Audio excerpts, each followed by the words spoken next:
Morena everybody, and welcome to the City Future Committee meeting of Tuesday 19th of May 2026.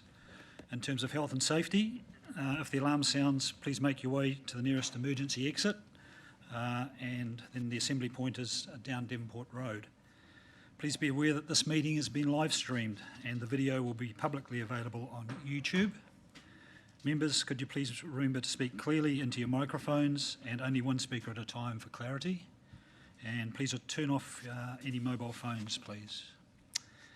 Okay, I'd ask Councillor Baker for an opening karakia. Atamari e tātou, ngā mihi mahana o te rā. Rere tonu ana ngā mihi kia koutou, kua tau mai nei I tēnei ata. Koutou ngā mema o te hāpori, nau mai whakatau mai ki roto I tēnei o ngā whare. Just quickly before karakia, I want to extend a warm welcome to all our members of the community that are in the gallery this morning.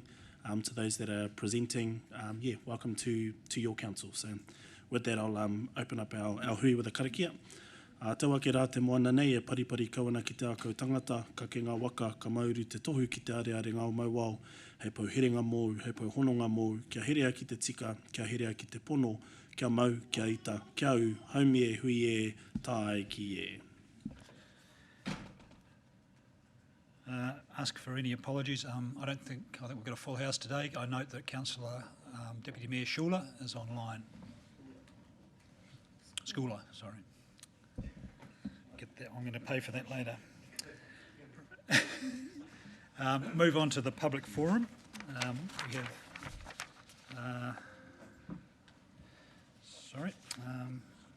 no public forum. Sorry, it's a deputation and a petition. Acceptance of late items. Do we have any late items? No. No late items. Confidential business to be transferred into the open? Nothing? No. Change to the order of business. We do have a couple of changes. Item 10.2 will come before item 10.1, and then we are moving item 10.6, which is the coastal structures paper, to come after 10.8, resilience, climate resilience. Okay, we'll move on to confirmation of minutes.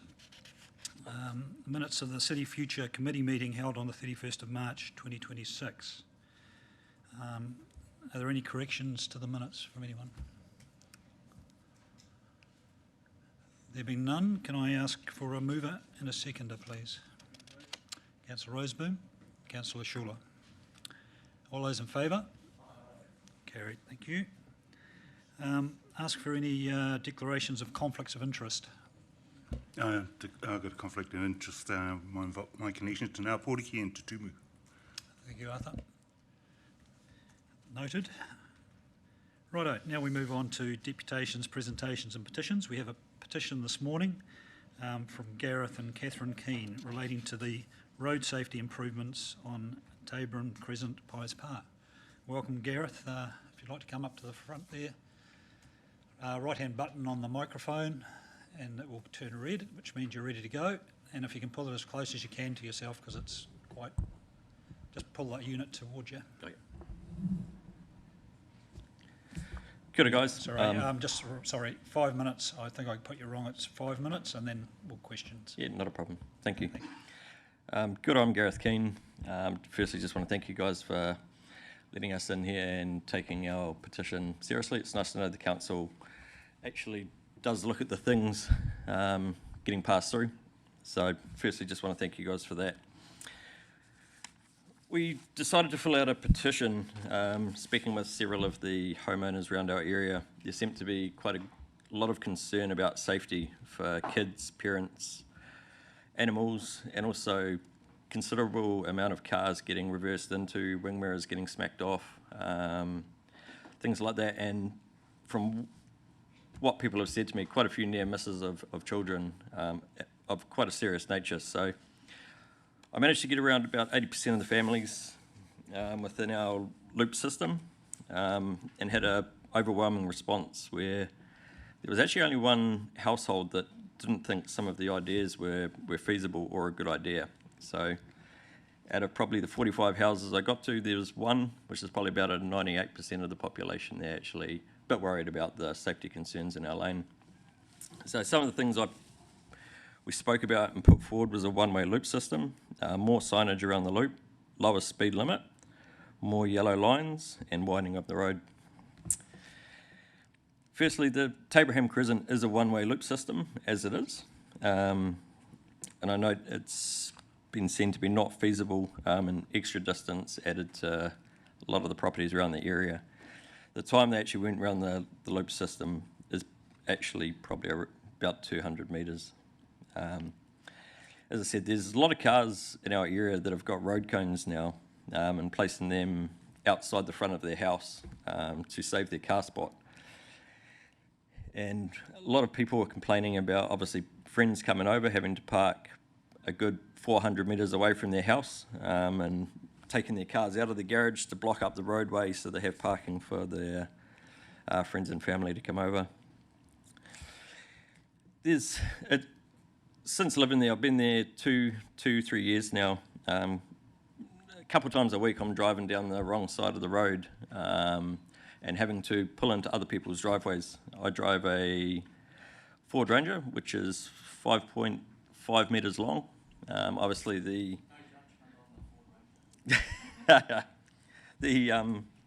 parking obviously is 4.5 metres for the driveways. So the time the cars park either side on the side of the road there's no way I can actually pull in anywhere to get my car off the road. So quite a lot of the time I'm reversing 30, 50, 80 metres down the road to let a car go past me, which I don't think's quite safe. Also entering into Tabraham Crescent from the main road, there's yellow lines in cars, so to go down and pull down Tabraham Crescent, it's 50 metres. I drive on the wrong side of the road and have nowhere to pull over, nowhere to let any other cars come past or anything like that. So it's quite dangerous. It's very dangerous, and to be fair, I believe a lot of the residents think that it's only a matter of time before we have a serious incident happen there. A lot of the residents that have moved there have moved to the area because of the school zoning, and they're happy for their kids to walk to and from school because it's a very safe area. But at the moment, they're having to be guided by elders and family because it's turning out to be not that safe to let your kids walk to school anymore.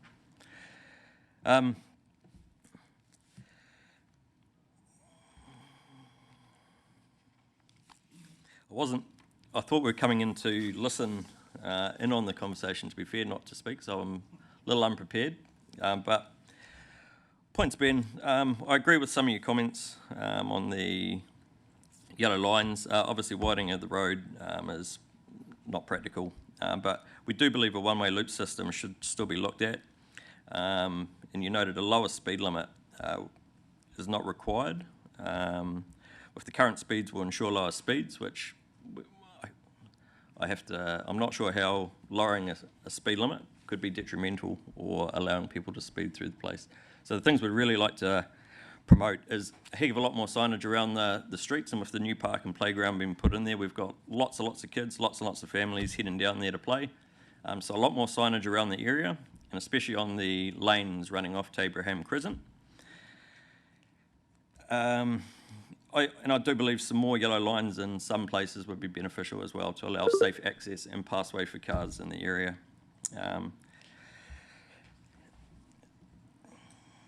Righto, thanks Gareth. I think we'll take some questions now. Yep. Members, any questions? Councillor Roseburn. Thank you, Chair.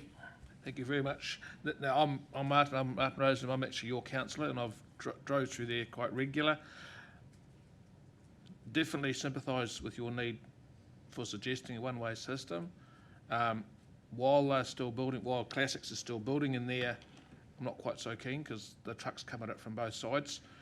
Once the construction is complete, or closer to being totally complete, definitely come back.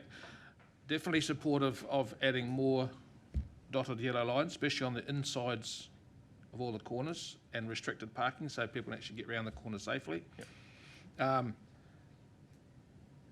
I've had it raised with me before around the walking to the school from all the houses in that area, and about how we can make it safer. Around children crossing all the roads, yeah, that is an issue. Cars not looking for kids coming up to the crossing. So these are all things that we have to work better at. Definitely more signs, definitely agree, but do people actually see the sign or actually take notice or respond to the sign? But yeah, you made a comment around traffic calming measures. Our first responders aren't overly enthusiastic on calming measures because it just slows them down getting to an event. But supportive of putting it in somewhere if we know it's going to help improve safety or keep people at the prescribed speed limit. But yeah, take everything that you presented on board. Yeah, very conscious of the impact that it has. In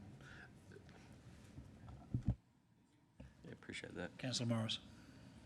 Thank you, Mr. Chair. Good morning. Hey, and thanks for coming in. And you know, you should have got a Colorado, but that's all right. I'm okay with the Ranger. I'm all good with that.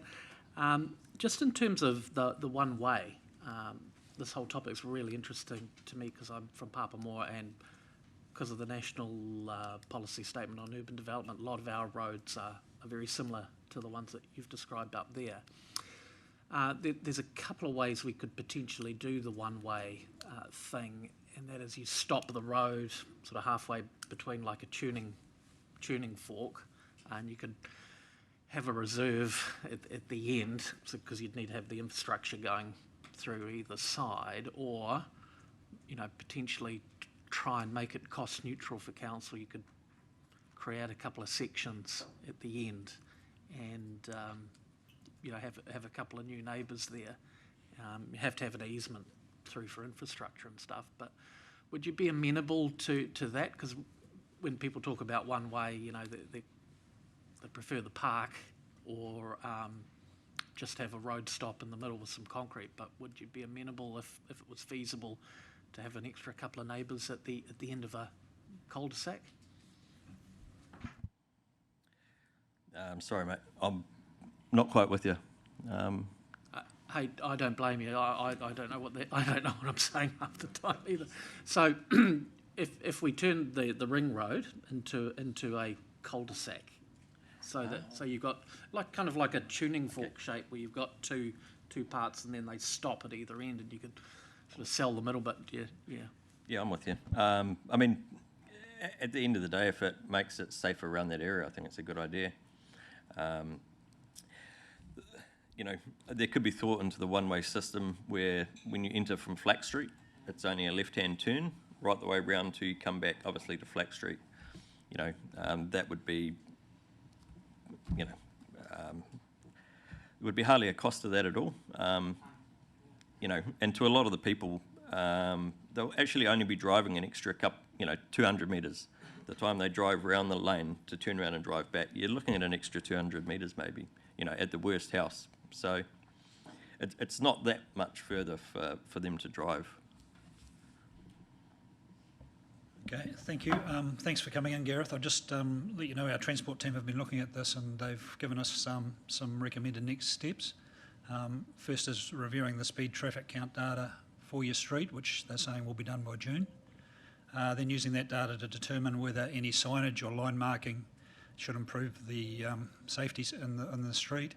And then finally a report back to the committee on the results with any recommendations. And obviously it's an issue that's wider than just your street. It's Patma's obviously experiencing similar things. So thank you for bringing it to our attention, and we'll be back in touch when the transport guys have had a good look at it. I really appreciate the time and you guys looking at it seriously, so thank you all. Appreciate it.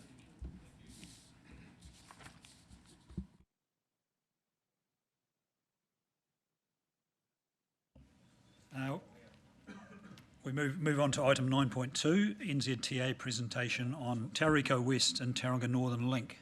So welcome, looks like Andrew. Andrew? Oh. Susan. Welcome, team. Cool. Thanks for that, Chair. Kia ora all. Nice to be here again. I've met most of you, I think, around the table. Andrew Koko, Director of Regional Relationships for Wakakatahi NZTA. And I have Susan Collins here, who has also met most of you online at the recent councillor induction. So Susan's our Regional Manager of System Design. and Andrew Wharakawa-Smith to my left is our project director, who will be familiar to most of you for Tauriko, and he is the man of the hour for this item, which I think we have shared the PowerPoint pack with you, and effectively it's a Q&A session. Is there anything you'd like to add before we open it up? No, other than just want to recognise that Tauriko West, or the Naden Works in particular, we are delivering on behalf of council, so therefore working very closely with council officers, some of whom are in the room today, so Chris Barn and others, and got to say that overall it's been very successful in terms of what we're delivering. So a slightly ahead of program, significantly the cost has been significantly reduced from where we were pre-award. So I think the partnership has delivered real benefits both to NZTA and to Tauranga City Council.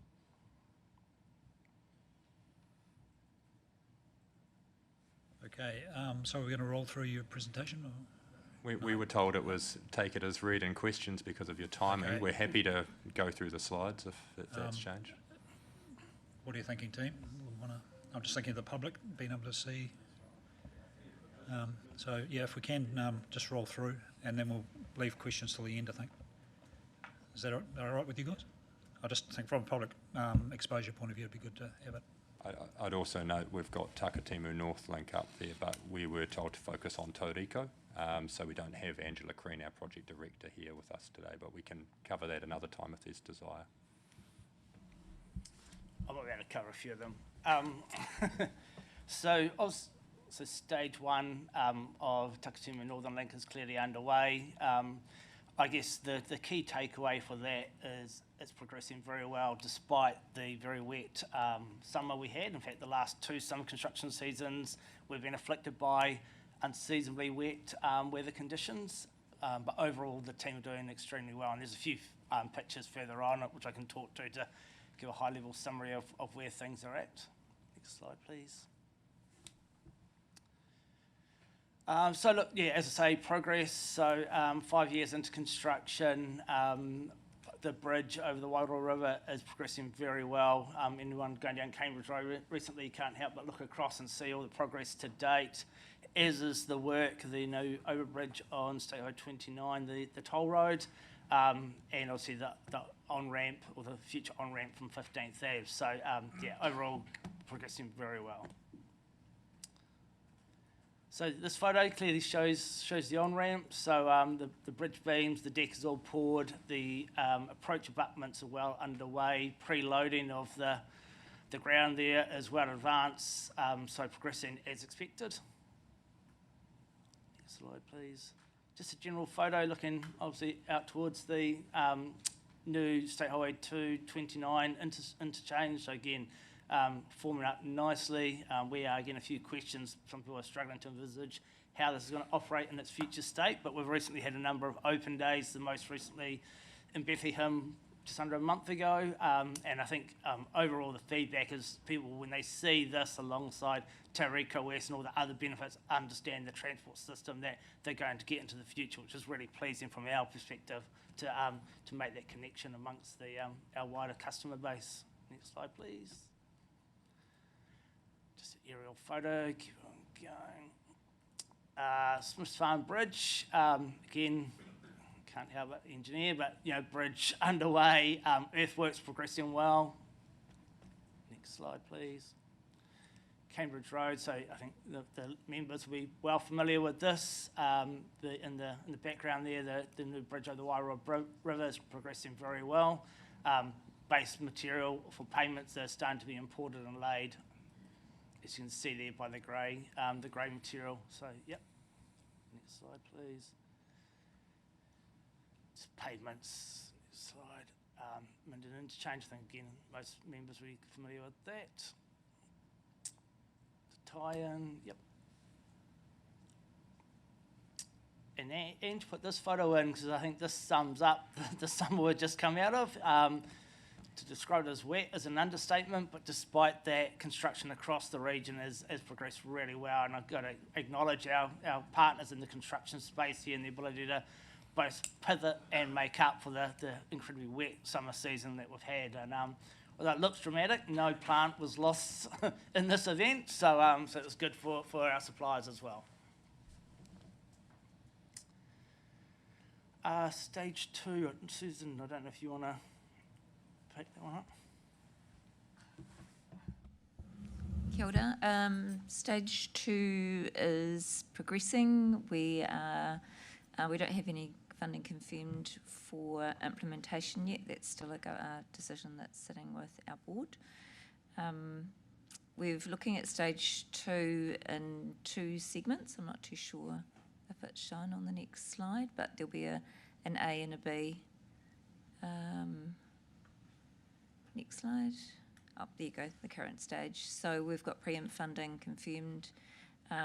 It shows stage 2A there, which will be the first stage, and then stage 2B, which takes it up to the Omokoro roundabout.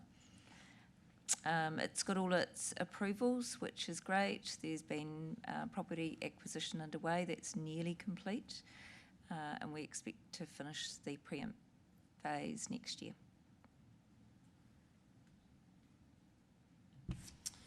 This is me, so I can talk to this with a bit more confidence.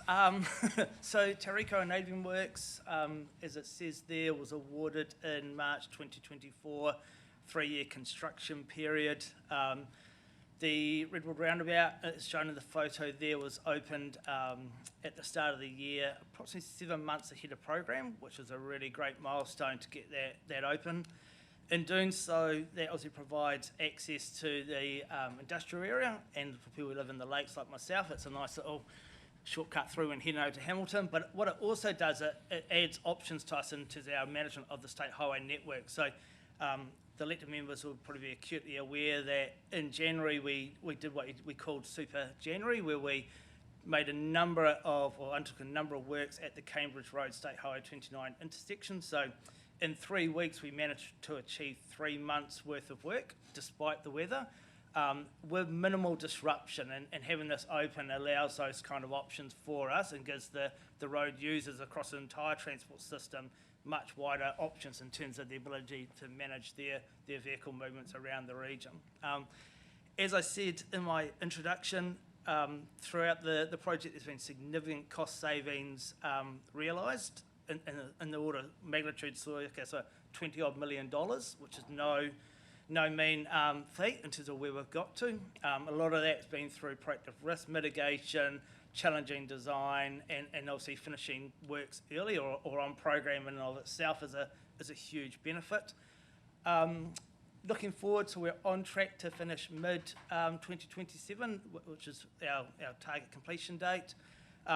That is pending sort of what sort of winter we get, and obviously there's summer coming, but we are very optimistic that we'll be able to achieve that and deliver the works on time and within budget, which is a really great position to be, and to a relatively high quality. Just reminding elected members that why is TCC funding this work and why are we delivering it on their behalf. So first and foremost, to improve safety at the Cambridge Road State Highway 29 intersection. So that gets signalised in the works that we're currently doing. Secondly, it enables the first 2,400 homes in the Tauriko West urban growth area, and it's really pleasing to see classics out there already moving and doing a lot of their land forming. So one of the key objectives of the project is well in hand.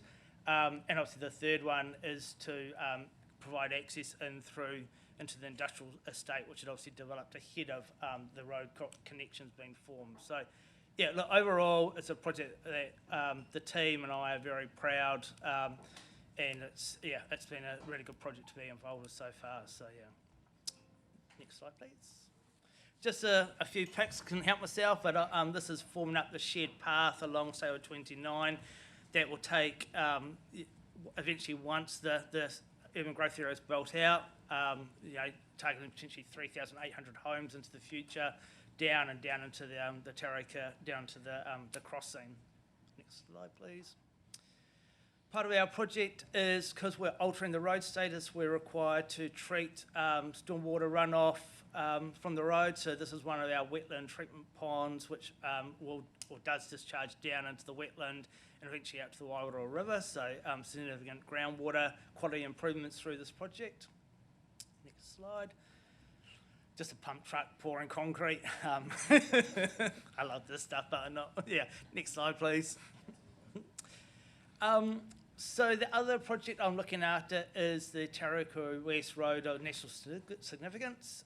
Very fortunate that when the government announced the RONS program, we were one of the 17 projects in that project or in that program of work. So just a high level, what are we aiming to achieve is economic growth through enabling build out in the Western Corridor. Productivity gains, I don't need to tell this audience, the Port of Tauranga contributes 9% to New Zealand's GDP growth, so reliable, consistent travel time through to the port and beyond, and obviously safety improvements. Next slide, please. So the project itself has been delivered in a number of stages. So the first stage is the replacement of the Maunganui Bridge. So we're really lucky to receive implementation funding early for this because the current bridge is at its end of life. That project is again on program. The bridge is due to be opened mid-2027. Recently, all the preload has gone in, dealing with the poor geotechnical conditions, and anyone who's been through in the last week or so has seen the piles starting to be driven. So we've got 50-metre piles being driven. And that work will continue through to about June, and then the superstructure of the bridge will start to be formed. So effectively, all the work over the next kind of 8 to 12 months will focus around the bridge superstructure itself, and then we'll do the approaches. So that's the first stage. The second stage of the Tauriko West RONS project is the phase that we're currently in, which is the root protection phase. So about 8 months ago, we awarded a contract to basically do our root protection phase, which involves doing all our technical assessments, preparing our application under the fast track legislation, and being ready to lodge for our designation by the end of July of this year. Typically, we would do that in sort of 12 to 15 months, but we took the challenge up and we're aiming to that in about 11 months. So again, we are on track to be ready. We've recently completed roughly 6 weeks of customer engagement with both directly affected, adjacent, and then wider community. And as I said earlier, really pleasing to actually, when we've done that, is there's overwhelming support. Obviously, there are a number of affected landowners, but generally they acknowledge the need for the project in some shape or form. Through this project, or through the GPS, we updated the business case via an investment case process. And I think I've shared that with this committee previously. So we're still moving through that. Through the design of the current phase, one change which elected members may or may not be familiar with is we're actually proposing to remove the west-facing ramps at Bart's Corner. The reason we're doing that is it has a number of benefits. First of all, it makes the interchange at Bart's Corner a lot more efficient and effective. If you think by removing 2 movements, you make traffic movement along Cameron Road, and Pies Par Road far more effective and efficient. It reduces the number of lands we need, or properties we need to buy, bearing in mind that unfortunately these roads do require us to acquire land and to move people out of their homes. So any ability to minimise that, we actually need to take. It makes the intersection back down at State Highway 29 intersection or interchange a lot better. And one of the biggest benefits by doing that is it separates local movements from state highway movements. So in other words, traffic going along 29 into regional freight and those kind of movements isn't mixing with local traffic coming along Cameron Road, heading towards the crossing. So there's inherent safety benefits in and of that. So that's probably the biggest change that this committee may or may not have picked up on since I last met. But as I say, there are a number of benefits as a result of removing those west-facing ramps. So effectively, once we lodge our consent, we then will go through a fast-track process, ideally coming out of that in 10 to 12 months based off current experience looking at other fast-track programs. At that stage, we'll then confirm our design, our estimate, and we'll be in a position to seek funding for implementation. But like Te Timu Northern Link 2, we do not have confirmed funding for construction at this phase. Amana Bridge, I think I've largely spoken to that already, mindful of time. And this is a slide a bit more detail in terms of where we're at around Tauriko West, and I think I've pretty much covered this. The only thing I would say is through the summer, we've had a lot of companies out doing technical investigations, and we've intentionally targeted Tier 2 suppliers and local suppliers for survey, geotechnical. So as an organisation, we've been really mindful around how can we engage locals in the communities in which they live, work and operate. So it's been a real success, and we've put a number of contracts out to the market in what is a reasonably tough time for industry, so that's been pretty well received. Next slide, please. Probably skip over this. There is a computer-generated fly-through of the site, which is available on our project website. If anyone wants to have a look, and I'd encourage you, if you're not signed up to it, please sign up to our newsletter, and the link's in there as well. And this slide is our final slide, I believe. And what this does, it just pulls together all the projects within the wider corridor, so it's quite succinct in saying what's going on and what is NZTA actively working on around the broader region. So, yeah, happy to take questions. Sorry, that was rapid fire. I'll kick off the questions. Just interested in what the effect's been on the main highway with having that extra off-ramp, I suppose, through the industrial area. Has it made a massive difference to the queues? And Not a huge amount, but I guess, again, it presents options. So if we are doing disruptive work, it allows people to move through. There has been a slight relief, I've noticed, on the road at Kennedy Road, say 36 in the morning. So as more and more of the workers realise they can whip up through and come in the other way, but yeah. okay, Councillor Crowther. Yeah, I have a couple of quick questions on just sort of yes/no type questions on the TNL2.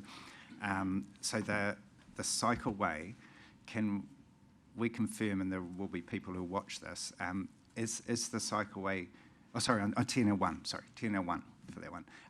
Is the cycleway still going to go through as originally planned, connecting up the White Bridge and connecting up through Smith's Farm and all the way through to the end out in Te Puna?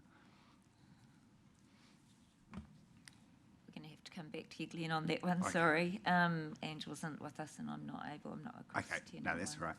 Yeah. And then second one, just when you said, Susan, about the stage 2A and 2B, I hadn't kind of seen that till I saw the presentation. So is that because of potential funding, like an iterative funding approach, or is that a construction approach? I'm just trying to understand. It's kind of unusual to break it up at that point in the process. It's construction as well as affordability. Right, so it could be that there might be a time frame to deliver 2A, which might be quite different to the time frame for 2B, potentially. Could be. Yeah, okay. And then the main question, I guess, was around the Tauriko one. And you kind of covered off, Andrew, the question I had around that western off-ramp. I mean, I think that will be a hugely controversial decision for the people of Tauranga. I'm not saying it's good or bad, I'm just suggesting that will be very, very significant. What I'd like to address is the other hugely significant issue, which is one of the key priorities of the project is boils down to the interchange design at Tauriko and the sort of the network performance aspect of that, the impacts on State Highway 29A. And in places like the Waikato, there are highway, you go from 1 to 1C, smooth level 1B or whatever, I forget which ones they are, but you don't have to do much thinking, you don't have to do much drama there. This one, it's going to be a very conscious decision, and you are not directing traffic. And in fact, you are basically designing something that will deter people from a default option of going around the harbour, which might be great for now because it seems like NZTA is not going to upgrade the road. Is there a question amongst Yep, us? there is a question amongst it. But in the long term, that is a very serious sort of decision. So I'm trying to understand what is the rationale in the long term to not put in a proper, top quality highway to highway interchange there where you can have free-flowing traffic in both directions, that would be suitable for a long-term solution. Yeah, look, I guess, Councillor, you know, the interchange's design strikes a balance between cost, safety, prioritisation, and look, we do not want to discourage the interregional freight going around 29A, and it's something we struggle with internally. If you think it is a very complicated interchange, if you think about the 1 to 1C, you've only got two movements, left or right, you know. Here you've got straight through, you've got left, right, and out to the lake. So I guess my view, and I accept it could be a jaundiced view, is we've tried to strike the right balance between all of those movements. I think we would have ended up with a multi-tiered interchange scenario with ramps going in all directions. So, yeah. Councillor Baker, then we'll move to Deputy Mayor. Tēnā koutou, thank you for your presentation. Sorry, I'm not as across this as Glenn, so my question's probably a bit more simple. I don't mean this in an egghead kind of way, but will there, after all of this work is said and done with Takitimu, Tauriko, etc., will there still be free ways for our people to get in and out of Tauranga? And to that point, how many additional tolls will we have once all this work's done? So a decision has been made on tolling. So that decision will be put to the Minister who needs to instruct us whether or not to consult on tolling. If the road was tolled, we had to provide, or there has to be a free alternative route. So yeah. If you think about the horizon of this project, it is 10, 15 years, you know, and the current toll on State Highway 29 is due to come off within that time. So my understanding is that the net number of tolls won't be any greater than it is currently now. Deputy Mayor. Kia ora, and thank you very much for coming in. I love your passion on roading and concrete pouring. Two questions. The first one is, as Redwood Lane the roundabout is now complete, when are we going to get rid of the temporary 70k from Tauriko to Maunganui Bridge 50k? Yeah. So obviously the long-term plan is to reduce the permanent speed limit down to 80 through there. So we're basically working through a process to consult and then gazette that later in the year. So we're working through all of that so then we can do the whole corridor at the same time. Cool. Second question, the Cambridge Road, so coming from Bethlehem up to State Highway 29, turning right at Tauriko, that's changed in the last month or so. It's always been, I would suggest, one of the toughest intersections in Tauranga. My kids learned to drive. That was, if they could get through there safely, I figured that they actually knew how to drive. And I've had people coming out to me in the Kaimai saying, oh my God, how do you get through that intersection every day? You've changed it. We used to come up on Cambridge and it was a T-junction, so you needed to look at 180 degrees. Now it's about 270 degrees that you have to look back to the left to see cars coming up there.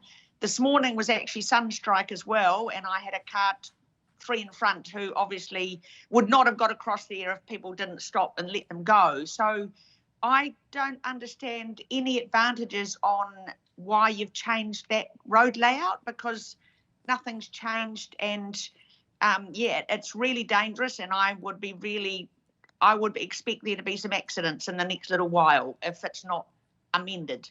Can I have your response on the safety of that, please? You sure can. So obviously that's temporary works, because long term we're going to have a signalised intersection there. In terms of that temporary limit line, I'm happy to take that away and get our safety team to look at that and see if it's slightly skewed, or maybe the cones and the hit sticks have moved. So I don't mind having a look at that, and yeah, if adjustments need to be made, we can do that. It just appears that the cars that are coming up from State Highway, from the crossing roundabout, turning right, they've been moved about 10 metres forward, which means that the cars turning from Cambridge onto State Highway 29 right are skewed, rather than it just being a T intersection. And there's no change, I don't think, otherwise, and It's particularly with sunstrike both ways, because morning and night, it's dangerous. So please, could that be looked at, please? Yep, have a look at that. Councillor Thank Curry, you. Followed by Councillor Schuler, followed by Councillor Morris. Thank you. Regarding the 15th Avenue ramp, when's that likely to be open? And after opening, have you done any modelling on a potential impact on Tauriko Road route, the morning peak? So unfortunately, Ange will need to talk to all of that, but I do know that the ramp won't be open until 2028 to the official opening of the road. It's delayed on purpose to make sure it works The whole better? system is, yeah. Okay. Councillor Schuler. Thanks, guys. Really interesting looking at the way the city movement's going to be in 10, 15 years. The question for me, a couple of things, and it's probably just about what informs decisions and follows on from the 15th Ave. A lot of work going on there, accessing onto the TNL, onto Route K. But what informs decisions about whether a place like that, whether you tried to hook that around some way so someone coming on 15th Ave could head back towards the port? Because obviously it's just only a link onto Route K. And I'll just ask another one. And so the question around what informs your decisions around like an on-ramp and an off-ramp, for example, at, say, at Bethlehem. So just curious to understand. I know there'll be a whole bunch of things and it's well thought out, but just curious on a couple of what underpins some of those decisions. Affordability. Yeah, look, apologies, 'cause it's not my project, but yeah, to be honest, it comes to dollars. It also comes down to what's the problem you're trying to solve, because obviously funding is provided around a investment case or a business case, which is trying to solve a number of problems. So yeah, sorry, I can't answer that in any detail at those locations. Yeah. And a lot of it comes back to safety as well, and making sure we're keeping with design standards. So highways like that aren't supposed to have a lot of different accesses onto them for safety reasons as well. So there would have been some really informed decisions along the way with that design. Councillor Morris. Thanks, Mr. Chair. Hey, what's the go with the slip on State Highway 2 from a Tauranga perspective just before the Wairoa River Bridge and the impact on our cycleway there? It's the slip, of course, is on undermining the NZTA asset, but our cycleway, of course, which is great for diverting the odd car off State Highway 2, is compromised. So what's the go there in terms of remediation? I don't have an immediate update, but that's a good call because I need to follow that one up. We've had some queries from the public as well, which I imagine you guys have been getting to.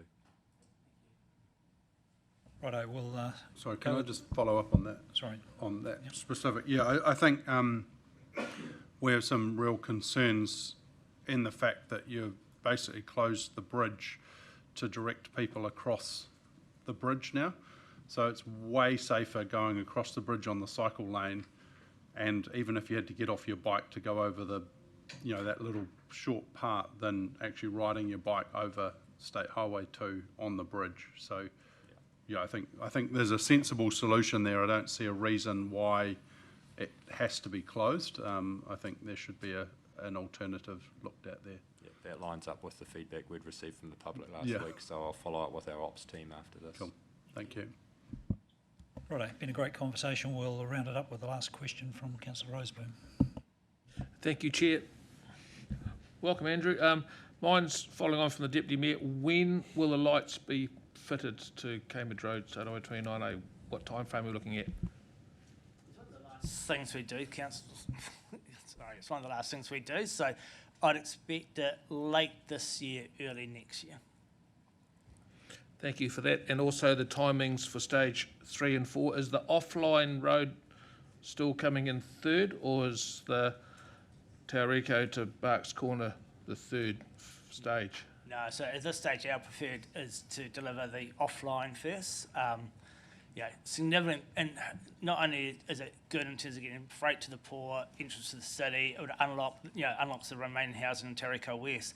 it actually gives us significant constructability benefits when doing Barks Corner. If you think about the two stages, offline, Barks Corner is just going to, I'll lose whatever here I've got left. So by having the 29 open and operational, then it's more attractive as a detour or preferred route, and try to limit the number of vehicle movements around Barks Corner when we're doing that. So yeah, there's a huge number of benefits through that change in staging that happened way back at the investment case. Because that kind of helps, because my next bit is we've got constraints on our construction zone based on when that offline portion is complete with the housing, but more so in the industrial estate. And the sooner you crack on with that, you have flexibility if you can to sort of pull it forward if our business estate gets a bit developments, because it's progressing quite quickly, and we are running out of business land up there, and phase 2 of our extension is kind of dependent on the offline portion. So I'd like that to be sort of moved forward if possible. We hear that, and I mean, it's the funding environment, right? And any decisions that change, things of that magnitude would be through our board. And I mean, acknowledge the signing of the regional deal last week too, because, in future that helps with the prioritisation and some of those decisions. Yeah. Thank you very much. Righto, I'm going to break my own rule. Councillor Crowther, one very quick last question. It's not a question, thank you, Chair. It's just an action to take away on behalf of a number of people who've contacted me since the coroner's release of the initial coroner's report on the accident at Tasman Quay for a cyclist. So it's just if NZTA could look at what would be possible for closing the access from the off-road cycle lane onto State Highway 2, heading towards the Tasman Quay intersection, heading east, and there is a painted cycle lane on that road. The proposal, and it's come up in meetings with NZTA staff in the last half dozen years with cycling advocates, is to actually close that off, remove the painted cycle lane there, and force people to the intersection on the shared path, and then as a quid pro quo to give a consideration for a light phase, which is supported by the freight logistics representative on the Regional Transport Committee, to give them to give cyclists say 5-10 second, whatever you need to get across there as a sort of quid pro quo. Councillor Crowther, So action perhaps point. you could send something by email. Yeah. If the committee supports that, it'll be. Yeah. We'll take that away. We'll wait for the final coroner's report as well on that. Righto, thank you guys for coming in. Fantastic presentation. Really appreciate the work you're doing. It's changing our city for the better, so well done. Thank you. And as per my request, if you could hang around for 5 or 10, we might have a couple more questions. Righto, we're moving on. As I suggested before, there's a change in business. We're going to skip on to 10.2, Connecting Mount Maunganui project update. And we've got Chris, I believe, and Jane.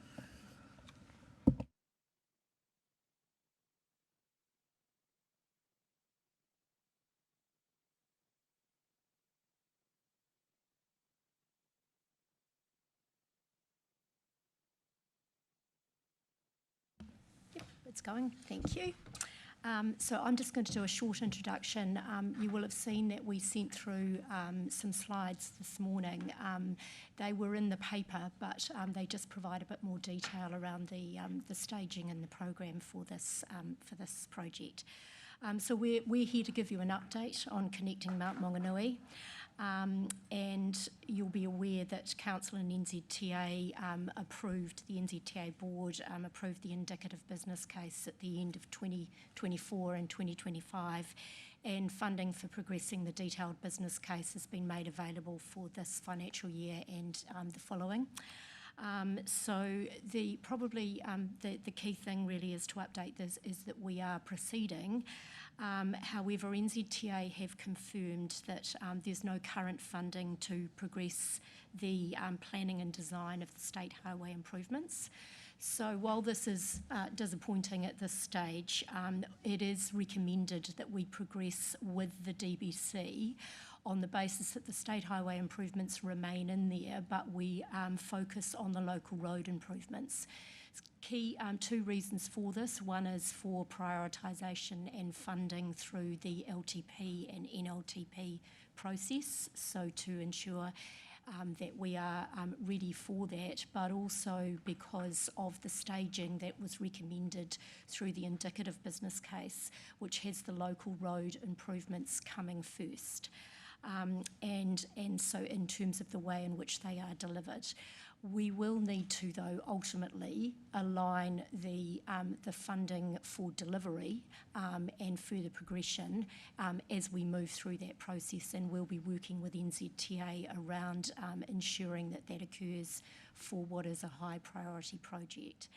So I'm going to hand over to Chris just to take you through the slides in a bit more detail, which outlines and just as a reminder and refresher of what's included in the program and the staging, and then the work that will be completed over the next few months, and then we'll take questions. Yeah, thank you. I'm just trying to connect into the device.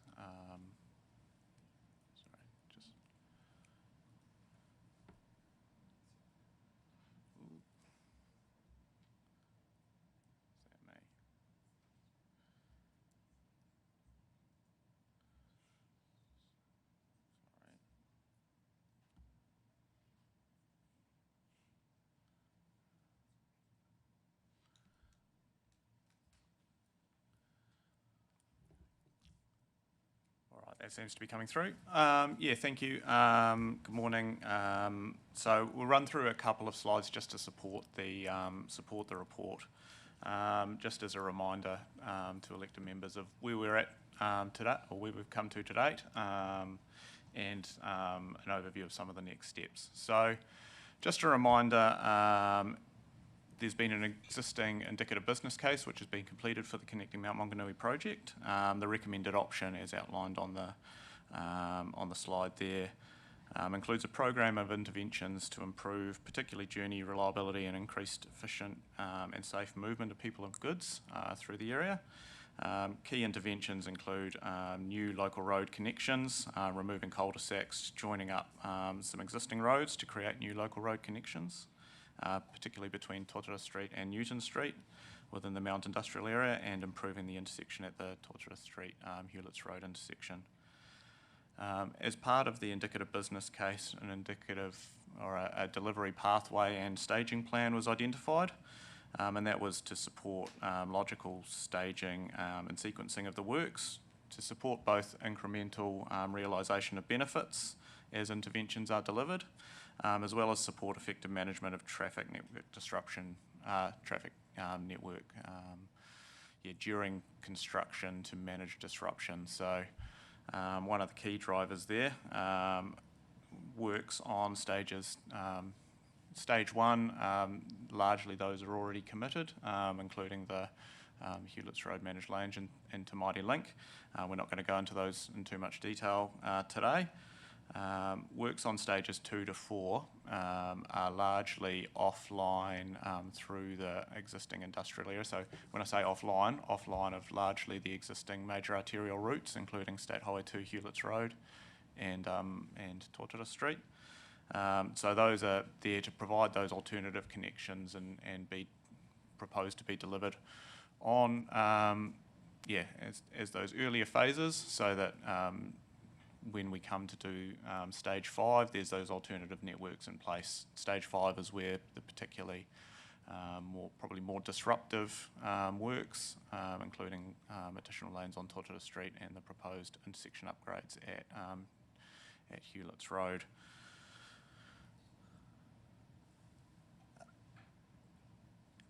Just a reminder as well around the project delivery pathway. So this diagram from the IBC, or the indicative business case, shows how the project is planned to progress through various phases of pre-implementation, which is design, property, consenting, etc., and into implementation and construction. So I'll just... the green boxes, which are up there now, they indicate the current position. So effectively, on the left-hand side, Gate 2 was confirmation of the indicative business case, which was previously endorsed, and Stage 1, effectively there's been a decision to invest attached to the Te Maire Link. which is being progressed by Tauriko City Council, and the Hewlett's Road managed lanes, which are being progressed by NZTA. What we're here largely to discuss today is the yellow or peachy box up there, which outlines the scope of the current detailed business case, which is the next step in progressing the overall Connecting Mount Maunganui project. And this is focused on informing the proposed decision to invest, which it reflects those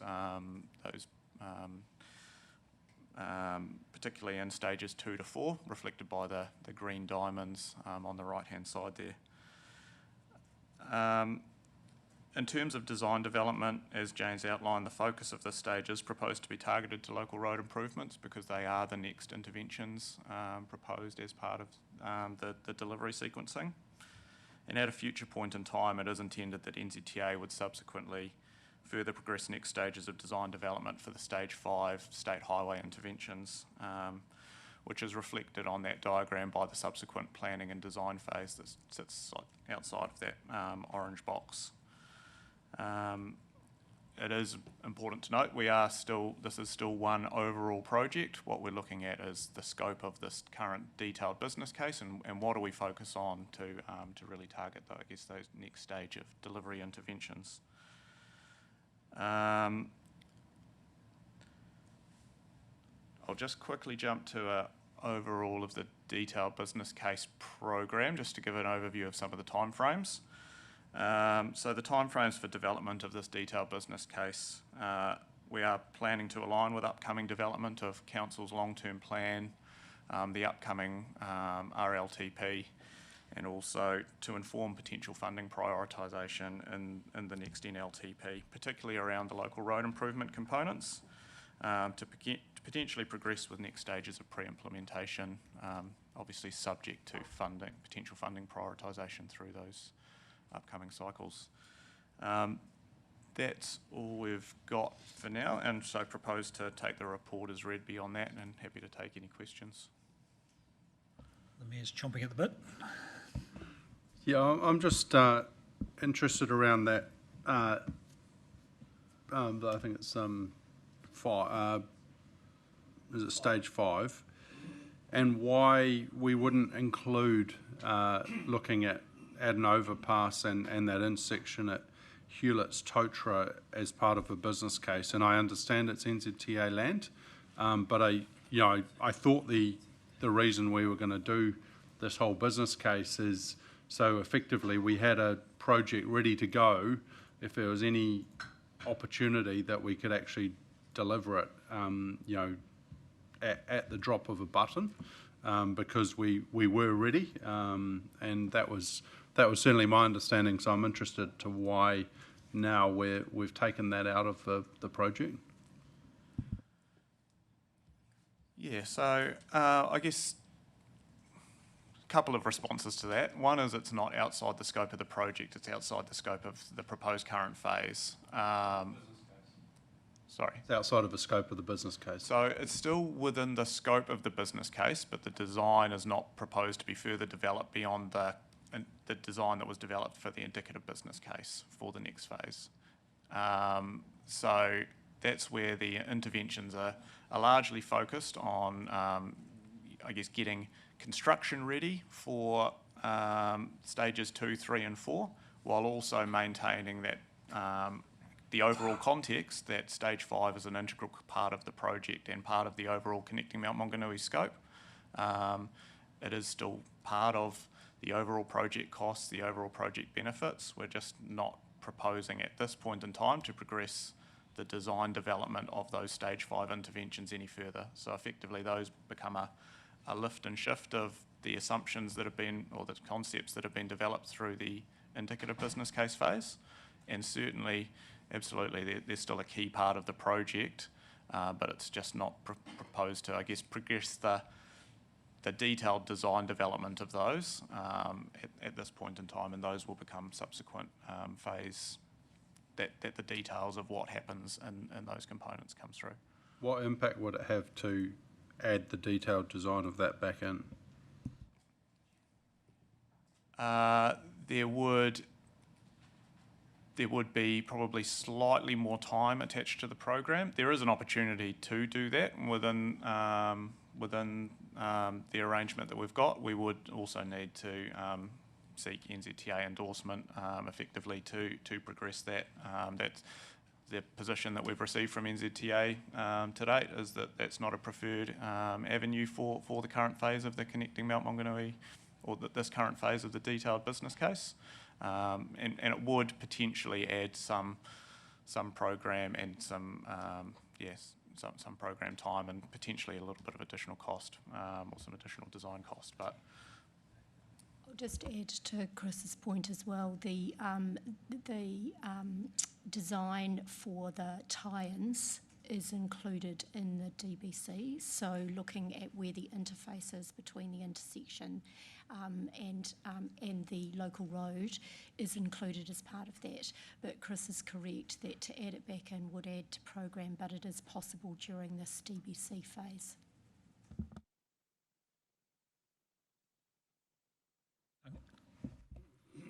Tangata Whenua Representative Arthur Flintoff. Has mana whenua been involved at detailed business case scope setting level? Not to date. So we're still in a scoping and development exercise. The works that we've done to date have been based on the indicative business case, and I guess continuing through from there. We have there is an intention to do that, and that's part of the subsequent deliverable. We've had good engagement to date with Ngāi Tukarangi, and looking to continue that. We've had some challenges, as outlined in the report, with Ngāti Kuku and the Whareroa Marae, but we're looking to re-engage in that space further through the next phase of the business case development. Absolutely. Councillor Morris. Thanks, Chair. With your leave, I'd like to ask NZTA a question, if I may. That's good. That's why I had them hang around. So, who would you like to speak to? Thank you. Oh, thank you. The most appropriate person. First of all, love your work again. Love a good road. State Highway 2, when the TNL's complete, the Bethlehem part is going to revert to a local road. If Tauranga City Council was of a mind in the future that it wanted to start a conversation around the future of Tōtara Street becoming a state highway, given its proximity and access to the port and amount of vehicular traffic, how would we do that? What's the process for approaching NZTA and requesting that a local road becomes a state highway? What's that process look like? Not sort of debating the rights and the wrongs of it, but what's the process look like for engaging with NZTA? Haven't been through that project process myself, but you're right, we would need to initiate a discussion on what that process looks like. I mean, it becomes a revocation discussion effectively, which becomes a project that requires funding through the NLTF and the NLTP as well. So it comes down to, priorities and timing, and against all the other projects that the council wants to achieve, that NZTA wants to achieve. Supplementary, is that like a formal invitation to the board, to the NZTA board to engage, or is it at a technical level via our team here? What's the process?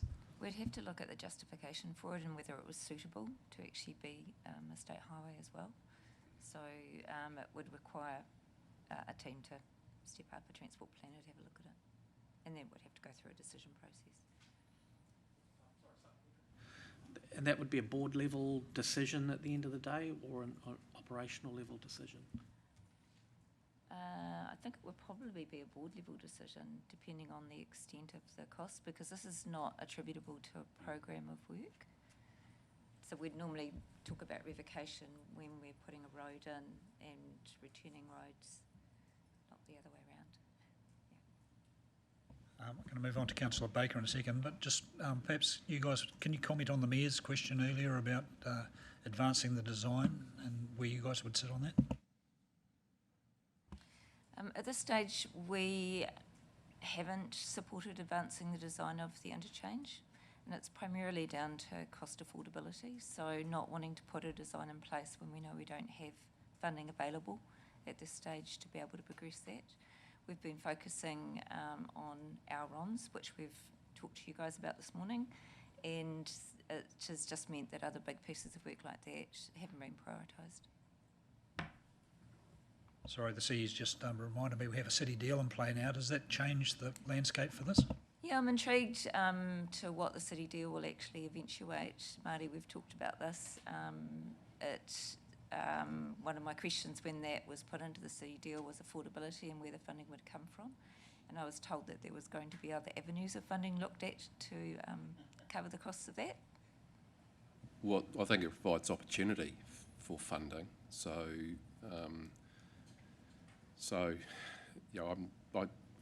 I always thought that this was going to be developed as a whole of DBC, and it was news to me a month or so ago when, for some reason, this had dropped off. And given the fact that we've just signed up a deal with government which provides an opportunity and an avenue, I would have thought that it's important to proceed with it. So, Mayor Drysdale. Yeah, so I guess as part of the city and regional deal, connecting Mount Maunganui is part of that. And at this stage, there is no NZTA funding attached to that. But my question is, if we were to deliver the DBC and fund it ourselves, is that something that is a possibility to do? And if we haven't done the work, then we can't deliver it. So, that's part of, I guess, our decision around that. Yep, that's a conversation that we can definitely have. But our team would need to be involved in that as well. Oh, absolutely. Like I guess the enabling works at Tauriko. But there's an opportunity there, I think. So, okay, that helps me. Thank you. To add to that, I would say, as I mentioned earlier, that regional deal does provide another element now where it assists with that prioritisation in various ways, whether it's to do with funding or, elevation and lists, that are considered nationally. So I'd suggest that's a real positive. We probably need to get into that implementation plan of that deal and those groups needing to be set up before we can have those discussions. Good questions. Any other questions for NZTA before we go back to the team? Thank you for that. Okay, Councillor Baker. Thank you, Chair. Tēnā kōrua, thank you for your presentation. I just have a couple of short questions, I'm pretty sure they are. So when the report talks about grade separated elements, that's literally the overpass stuff, eh? Yeah. And the current resolutions as they stand are only supporting stages 2 to 4, or 1 to 3, sorry. Basically, the current resolutions exclude that overpass component, and should that get to a point where there's money behind it or whatever, that would be a separate decision. So by supporting what's there, we're not tying ourselves up, or I wouldn't be tying myself up to that, rather. Yeah, that's correct. So in supporting the paper and the current DBC scope as recommended, it's to progress particularly the local road networks as part of the overall. It is obviously tied in with the overall Connecting Mount Maunganui project. So we're not proposing to further develop the state highway interventions as per the current resolutions, including the elevated structure. But the project is progressing on the working assumption that there will need to be capacity improvements made at that Tortora Street, Hewletts Road intersection. And the intention at the moment is that, as per the plan outlined, NZTA would then pick up the next phase of that design development of particularly the state highway interventions and progress options regarding that Tortora Hewletts intersection, acknowledging some of the concerns that have been previously outlined. So yes, it does, yeah, it's not part of the current proposal as per the recommendations. Further questions? Councillor Crowther. Yeah, my first question was in regards to, in the context of the 15% cost escalation, the the split between the local road and the state highway, so the P95s, just to kind of keep a narrative on that we've got that 223, is that for Totara Street upgrade to some extent and the grade separated interchange? So the assumptions around, so there's been a little bit of work done around that local road state highway split to inform what's been outlined in the paper. So the 223 is primarily around the intersection, or the Hewletts-Totara intersection. Totara Street itself is included as identified as a local road improvement. So if that's the case, then if you go to the P50s, which were what we had when we earlier had a presentation on this, we had 140 million excluding the Totara Street upgrade, which we were told was quite a significant cost. We're now, in the context of a 15% overall escalation, we're now only got an extra 11.8 million to not only cover that escalation in costs, but to add in a full laning of that road. And I am struggling to understand, but if you can enlighten me how those numbers work, they just seem so strangely different to what I would have expected. Yeah, so we haven't done significant work from the IBC in terms of advance from that point in time. At the time of the IBC, obviously we looked at the overall cost estimate, and there was assumptions made around the cost split between the local roads and the state highway interventions, and the intention is through this next phase of the detailed business case is where we'll get into a lot more detail around particularly the cost and scope,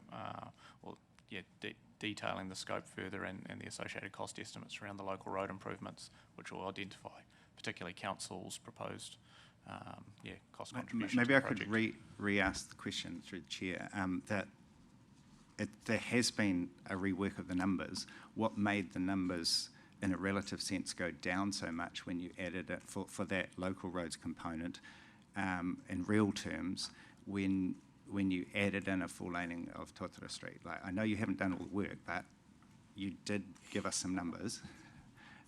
What actually is, what made you, is there something about the local road component that has dropped in price in real terms? No, there's nothing that's changed from the previous. And another question, in terms of the, in the climate impact section, it talks about improved customer facilities for public transport users.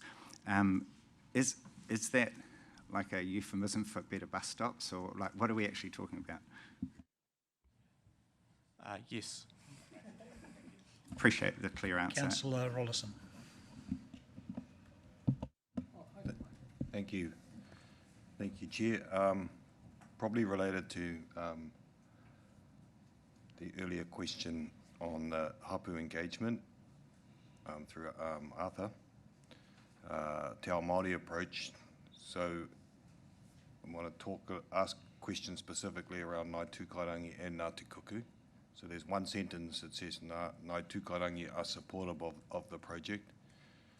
Tell me what we mean by they are supportive. Have they said you've got our support? What specifically have they said that gives us the confidence to write one sentence that Ngāi Tūkairangi are supportive of the project? Have we got something in writing specifically from them? Yes, so they formally endorsed the indicative business case at the time that was formally endorsed and recommended through to Council and NZTA So that's what we're working off as the basis of the previous indicative business case endorsement. Okay, all right, I'll take that as I'll accept that. Ngāi Tūkairangi may have a different view, but so Ngāti Kuku have walked away basically, and I guess there's no secret in this room that what their ambitions actually are, and you write down the early paragraph 52, seek to re-establish partnership to support the development. Can you give me some thinking if Ngāti Kuku don't want to engage or don't want to support the development of the local road improvements, what would we do there? I can't speak what might be the outcome, but if that was the outcome, where to? So we've had some internal discussions with our Te Pautaka Waitangi unit around facilitating that proposal to re-engage. We haven't progressed that in terms of yet to understand their response to the proposal around particularly engaging on the local road interventions. I'd suggest we'd need to consider the approach if they'd look to effectively not be supportive of engaging with the development of the local road components. We'd probably need to reassess and come back and consider what our approach would be. We don't have a detailed answer to that one at this point.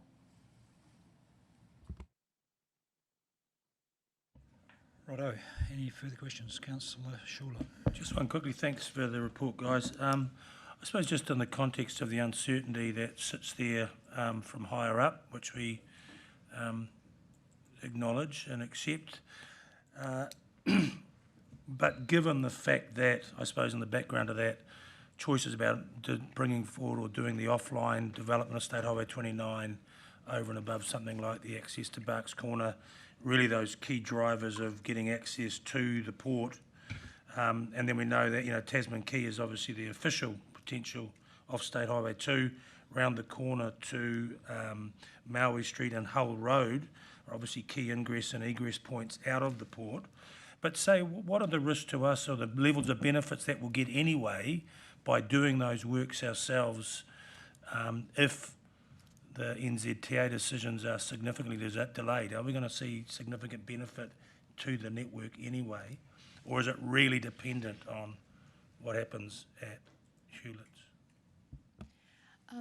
So the overall benefit does come from the State Highway interchange, but the staging that was shown in the indicative business case does provide some progressive benefits, and there'll be more details developed around what those benefits are, and a look at the staging to deliver first those that give the greatest benefit. Yeah.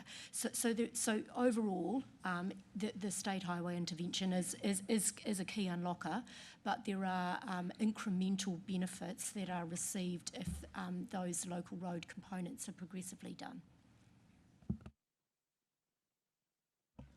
Councillor Kurak. Thank you. In terms of the resolutions and Resolution C, endorse the design development macroscope. And so what are we saying there? What's the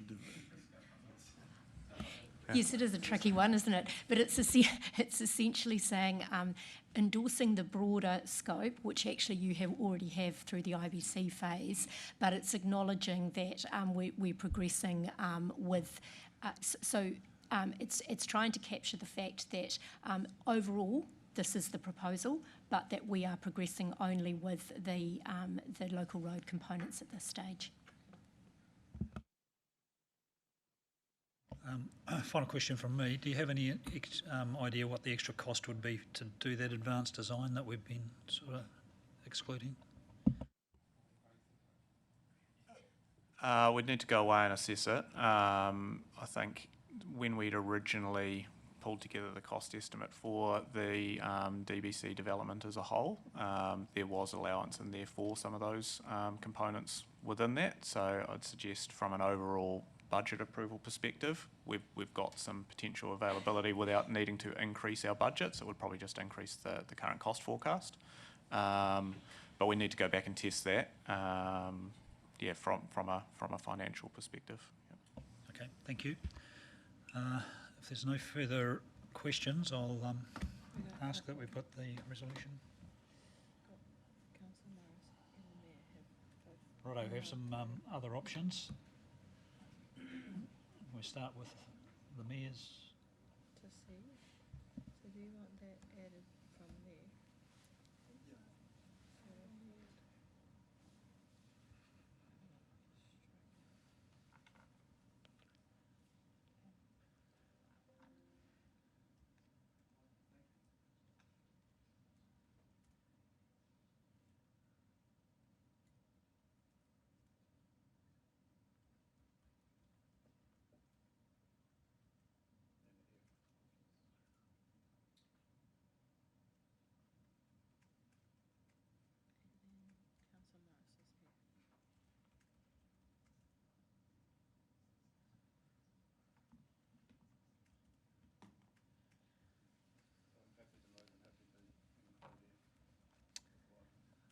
you. Do we have a... Sorry, Now's Mr. your Chair. time. Now's your time. Trifling with you. Now's your time. To vest part of Tortara Street because there's the whole road element. Yeah. Yeah. Councillor Crowther, before we get it. Just a question to the Mayor. Are you wedded to the word road, or could it be transport improvement elements?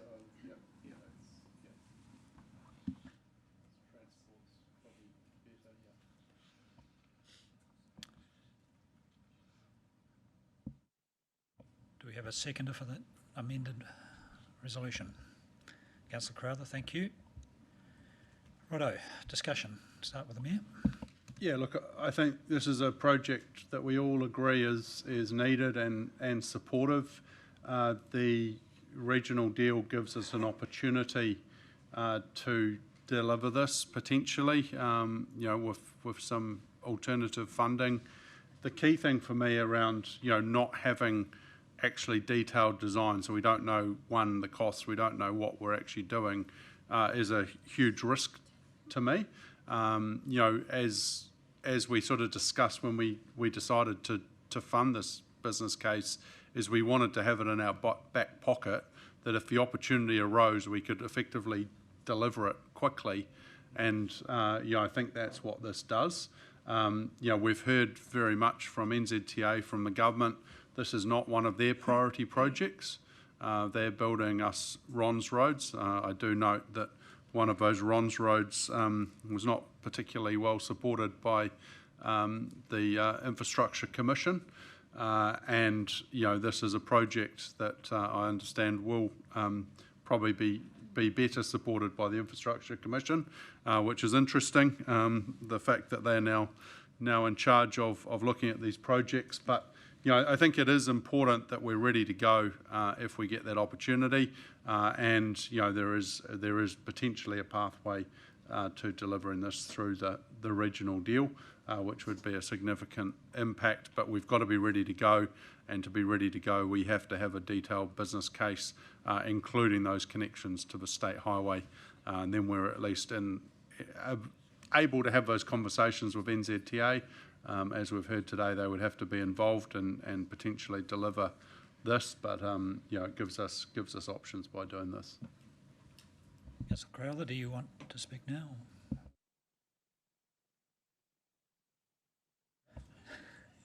Councillor Morris. Thanks, Mr. Chair. I'll have a go. Just in terms of the Tortara Street change to the published resolutions, there are opportunities there. There are also pitfalls involved in terms of losing control of a project if it's vested to somebody else, subject to that person agreeing to the vesting. But I think that it's of such a scale and importance that it's worthy of some discussion around this table, so I think it's appropriate we get an issues and options paper there. Two, in regard to the rest of the resolutions, I think this project gives us the opportunity to potentially put some meat on those dry bones of the regional deal with our Crown partners. Thank you. Councillor Baker. Thank you, Chair. If we could take it in parts, I'd appreciate that, because with the inclusion of, with what the Mayor's added in C, I probably can't support C in particular, primarily on the basis that of the, it enables the detailed design of the overpass component, which I've been against from the outset. To me, entertaining that or enabling that in any way, shape or form is, the cementing literally and figuratively of Tauringa's intention to disregard, the history, the impact of mana whenua in that area.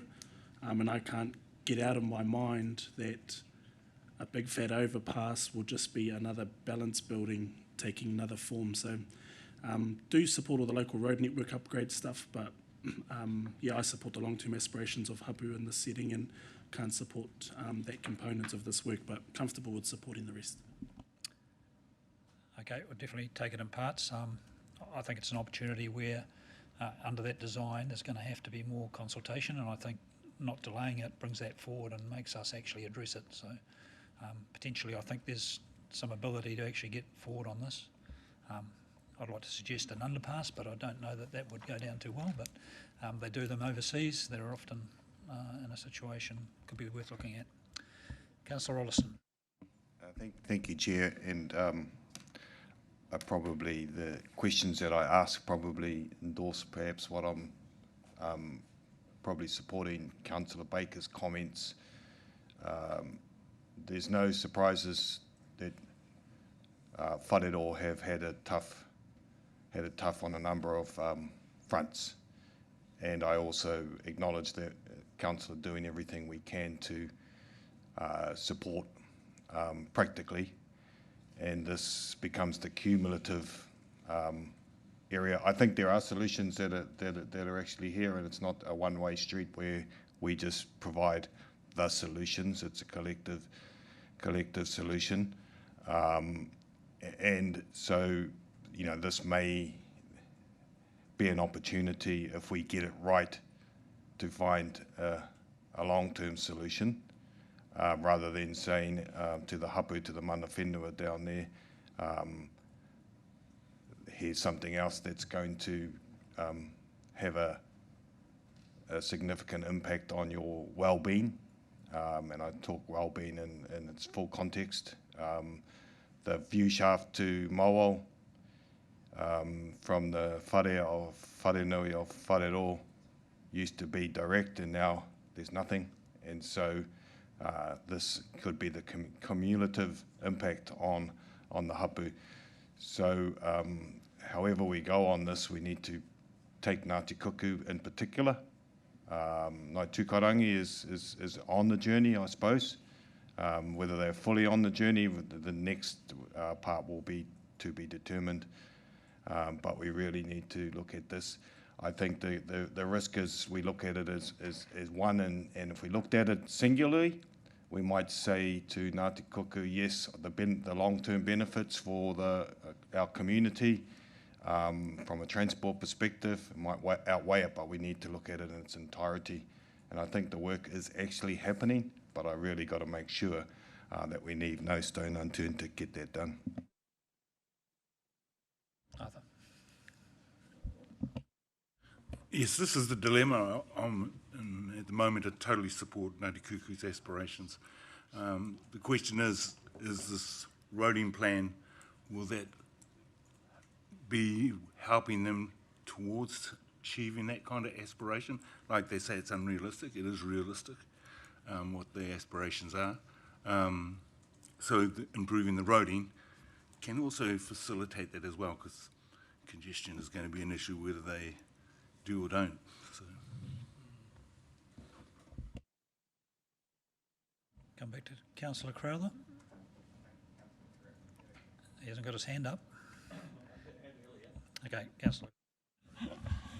Right, sorry, I was just starting to compose an additional resolution because I have got a concern that we might sort of progress this project. I am fundamentally supportive of the new resolutions around doing the full detailed design around the grade separation, but I'm concerned that we're going to do it in isolation of a cost-benefit analysis, because the last thing I'd want to commit to is something and spend money on something that actually doesn't fundamentally stack up. I know there will be some improvement potentially in the traffic flows, but I wouldn't like to spend many millions of dollars on a project that potentially could open and people think, well, it hasn't made that much difference. So, excuse me. So an additional resolution around before undertaking detailed design on stage 5, that staff report back to this committee on the cost-benefit ratio of that project.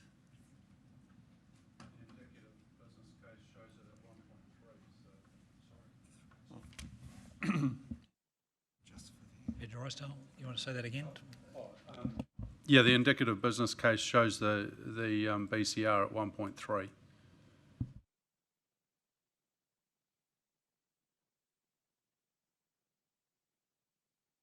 Sorry, councillor Kurek, are you wanting to put an amendment forward? Yes, I still actually would, perhaps an updated cost-benefit analysis. Have you got something? Have you sent something through? That's what the business case delivers, though.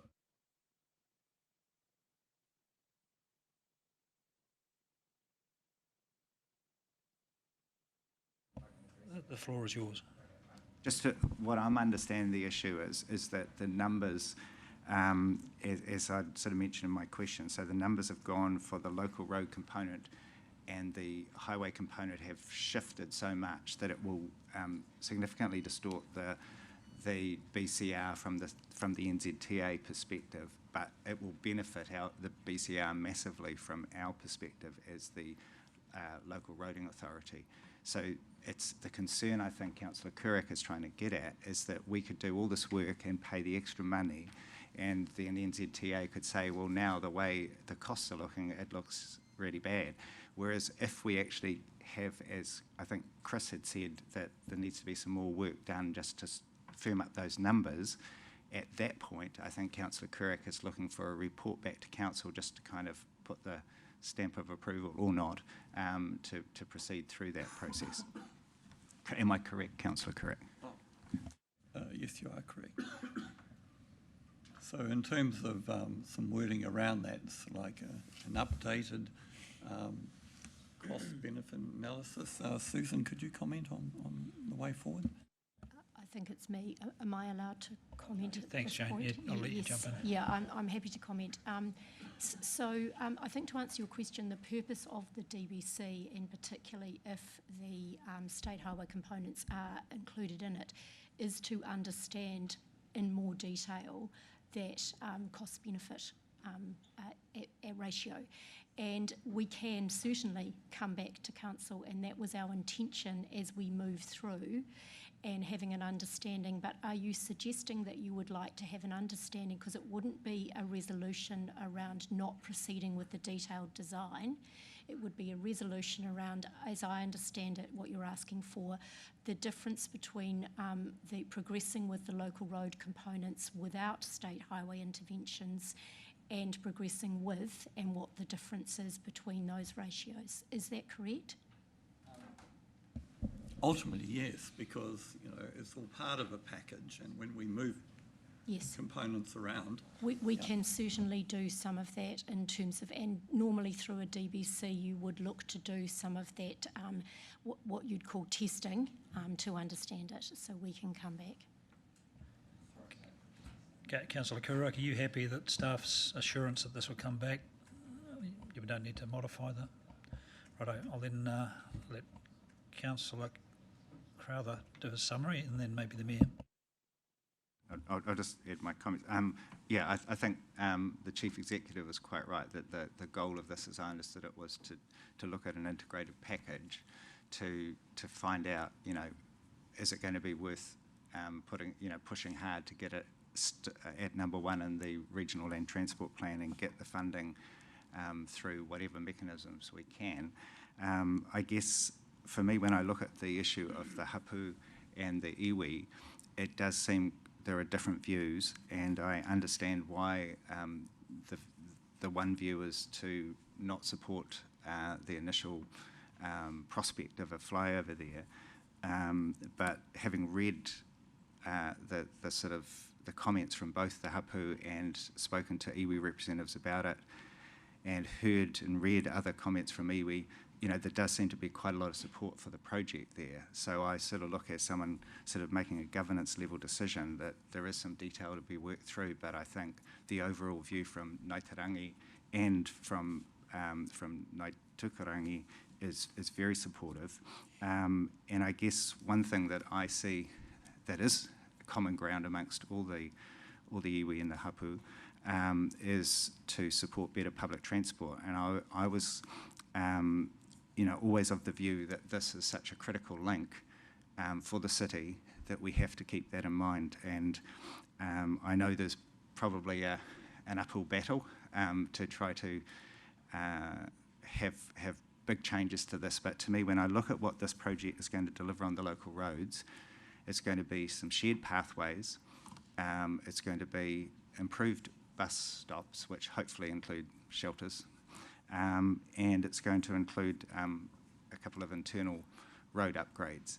And to me, the game changer here, the BCR will be absolutely certain to be from the flyover. As Greg Pertz from the Regional Transport Committee sort of said to me today, if you don't do that, then you are just going to have cars go quicker to the traffic lights and get stuck in the congestion still. So that's where the BCR gains will be made, no doubt. But I would like to propose an amendment, if anyone wants to support it, to have a G and request staff to include options for improved public transport as part of the detailed business case. Public transport design or infrastructure, I don't know what the right word is. But yeah. So if anyone wishes to support that, I'd welcome it. Okay. So just speaking to the amendment, yeah, maybe guidance from, if I can ask staff, whether it would be, do we want to say the word infrastructure there, or can it just be public transport? I just want to get that. I want to leave it as relevant as can be for the staff to not be stuck anywhere around that.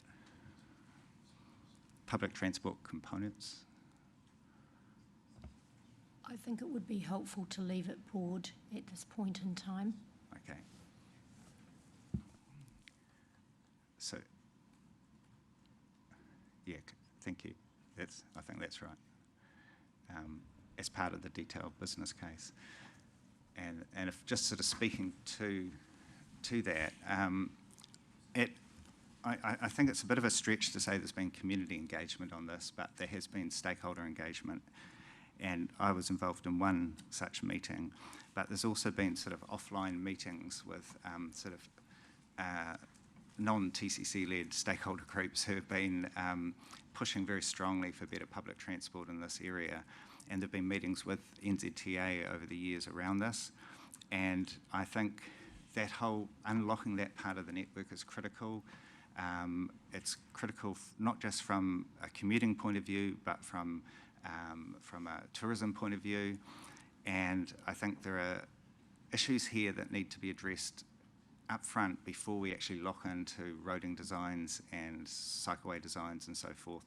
So to me, there's very little downside to this. It doesn't mean any government's going to fund what is being proposed, but I think we shut down on a lot of those options far too quickly, and if we're paying ratepayers' money for this detailed business case, I think we need to make sure we get the best outcome possible, and that would include having something better than just a few improved bus stops on it. Councillor Correct. I'm delighted to hear Councillor Crowther's additional resolution, because I recall many years ago with the B2B project where a number of people were advocating for the design to include city-bound bus lane in that project.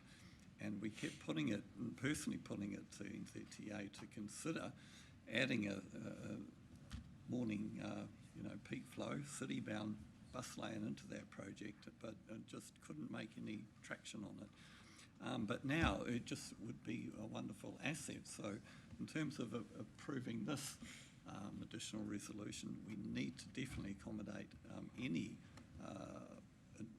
improvements to the public transport system within a project, and moving forward it should be included in any project. I know there's a shift in government approach, but it could change, and therefore gain additional funding to make those improvements moving forward. So yeah, I'm glad to see this put.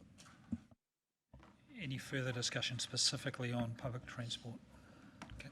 I just had a clarification, if that's all right, around, is there, I guess, high occupancy lanes or potentially bus lanes already in the Tautra Street plan? Because it's going to 4 lanes, would there? We haven't gone into the detail of the proposed lane arrangements for Todra Street at this point in time, so there's an opportunity as part of that. Thank you. Yeah, look, I absolutely, sorry, just on, yeah, just on that particular amendment, I support better public transport, absolutely. I worry that we're now trying to add another element into something just to complicate things when we're talking about designing. Yeah, I think this is an and that the public transport would become as part of this, but I'm not necessarily supportive of adding it into the detailed business case, which we just seem to be getting bigger and bigger. So I won't support this amendment. Arthur? I've had the virtue of these two on Google Earth maps, juggling them all around, which kind of raised a thing, actually, that this flyover, a real concern is that would that block view shaft between Wharero and the mount? Yes, that's been one of the primary concerns from Ngāti Kuku particularly. Google Maps doesn't back that up, but. So it'd be quite good if we can come back with better facts than Google Maps. And just to say that there is the opportunity through the detailed design process to look at options for how that might be designed. That's not to say that it would or wouldn't still have that same impact, but that is certainly part of what would occur as the detailed design. Sorry, we just got slightly off the point. Deputy Mayor, is your point about public transport? Mine was around the view shaft. Deputy Mayor?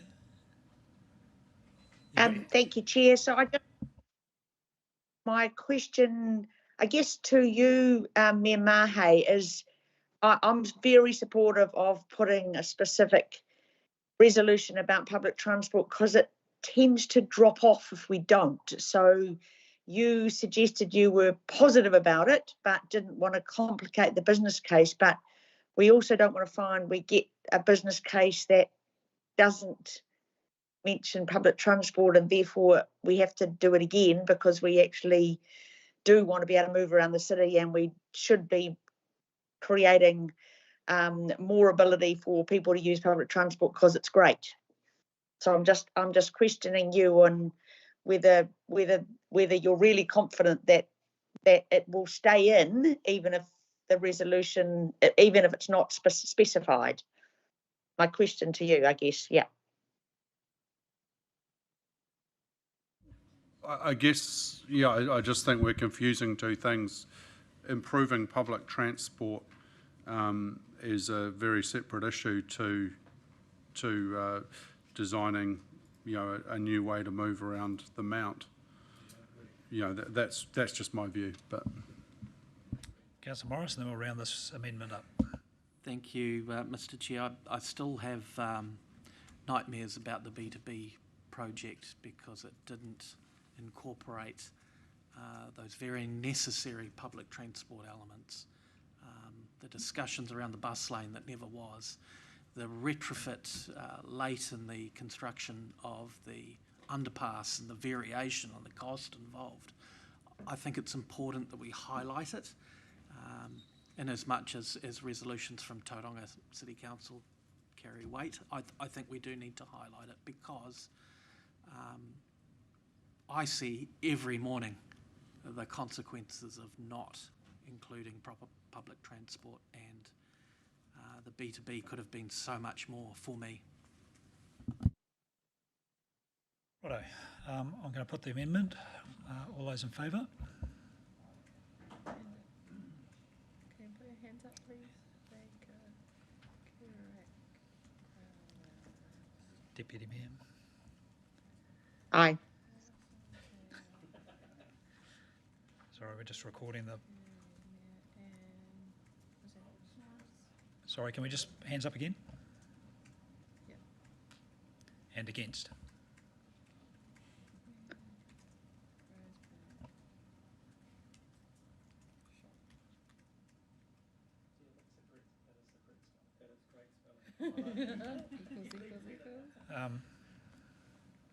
We're missing Arthur. Righto, that's carried, so it's added to the motion. Righto, we'll go back to Councillor Crowther. Have you finished your summation? You have? Then back to you, Mayor, for anything else you'd like to say. Yeah, I think it's just important when we talk about these things that we do talk about facts. I'm very keen to re-engage with the local hapu that have some some clear issues and have withdrawn all support and interaction on this project. But looking at Google Maps, if the view shaft to Mawao is their major concern, looking at the maps, I would say it is very unlikely that an overpass on Totara Street to Hewlett's would actually impact on that view shaft. I note there's some buildings in the way, but even if you took the buildings out of the way, especially around the whare, you'd really need to go over to the airport where you'd start to look through the pass to see Mawao. So, I think it's very important that when we are talking about these things, and that's what I've heard around the table, is actually it's about the view shaft. Well, if it's about the view shaft, then I'm not sure there's an issue. If it's about something else, then let's understand what the something else is. And I certainly know there's some pretty I guess raw emotions around what has happened to Whareroa, and absolutely respect that, but very keen to get them back at the table and have a discussion, so that if we do anything here, that we do ensure that they've been heard and been a part of the process to hopefully limit any downsides on them.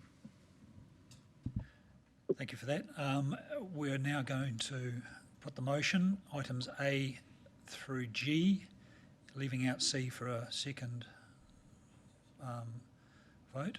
So as long as everybody's ready, we'll put the motion A to C. I won't read it out, it's quite long, it's up on the screen there. All those in favour? Aye.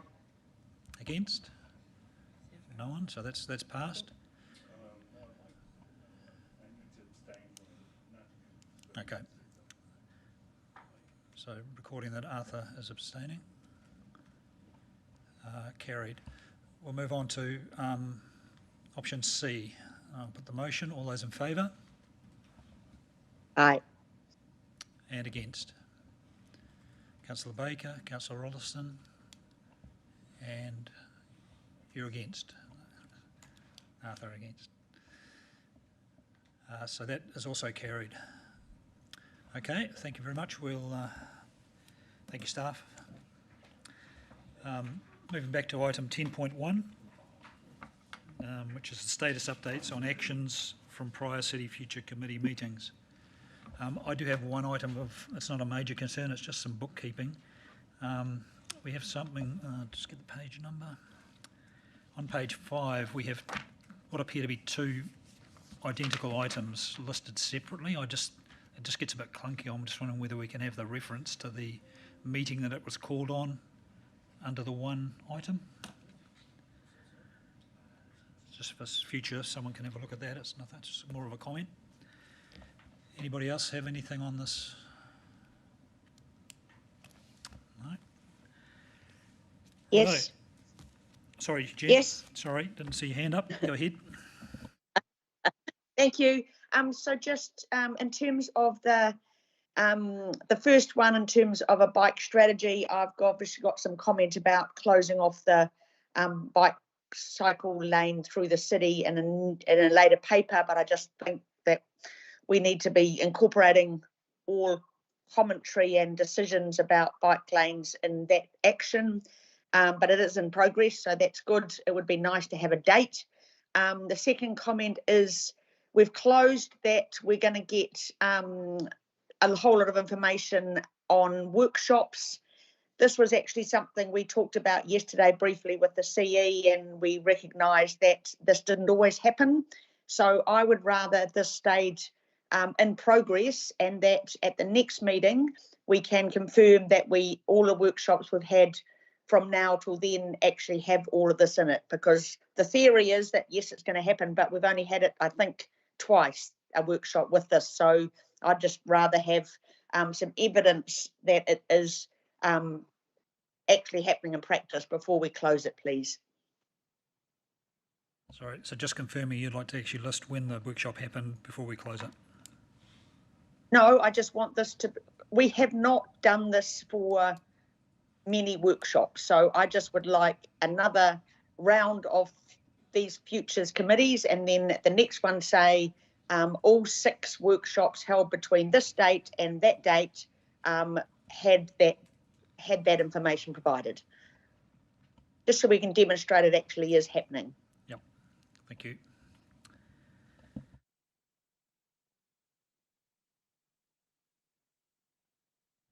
So would someone like to move the, sorry, Councillor Crowther? Yeah, my question was just for the 14th October 25, 9.1, 9.2, whether the currents, those 2 items are closed, but have the local community been informed of the current status of those in any way? Renika, do you have put you on the spot, or something to come back to?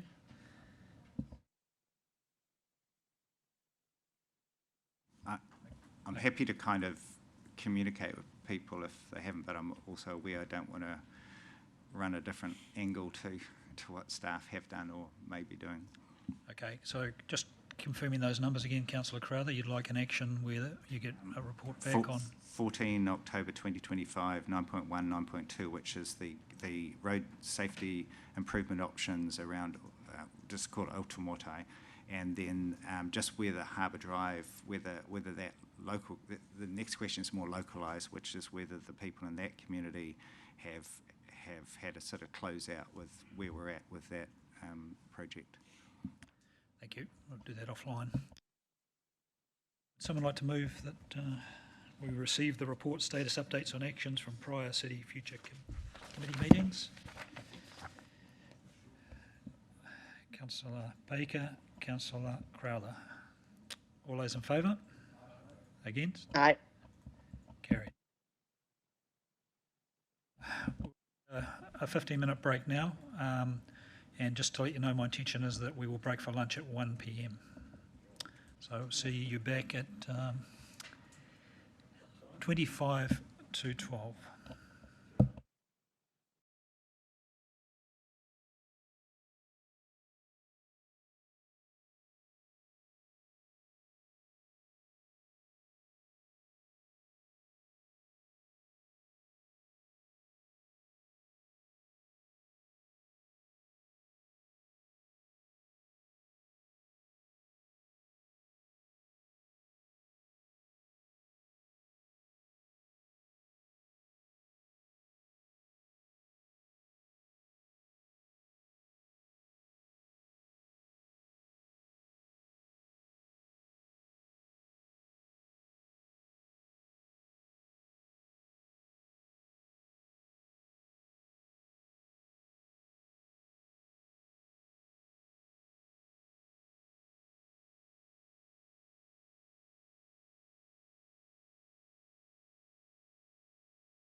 Roseboom, we're ready to.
Right, everybody, we're going back live on the interweb, and we'll call in the speakers for 10.3 Graywater reuse study. So we have Claudia and Renika. You going to do it from your seat?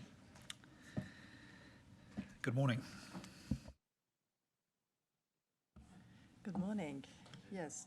So this is just an update on a desktop study we undertook, as we thought maybe greywater reuse would actually be something interesting for us to implement.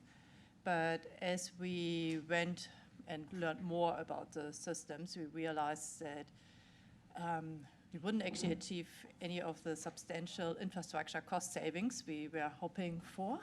And also, well, it was a bit of a surprise for myself, actually, how complicated these systems are to actually operate on a day-to-day basis. As normal household chemicals like bleach or dye, you would have to bypass the system.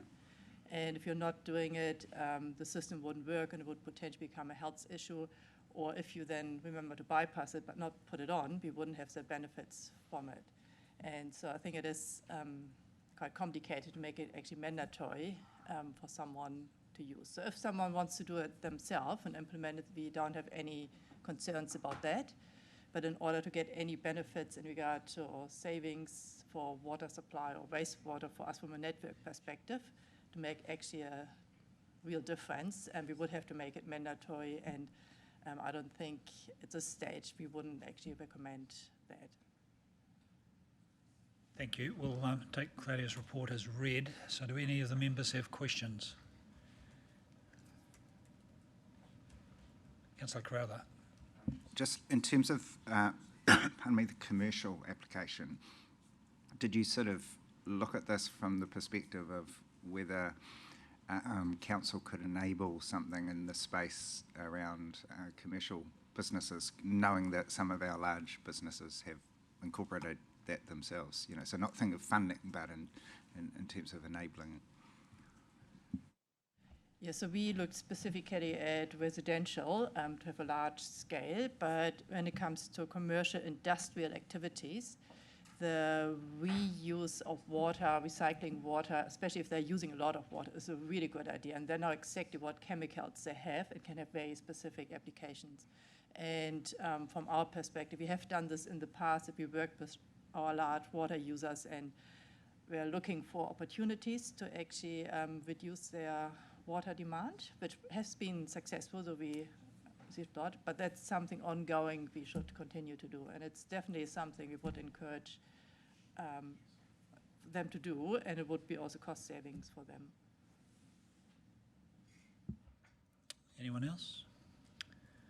I've got a comment. I'm just wondering, like, the report's pretty good and it does highlight all the things that you talked about. Can we make it in a format that's available for public consumption, perhaps, and get it on our website, just so people that may be thinking of this idea can actually see what we found out? Yeah, I'm sure we can make that happen. Thank you. So if there's no further questions, would someone like to move that the City Futures Committee receives the report, Graywater Reuse Study? Arthur, you moving it? Councillor Roseboom, second it. Any further discussion? Councillor Crowther's got his little finger up. Sorry? Second it, yeah. No, thanks, Chair. My comments more are following on from what the Chair stated around making this information available online, and also around what chemicals you use in the home, or what chemicals to avoid using in the home to make this system work more efficiently going forward. Definitely like the idea of having all the information available on the website as much as possible, and make this an individual homeowner's choice if they choose to do it or not to do it. Councillor Crowther? I think I had my index finger up, but maybe. I guess I just want to highlight one thing for us to keep an eye on as governance of unintended consequences of being, of having a water entity that is trying to be financially viable to sell water, and increasingly with a company structure, that side of things, and just making sure that we play those different roles really clearly. And it should get easier with the water entity, but I think at a commercial level, I think could be significant savings if more businesses in this area incorporated Graywater. And so whatever we can do to enable it, I won't propose an amendment or anything like that, but just to encourage the council to do whatever it can to reduce the usage of water and anything to reduce the amount of wastewater that we're having to process, even though there may be financial consequences, adverse financial consequences for the water company. Thank you. Arthur, do you want to sum up? I think it was well worth a good exercise, actually, and it certainly had a surprising outcome for me as well. I think really the case is that it may not be its time yet. Great point. Okay, I'll put the motion. All those in favour? Against?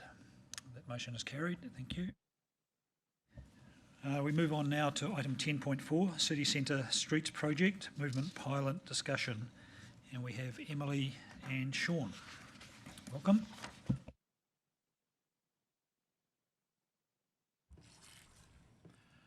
Good morning all. Just have a couple of slides to just help through the background and hopefully help any discussion that may occur afterwards.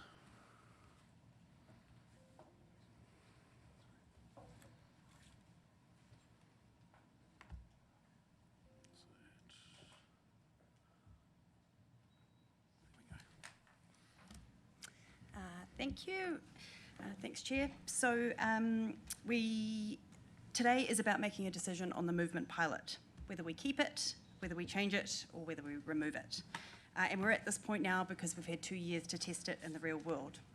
It is important to stay up front that this decision today is about how streets function and how people will move through the city centre. It's not a decision about long-term design or major investment.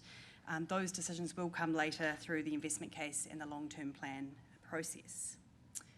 I wanted to kind of stress that this approach has been about testing change by actually doing it. It's kind of an unusual engagement technique, but one that was supported through the NZTA process, where we used temporary low-cost materials like paint and planters so that people could actually experience the changes in real life and not just react to a plan on a page. So it's given us much more meaningful feedback, and Sean will take us through what they've felt after being able to try it and understand it. Today's scope, if we go to the maps, is focused on the core movement network of our city centre. So it's primarily Hamilton, Willow, Wharf and Spring Streets. And this is a one-way system, so the streets depend on each other, and it will support how people of all modes will start to move through the city. But just as importantly, we want to stress that we've refined the scope based on feedback. So through this process, we've heard very clearly strong opposition to making Grey Street and the Strand one way. So we've responded to that, and those streets are no longer part of the recommended changes and will remain two ways. Next slide. Yeah, so I will just, note in the council paper that there was an error with the image attached, and that we're only recommending Spring Street be one way up to Grey Street. So it's very much more of a backwards L or a J really than a U-shaped one way in that Wharf, Willow, Spring area. Yeah, Drysdale. Could we, or have we considered Wharf Street only being one way from Waihiri Lane? So we have looked at, and that would come down to the wider implementation of it. That detail we have looked at.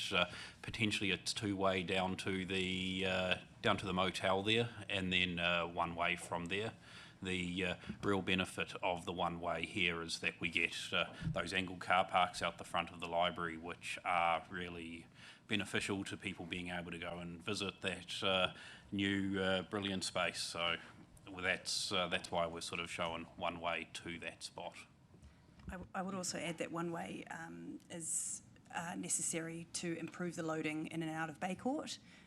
With the big trucks, it's really tight at that section. So that would be the detailed design of Wharf Street that would need to tease out some of those interdependencies.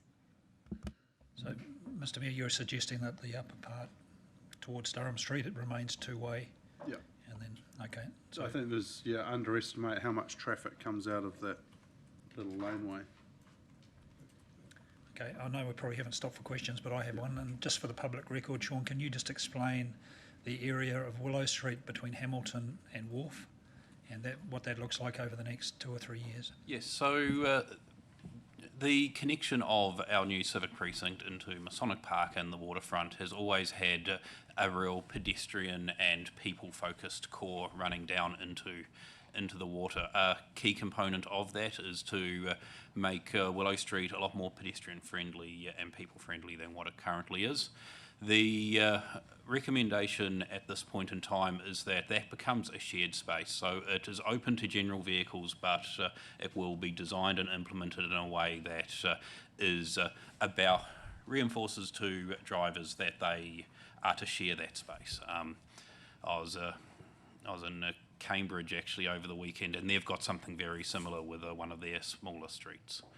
So the idea would be that would be for the now and likely into that medium term. The concept of how we'd design that space is that long term it will probably need to move to being goods and service vehicles only when that space becomes more busy and alternative or other uses of those adjacent properties really demand that. So we'd be designing with that long term in mind, but also being able to implement it in a space that works for everybody now as well. Sorry, so in a nutshell, vehicles will still be able to travel over that space? Correct. Thank you. So as part of the work that has gone on to develop this, if I just jump back to here, we went out and consulted on that left plan with the black being what was in place and the purple as a potential. We had multiple community workshops, some with different stakeholder groups, a couple of different more community-wide activities, and including at the STEM Festival. We received 1,300 responses to our survey as well. And yes, there was 60% comments in that survey that had concerns or negative views on the one-way system.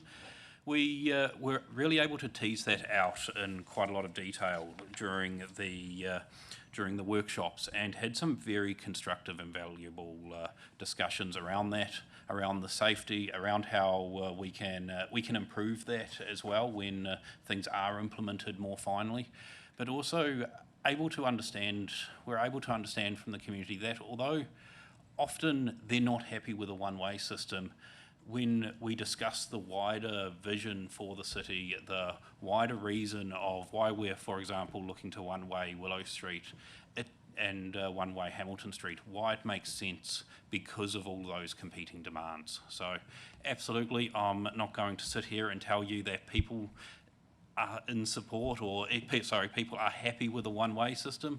However, there was definitely an understanding from those workshops that there was an understanding of why the change had occurred. This is more where we put in the slide again so that I can flick back to it for discussion. So what we're asking you for today is we're recommending option C, which is to make the one-way permanent with some modifications. That needs to occur to enable some further design to happen and further work to happen on Hamilton Street and on Willow Street, but also to enable a more long-term solution to work in on Wharf Street with the library, so that when the library opens towards the end of this year, we've got a section of street there that works for those users. And yeah, open it to questions. I'm gonna kick off. We've talked about a couple of you got a couple of safety concerns there, and I've had a lot of feedback of the intersection of the Strand where we currently have a giveaway, and then the intersection where you have to stop on Willow Street coming into the Te Manawataki precinct there. So what are we thinking is going to happen with those? So we have done a bit of work on what a little painted mini roundabout would look like on the Strand and Hamilton Street to make that priority work for the buses coming up their route from Hamilton Street, but also making it much more usable for everyone. We haven't got into implementing that because that came up as an option about two months ago, and we wanted to wait for this decision first rather than painting something in and then immediately having to remove it.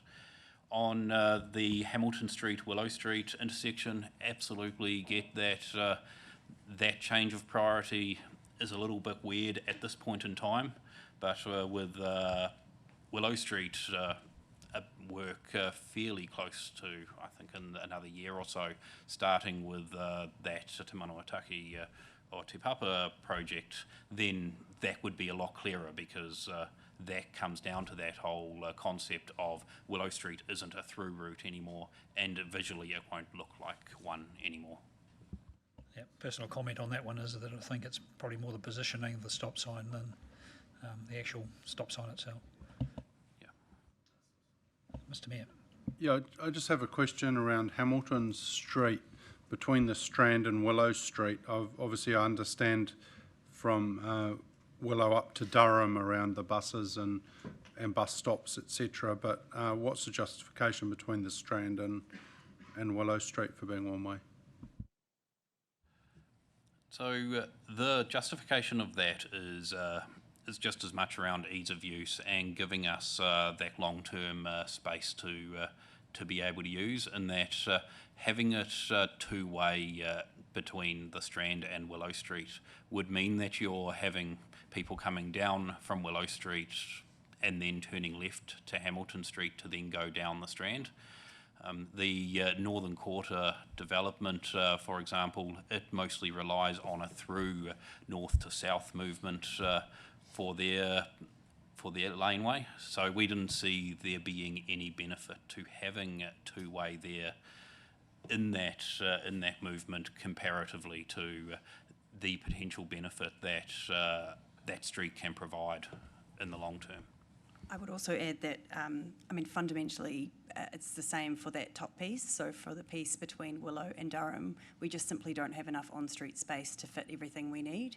So in that piece between the Strand and Willow Street, there is another civic bus stop there. And so if you start factoring in bus waiting space, bus pull-off, the laneway space, and the general footpath, we're really struggling to fit the number of new uses that we need on each of these city streets.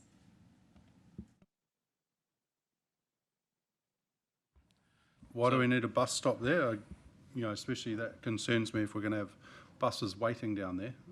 So there are 4 pick-up drop-off bus stops in this northern central area of so 2 in the city-bound direction and 2 in the north-bound direction.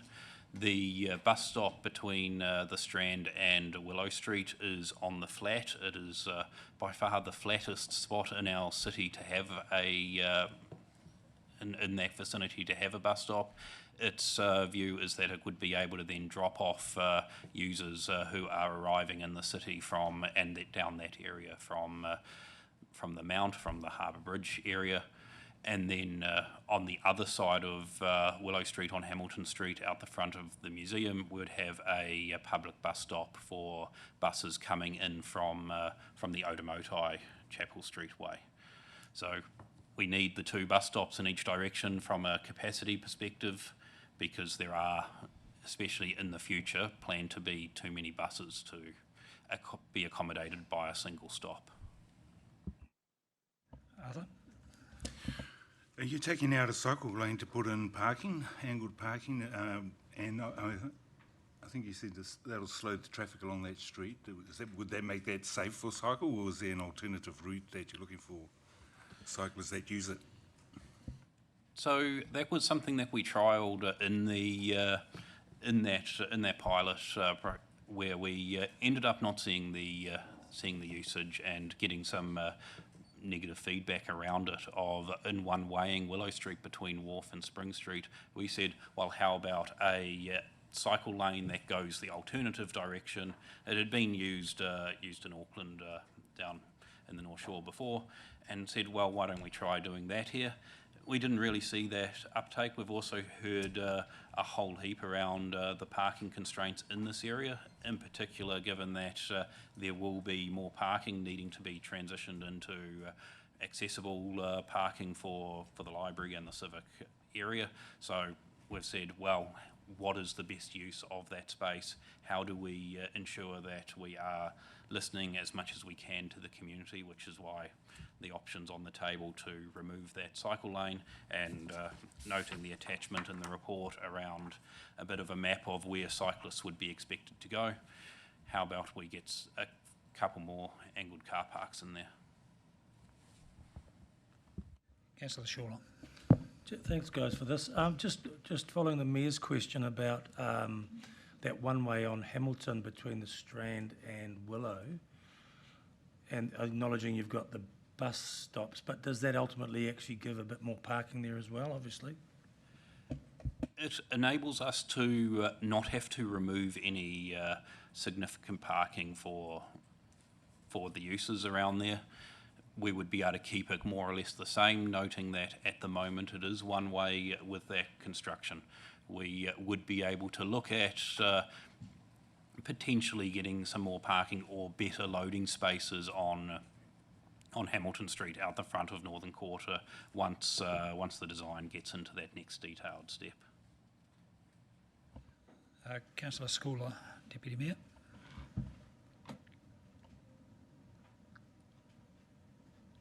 Thank you, Chair.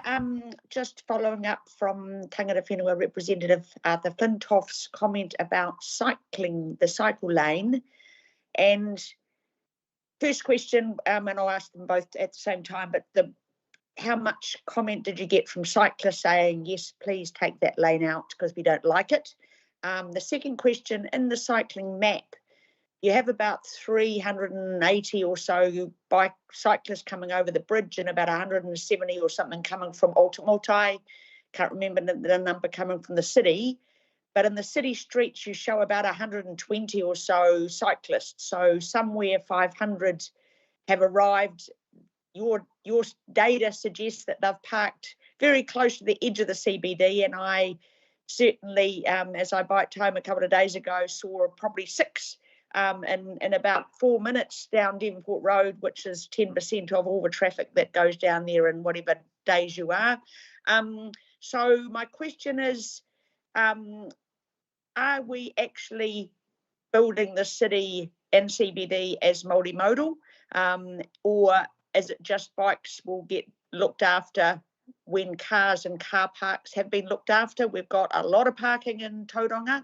I know people like parking outside a building, but we're too big as a city to be saying let's take out bike lanes and put in more parking because people just say we want more parking. Well, we've got to get used to the fact that on-street parking is not what happens in larger cities. And but my question is, where are bikes?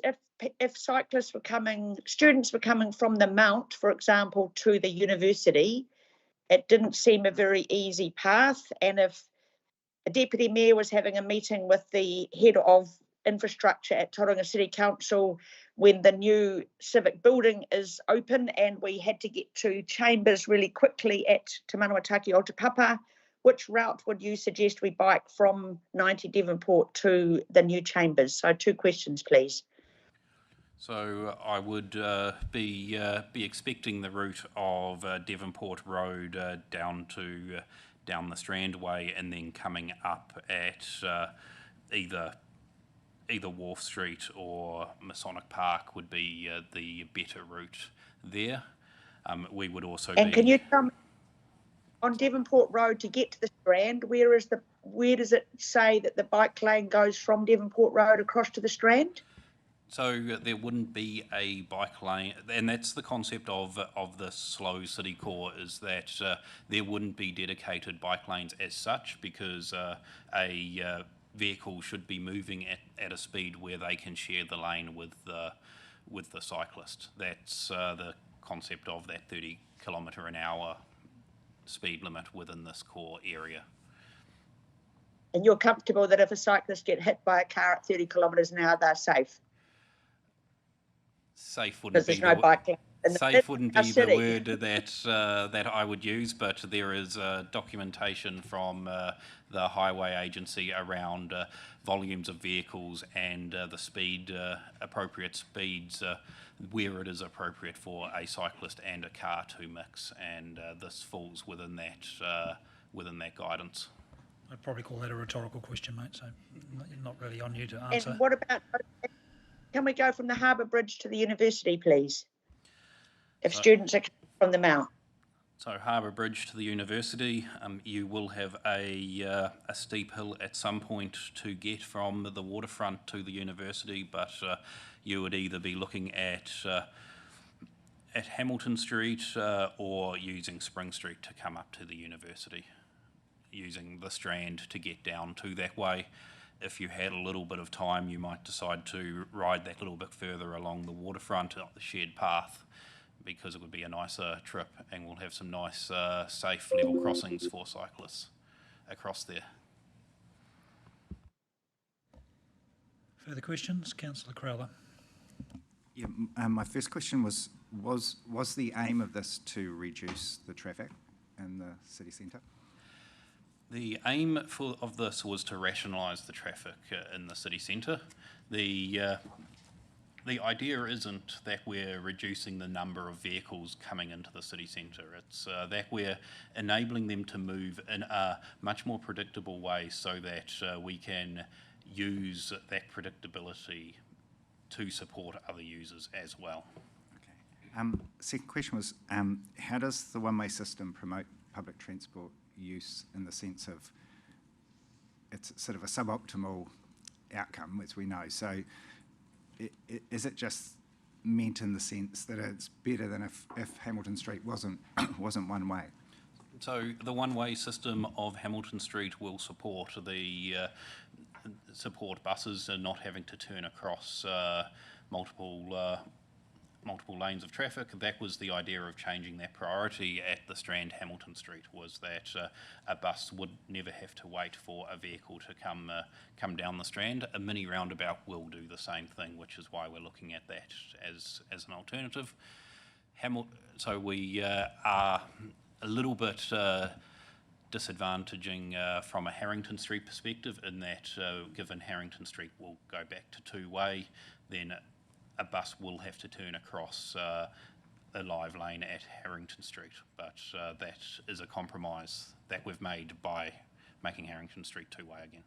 And had you looked at what had been put forward at some point, which was to have buses on either Hamilton, which I think was the original idea, or Harrington, but not on both, so that you end up having a road for buses, which could potentially, given the increased frequency in the future that's potentially planned for, if I put it that way, then you would have one where the cars would naturally gravitate to and the buses would gravitate to.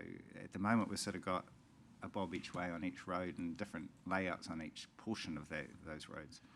I tossed up whether I included that map within this presentation, but so the original concept was that Hamilton Street would be for special vehicles only, so buses and service vehicles, and that would be both ways.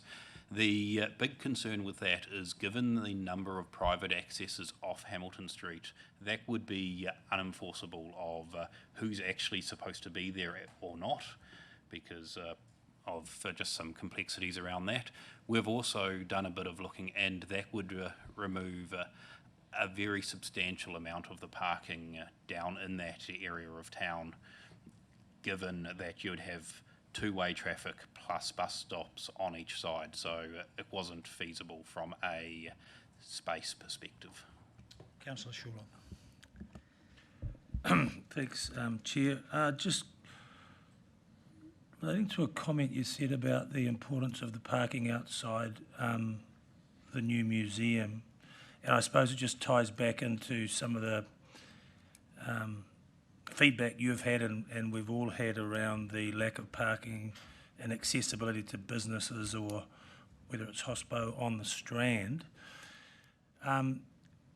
There's no way within this existing framework that we can improve that situation? Otherwise, we're talking about changing road design and stuff. I'm really just keen to understand, we're saying in one area, trying to protect parking here. We've had some real serious feedback about parking in other areas. And yeah, so that's the first question. I might have one after.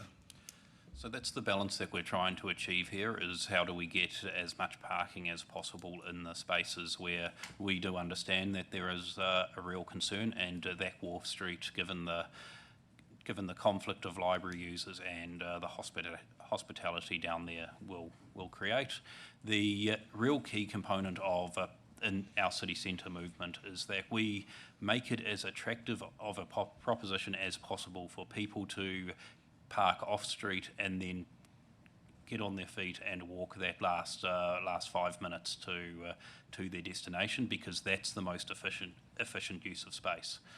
So that is part of the reason for these one ways, is that we are then able to very much encourage that use, a bit like a mall, in that a lot of people don't complain about parking, for example, in a mall, because they feel comfortable walking that last 5, even 10 minutes to get to the destination that they're trying to get to.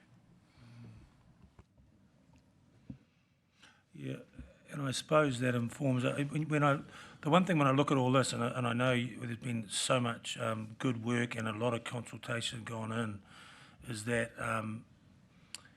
we've lost that sort of ability just to have that downtown loop. And because obviously if you look to one way the Strand, you could probably add a whole lot of parking, but then if you do that, you've got to go all the way up and around to get there. So I can understand where you've got to with your design. I would love to have seen some way that there could be a real, I mean, for me, the city centre, easy to get there, easy to park there, easy to get around and easy to stay. And I think you've done a great job getting to where you are. The hard thing is it doesn't address some of those real hard parking questions we probably had. I'm glad the deputy mayor's a long way away and she can't tell me off, but I do know that there is quite a lot of ample on-street parking in the Mount Main Strip, so I understand those businesses will have the same sort of challenges on the Strand as wanting to make it easy for customers to get to them. Righto, thanks for that. Any further questions? Last one, Councillor Graywater. Yeah, I noticed the argument presented in the paper was that the Strand was ruled out because of the number of the responses from the public to make it one way. But there were actually more people supporting one way on the Strand than support what is being proposed here. So 31% versus 28%. And I'm struggling, given the long-standing kind of tension. I can understand we don't like to do it politically, but from a staff level, surely there's a lot to be gained from having one way on the Strand as an option in terms of events and looking at the flow from Te Manawataki or Te Papa through. And we've kind of dismissed that one. But on the other hand, there are some things that are quite concerning around the flow and impacts of the rest of it. and that was put forward. So is there a reason? Was it political that you were kind of trying to read the signs and not put something too contentious forward, or is there actually an evidence base of why, when more people support the Strand to be one way, why that wasn't looked at? So would we like the Strand to be one way tomorrow? Yeah, absolutely. From a staff perspective, we were trying to read a few things in all fairness around that, in that we were trying to make this paper very much around that civic core, but also really reading the room in the long-term plan, and that to one-way the Strand in any form requires a whole heap of capital investment, and we're trying to read that long-term room of we don't believe that that's in the wider best interests at the moment, and asking you to make a decision on one-waying the Strand, knowing that it's unlikely to be implemented for the next 3-4+ years, and then a new decision would likely be wanted at that point anyway, seemed a little bit irrelevant to the conversation at hand. Hopefully that answers the question. Councillor Baker, do you have a... All right. Righto, if there's no further questions, thank you, staff. I'd like to move the motion. It's a huge motion, as recommended by staff. If we could get that up on the screen. Do I have a seconder? Thank you. Councillor Roseboom, thank you.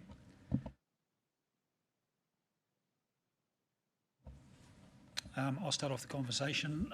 There's been a lot of work done on this. I think we've had the trial, which hasn't been particularly popular, but I think it has achieved what it set out to do. Looking at the amount of construction that's happened in this vicinity over the last 2 or 3 years, traffic has still moved in the city, where I think if we hadn't done this, it would have been a real struggle when materials arrive for buildings to be put up, that sort of thing. So I think it has proven that the one-way system has got some positive aspects to it.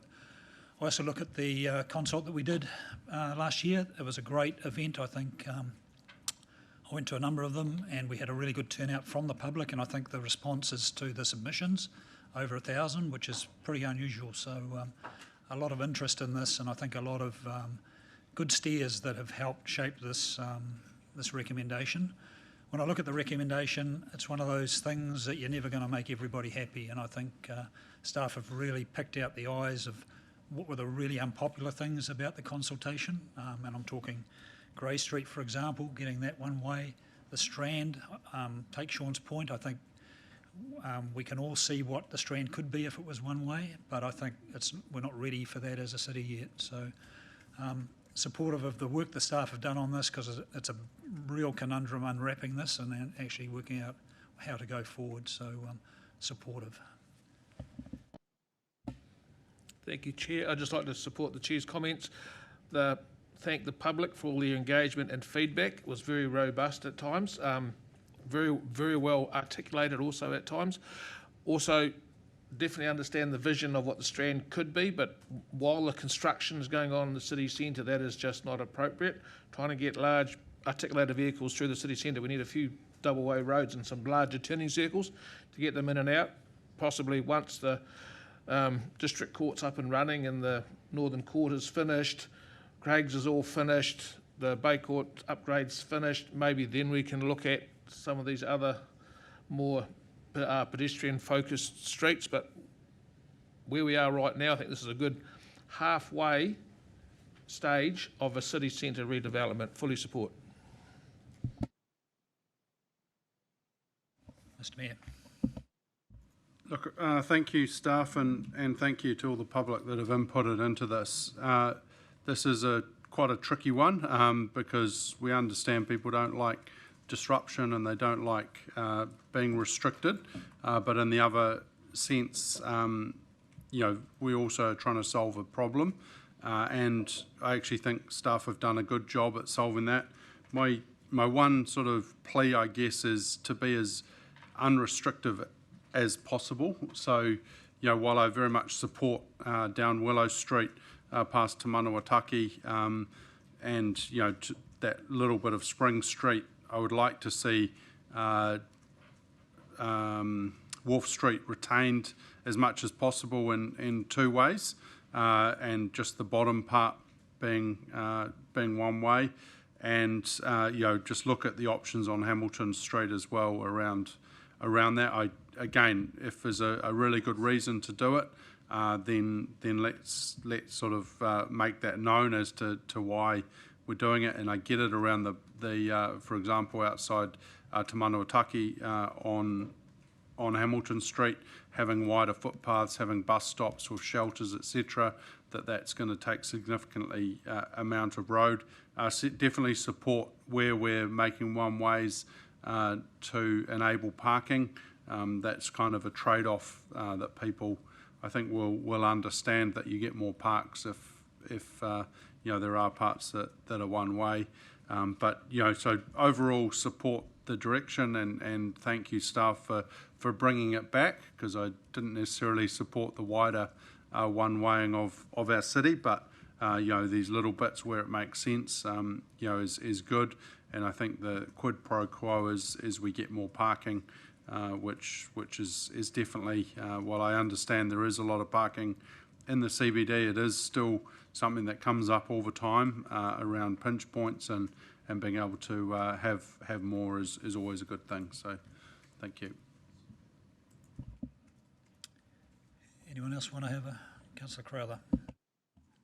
Yeah, I appreciate the work the staff have done. It's been a lot of work over a lot of years, and I guess for me, I can see benefits, but I can't really support it, and I can't support it because I feel I've seen a better option that was on the table earlier on of how to actually lay out the city centre and get a better outcome for people in vehicles and people in public transport and cyclists. And I think, although I can see why people would support this and with what's in front of them, we're making it permanent, and we're permanently locking in something which I think is suboptimal. And I think what the Bay of Plenty Regional Council initially supported, and what a bunch of other stakeholders that I was involved with at the time supported, would have been far, far better outcome.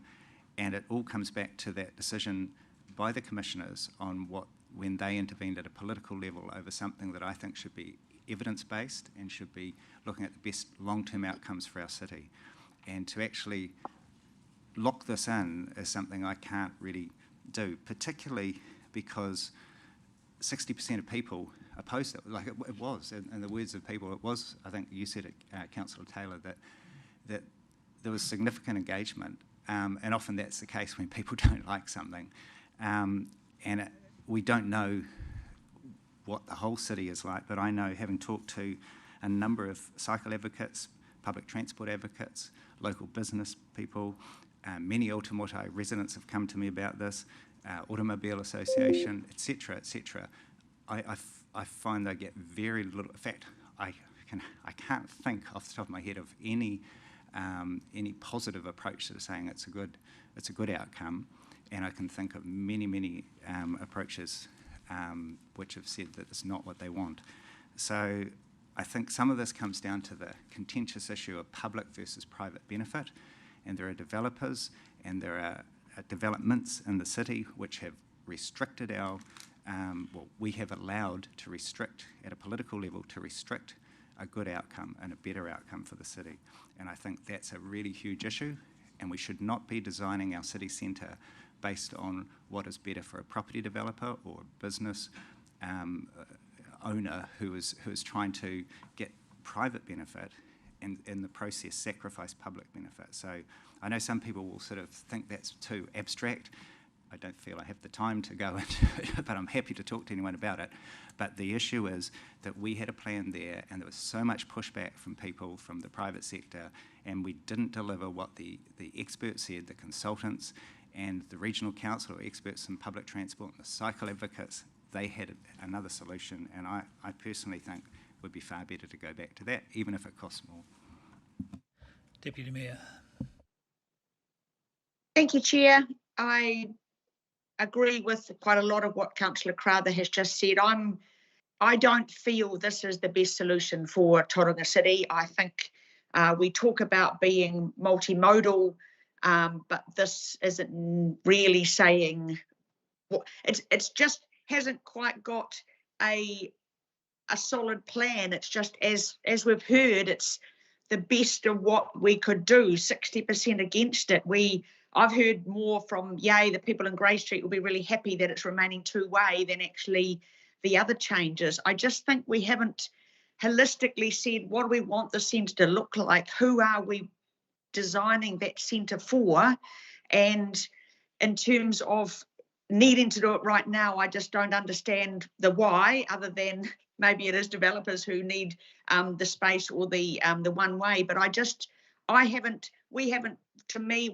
we started off 18 months ago looking at how people walk up to the Domain and back to the Strand. We started talking about cycleways. We absolutely are talking about public transport, but seems to be an isolation of this is what we want our CBD to look like, and then the roads and multimodal pathways will support that. But and I've heard one of my colleagues say, Jen, you don't need to be cycling in the CBD because that's not the point. We can't drive in some of the places you shouldn't be biking. Is that what we're doing? But I can't support it. I certainly can't support a cycleway coming out that I used this week. But so to me, it's just we haven't really said, let's have a look at what our whole city centre needs to look like, who needs to walk, bike, bus, and then drive. And I just think if we're making plans for more on-street parking, we're going against what we say, that we're wanting people to use the great spaces that are in the car park buildings. And I don't think I've ever seen the Elizabeth Street one full up. So there absolutely are spaces, and I think we just have to get used to the fact that we do park in a building and walk, and there are accessible parks for those who need them, and there are buses for those who need them as well. So I think we're going backwards by saying let's take bike lanes out and put car parks in. Any further comment? No. I'll have the final say then. I don't think the Deputy Mayor is quite correct. I think this is grounded in a wider vision for the city centre. I think it's actually directed some of the movement that we've had to see around this. If we look at Te Manuataki and how that's operating, it probably demands that we do have one-ways in certain areas. So I think the consultation and the kickback was definitely around those other streets, the Grey Streets and the Strand. So I don't think we can put the reflection onto these other areas where we definitely need to have the one-way system to operate properly around Te Manuataki. So I'm happy with the result. It's not perfect, nothing ever is. But again, a big thank you to the staff who've done a huge amount of work on this to get us our result. So with that, I'll put the motion. All those in favour, please say aye. Might have to have hands up, I think. And against? No. So you got Deputy Mayor, Kurak, Crowther and Baker. So that is carried. Thank you all. We'll now move on to item 10.5, Strategy Stocktake Tauranga Maunganui, Inclusive City Strategy, and that's Sarah and Christine.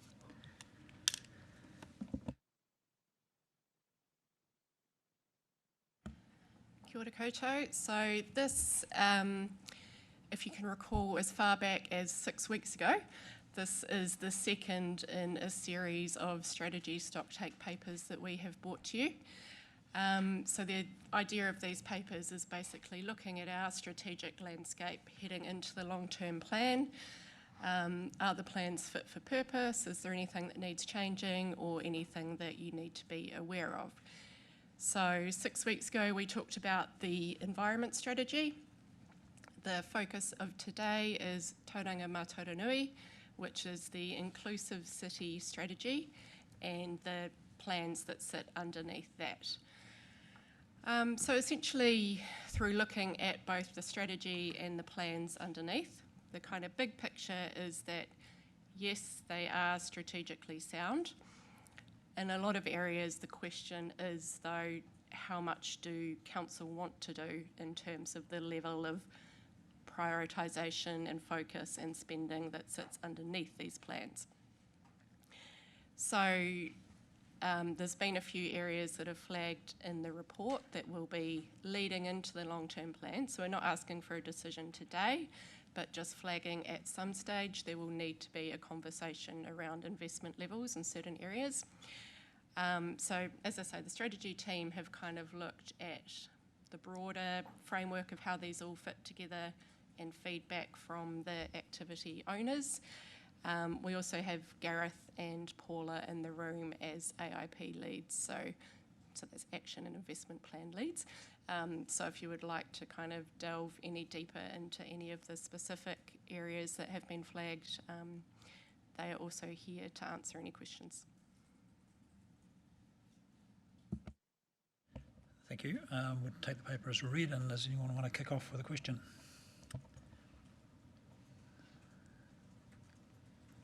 Don't be shy now, come on. Councillor Roseburn. Thank you, Chair. I've got one.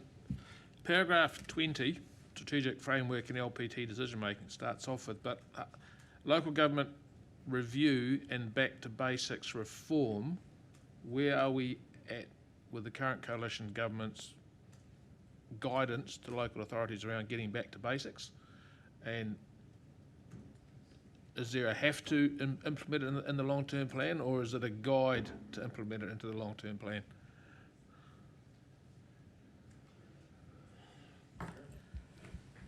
G'day. So there's nothing specific in what we've had so far. The what's the phrase that they've been using? The bill which is before Parliament on the basics is still a bill. It was on the order paper 2 or 3 days ago at about number 6 or 7 or 8, but it hasn't got there yet. That will just set the framework up, take out the 4 well-beings, bring back in a different purpose and various bits and pieces through there. Specifically, as far as the LTP, it doesn't make much difference. The phraseology is around the lines of, in making any decision, you must consider the core activities. Well, consider versus only think about is a very long stretch. So it comes back then to your decision making. The survey, which you'll get the results back of very shortly, provides views from the community about what core activities are.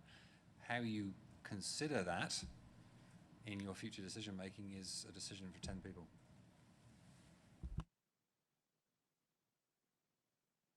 Mr. Mayor. Yeah, I have a question about the Smart Growth Housing Action Plan 2021. I'm just sort of not quite understanding its place. I've read what it says. So a couple of questions. Firstly, what has this achieved? And secondly, is this not something that really should be done through TCC? And, my understanding is Smart Growth, we agree a plan, and then the councils effectively deliver it.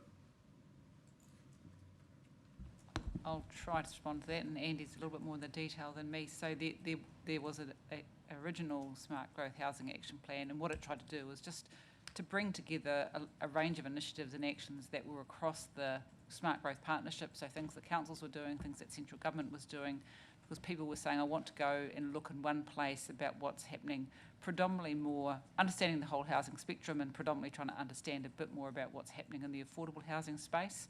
So in lots of ways, it just documented a whole series of actions that were underway. It's now in the process of being updated, so there is a working group made up of the councils and the government. It's being the main resources coming in from government to update it and effectively do the same thing. Have I pretty much captured that, Andy? Yep. He's nodding at me, so yeah. So is it useful?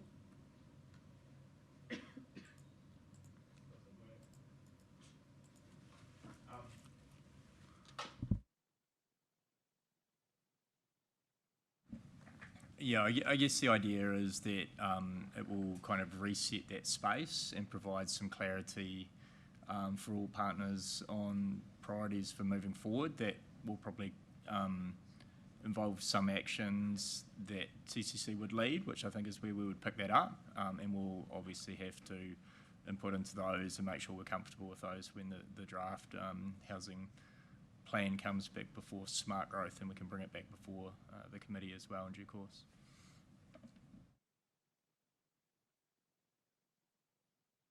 Councillor Crowther. Thanks for the report, Sarah.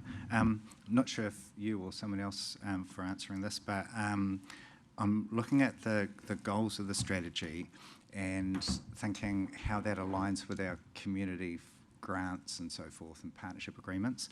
And one thing that really stuck out to me was number 5, strong neighbourhoods, livable communities, and yet neighbourhood support have been in here.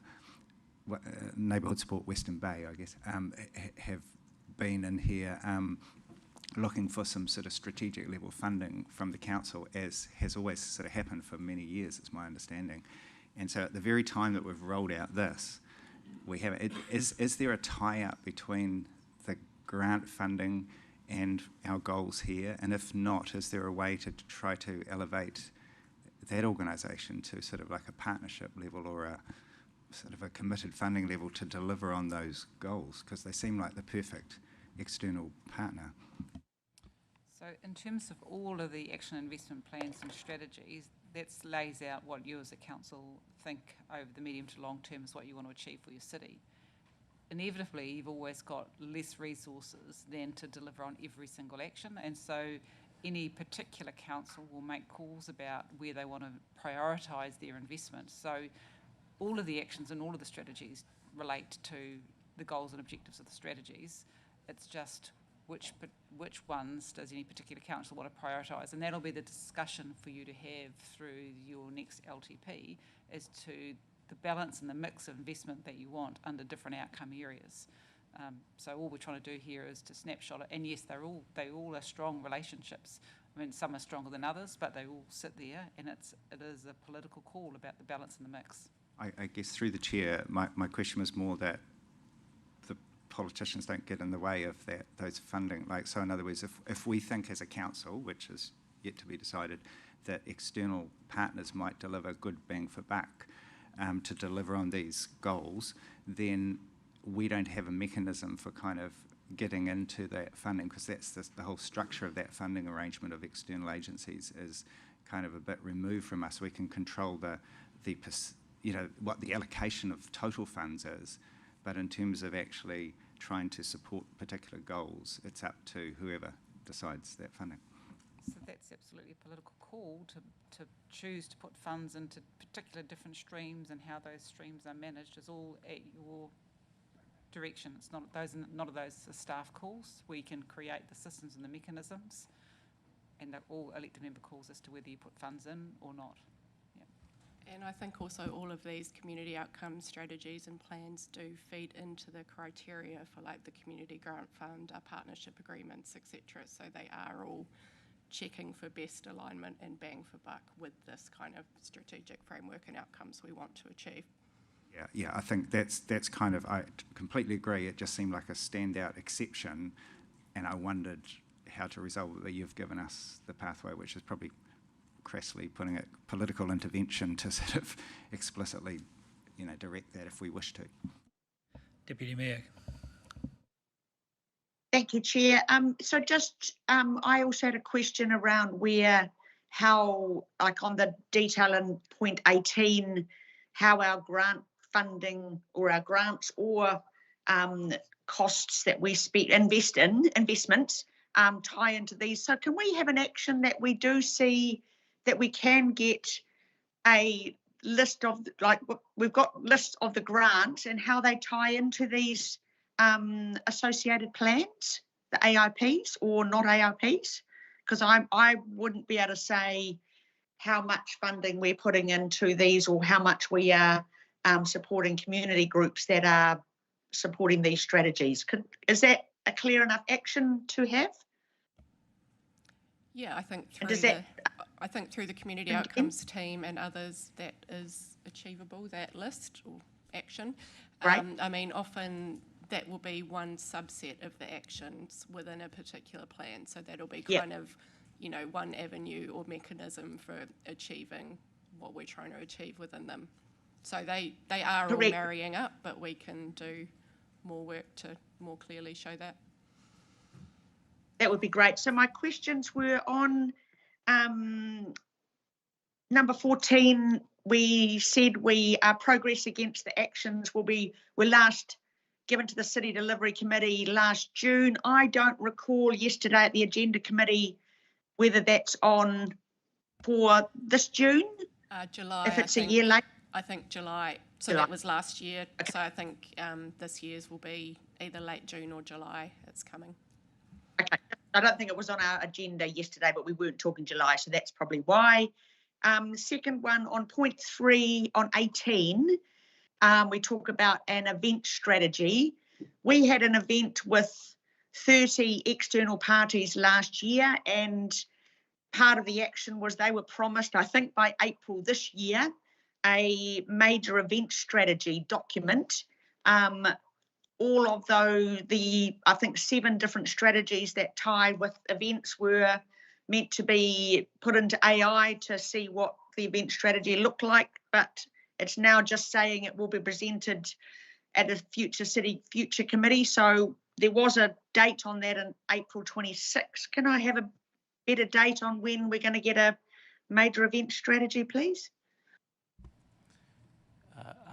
Ahi mare, koutou. Yeah, good question. So staff have been working internally on that for the last couple of months. A few of us got roped off to other obligations earlier in the year, which delayed things a little bit. We've had quite a large number of internal and key stakeholder workshops. We're meeting with the strategy team later this afternoon to review current progress. And then we have 3 external event industry workshops tentatively penciled for the week beginning the 8th of June. And once that's done and we have that feedback, we should have a pretty solid draft that we can circulate. We had originally planned to bring, well, after the April date changed, a final-ish version by the end of June, but talking to the strategy team and trying to tie in with this series of reporting on AIPs and strategies, it was suggested that a better date to bring this back would be I think it's the 20th of August, when some similarly, some strategies in the same family would all come back to this committee to be presented together. So that's tentatively what we're working to at the moment. But by the end of the week of the 8th of June, we should have a pretty good, solid working draft, well, near final draft of that particular strategy. So thank you for that, Gareth. So can I have as an action, because I was involved in getting those 30 externals around the table. They came to our whare. They found it was a really useful event, but I've gone back to them once, but not again. Could I get as an action an update of what you've just said, Gareth, so I can get that out to them, so that if they want to be involved in external workshops, that they can be involved? Yeah, 100%. They are all already on the invite lists, but I have an email prepared that can come through to you for them to receive a personal invite from you as well. Can we have that by the 1st of June, please? If not earlier? Yep, much earlier. Okay, great. 25th of May then. Thank you. Councillor Baker. Perhaps complementary. The questions I have are around the looking at initially point 18, page 3. Some of these some of these plans or strategies have direction required by elected members. When will those workshops or discussions be had? And on the Kāinga Tupu role, has that coordinator position been filled, or has that role been dispersed amongst staff, the responsibilities of that role rather? I can answer the first half of that question and Paula can answer the second half. So most of these are being added to the long list of issues that we're compiling, feeding into the LTP that will be seeking your direction. Exactly how those come to you, I'm not 100% sure. Maybe issues and options papers or a series of kind of papers coming to you over the next few months in advance of sort of the latter part of this year starting to actually confirm LTP budgets. But yeah, that'll be over the next few months. They're part of a broader list of issues, many of which you're probably aware of already.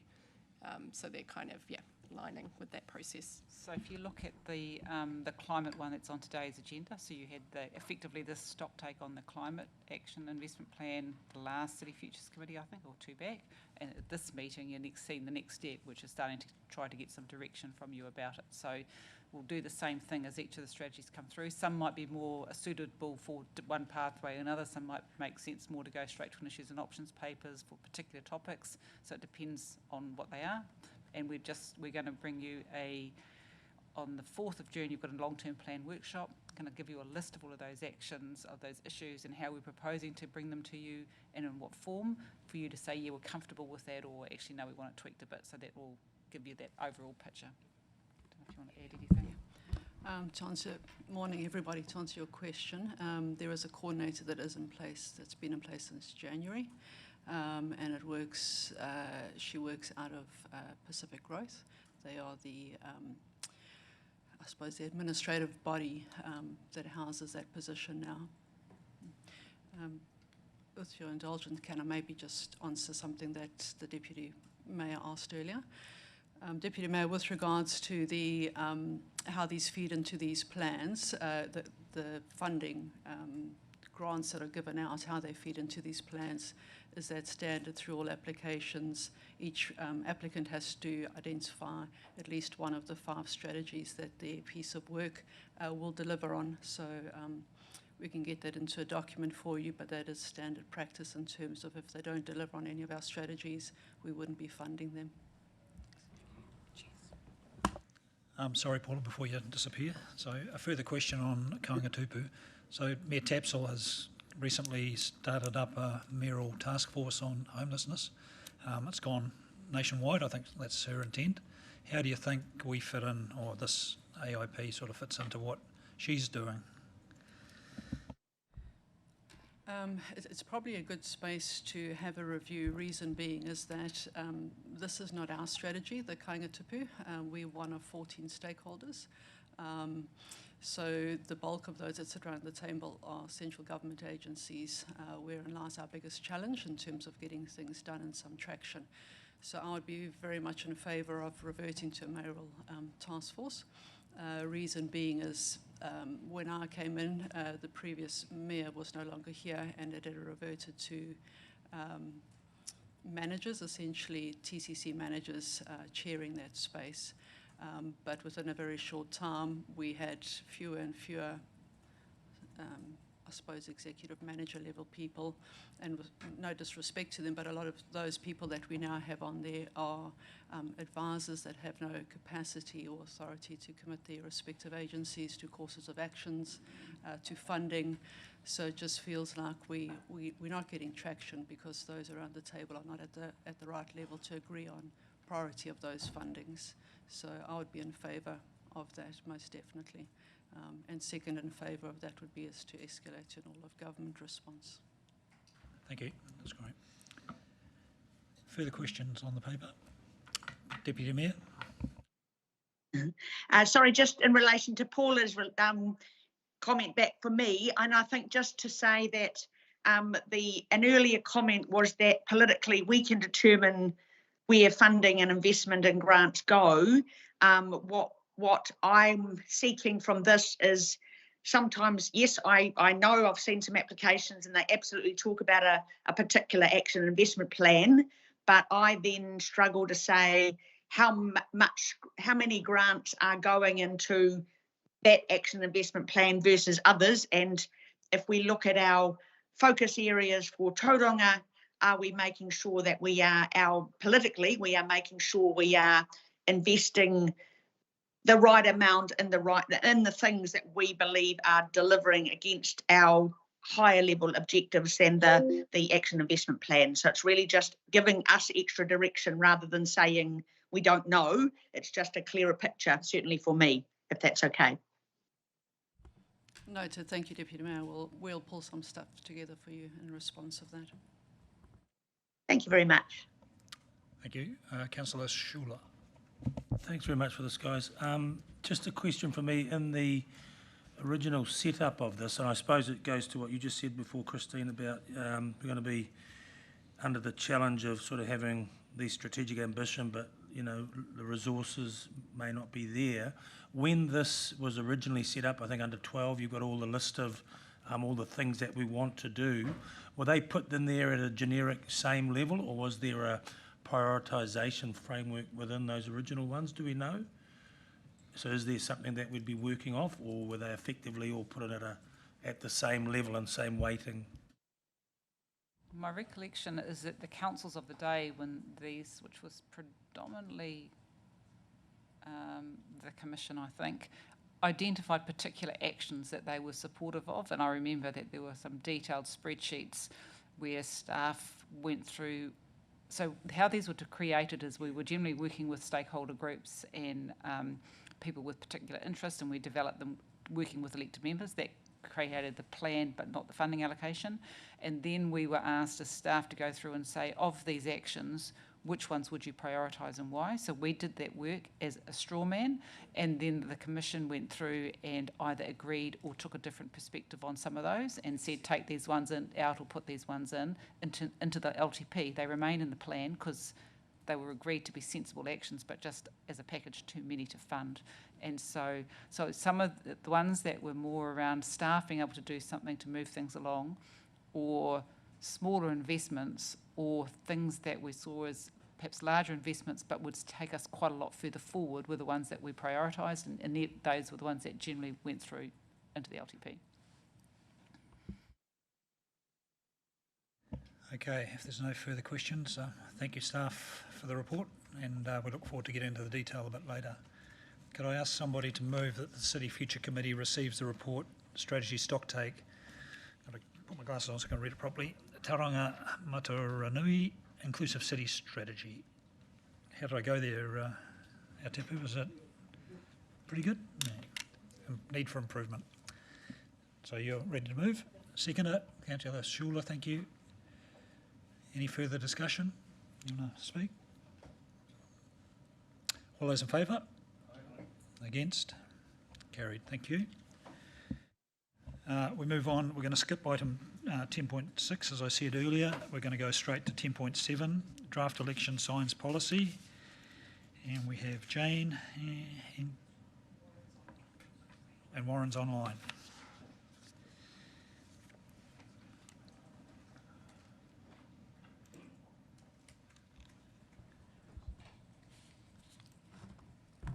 Okay, so this report presents a new policy that was the outcome of the review of the local elections policy. And when we reviewed that, we found that most of the matters in that policy were already identified in legislation or through our current practices.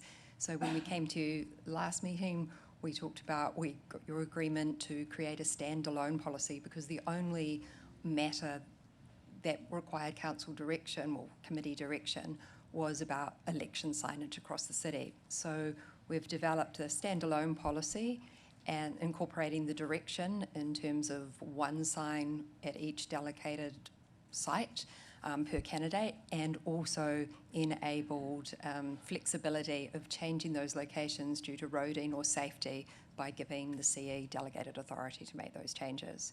So, and staff are obviously recommending that you adopt that policy. Just we're wanting it in place for the next election. So yeah, any questions? Thank you very much, and I'm sure there'll be heaps. Councillor Morris. Thank you. Keep a reasonably hands-off one on this, even though it is our policy, and I suspect that the boundaries and all sorts of other things may change between now and 2028. In the interests of cordial relations between candidates, future colleagues, people who end up sitting around the table with each other, is council able to do that temporary line marking of those signage areas, which it has done in the past but missed in 2024? So we've looked into that and taken advice from our compliance team, and they've said that when we've had the markings in the past, that it actually created more of a compliance issue because there were more complaints because people were treating them as a very hard, strict boundary. So even when signs were slightly beyond that marked boundary, there were more complaints. And so their advice, and given also it's quite a cost to put those in place too, it's a cost anywhere from 2,000 to 5,000 to actually go and mark all of those sites, especially because we've got additional sites now, that was maybe more pragmatic to just have the maps identifying those. So we're still giving boundaries, but allowing a bit of flexibility and yeah.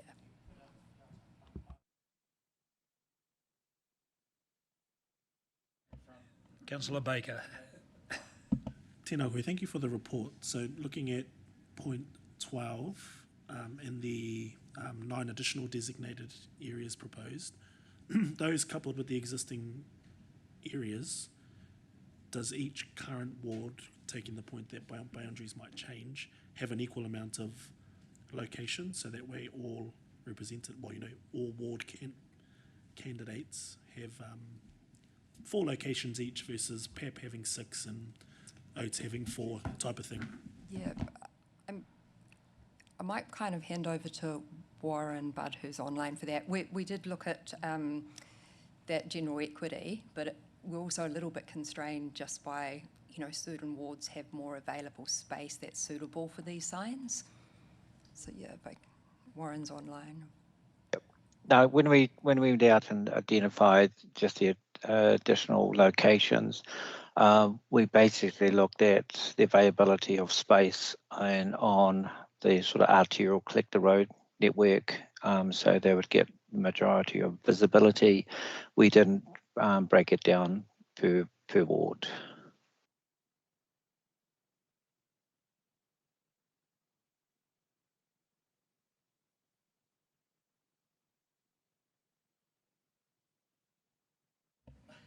Guys, any further questions? Any further questions?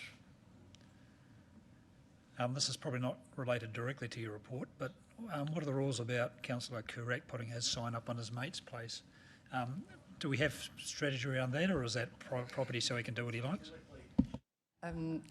Anyone needs permission of the property owner to put those signs up, yeah.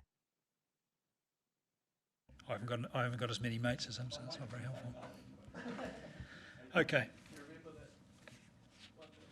If there's no further questions, we'll thank you very much for the report. Thank you. Councillor Roseboom's going to move the motion as put. Councillor Baker, seconder. Do you wish to speak? Thanks, Chair. No, just to thank the staff for all their efforts.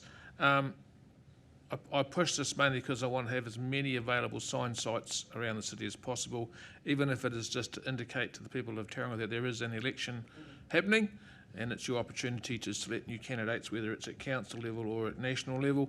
And given there is an election this year, the more signs the better. And also given our previous election that we all undertook to sit at this table, there weren't a lot of people actually participating. So the more we can do to advertise the fact that there is an election, the better. And once again, thank the staff for their efforts and look forward to this being used in the national election.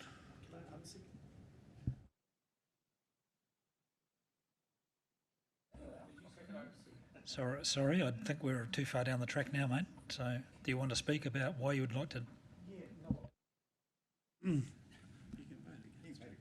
Yeah, that seems, yeah, okay. Sorry, Martin.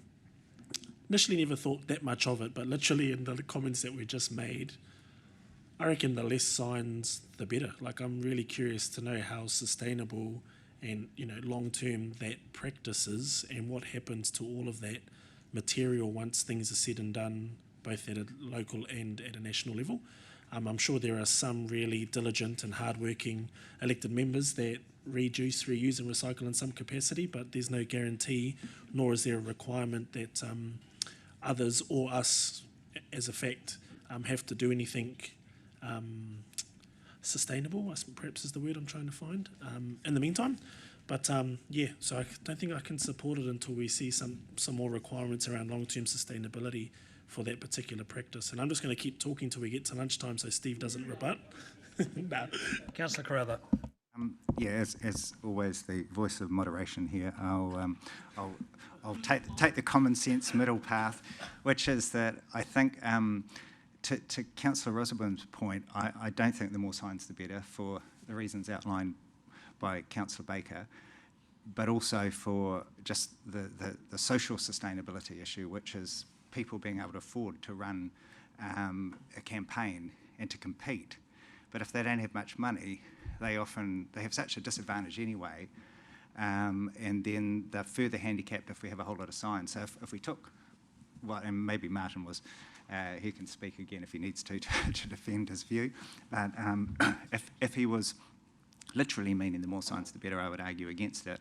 On the other hand, without some form of public signage at this day and age, and I do wonder about digital signs and council providing a platform with government subsidy maybe one day to run an election using a more sustainable form of signage, which could be, repurposed. But at the moment, I think to get that balance right, I think the staff have sort of gone, right, let's, in my ward, it's three locations. It seems about right.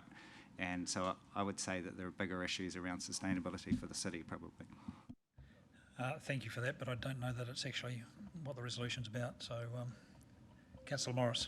Look, I just want to be helpful, and in terms of recycling, if Councillor Crowther and Councillor Baker would like to recycle signs, I have a cousin who needs them in terms of his painting, so we can connect after the meeting. And that being said, some of Councillor Baker's signs should be in our new museum because they're really pretty.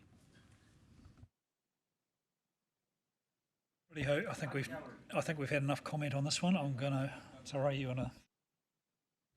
Yeah. In relation to as many as possible, I had quite a bit of feedback from the last election that a lot of people around Tauriko only knew the election was happening because all the signs appeared. And two, all my signs were recycled. All the timber was recycled by my brother, and all the placards were used by the local play centre for children to draw all over. So they were definitely fully recycled. Good work, liking that. I'll put the motion. All those in favour? Aye. Against? That's carried. And with 2 minutes to 1, we'll stop early for lunch. You get extra 2 minutes. We're back at 1:30, please, to talk about climate and resilience.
Righto, thank you. Hope everybody had...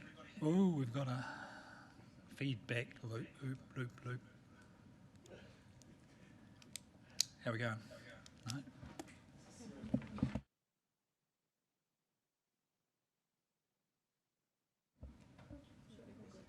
Okay, try again. Welcome back, everybody. Right, we'll reconvene the City Futures Committee meeting, and we're starting at 10.8, Climate and Resilience Strategic Direction for the 27-37 Long-Term Plan. And we have Jeremy and Anna. Welcome. I'll start briefly and I'll do all the hard work. So, as mentioned earlier on, Sarah Searle's report to the last committee meeting on the environment strategy said that they would come back with a fraction more detail on the climate plan, because that was the one that came up through that stock take as requiring a bit more. Better, there you go. So that report was prepared for this meeting. Anna is the team leader of climate and resilience working in my team. She doesn't get much time around this table, so she's possibly newish to many of you, but she's the subject matter expert and she will take you from here. Thanks, Jeremy. Thanks, Chair. So in addition to the stock take of the environment strategy and the climate AIP review, this is also building on the resolution from 31st of March, where you were presented to the integrated stormwater program, and you supported us taking an integrated risk-based approach to other natural hazards. So first off, before we open up for questions, I'm just going to take you through a bit of context and our recommendations.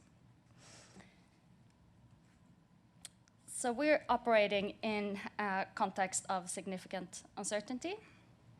Tauranga has always been exposed to hazards from land, from sea, from the sky. But what's changing now with climate change is the impact and the scale and the frequency of these hazards, and climate change is also introducing new risks. At a low global warming scenario, risk could be manageable. However, at a higher scenario, we'll see much more significant disruption, higher costs, and at the moment with current policies globally, we're somewhere in the middle. And only for us in Tauranga, that means 0.6 meter sea level rise by 2100, but it could be more, it could be less. And the problem here is that in terms of council planning, a lot of these impacts are uncertain and uncosted, because a lot of our planning tools really struggle with these long time frames and the uncertainty. So Tauranga already has a framework for our climate change response that was developed as part of the Climate Action and Investment Plan. It takes an integrated approach by combining both emissions reductions and building resilience. It is built on a systems view where we recognize the connections between people and places, environment, and infrastructure. And across council, this shows up in a lot of different activities.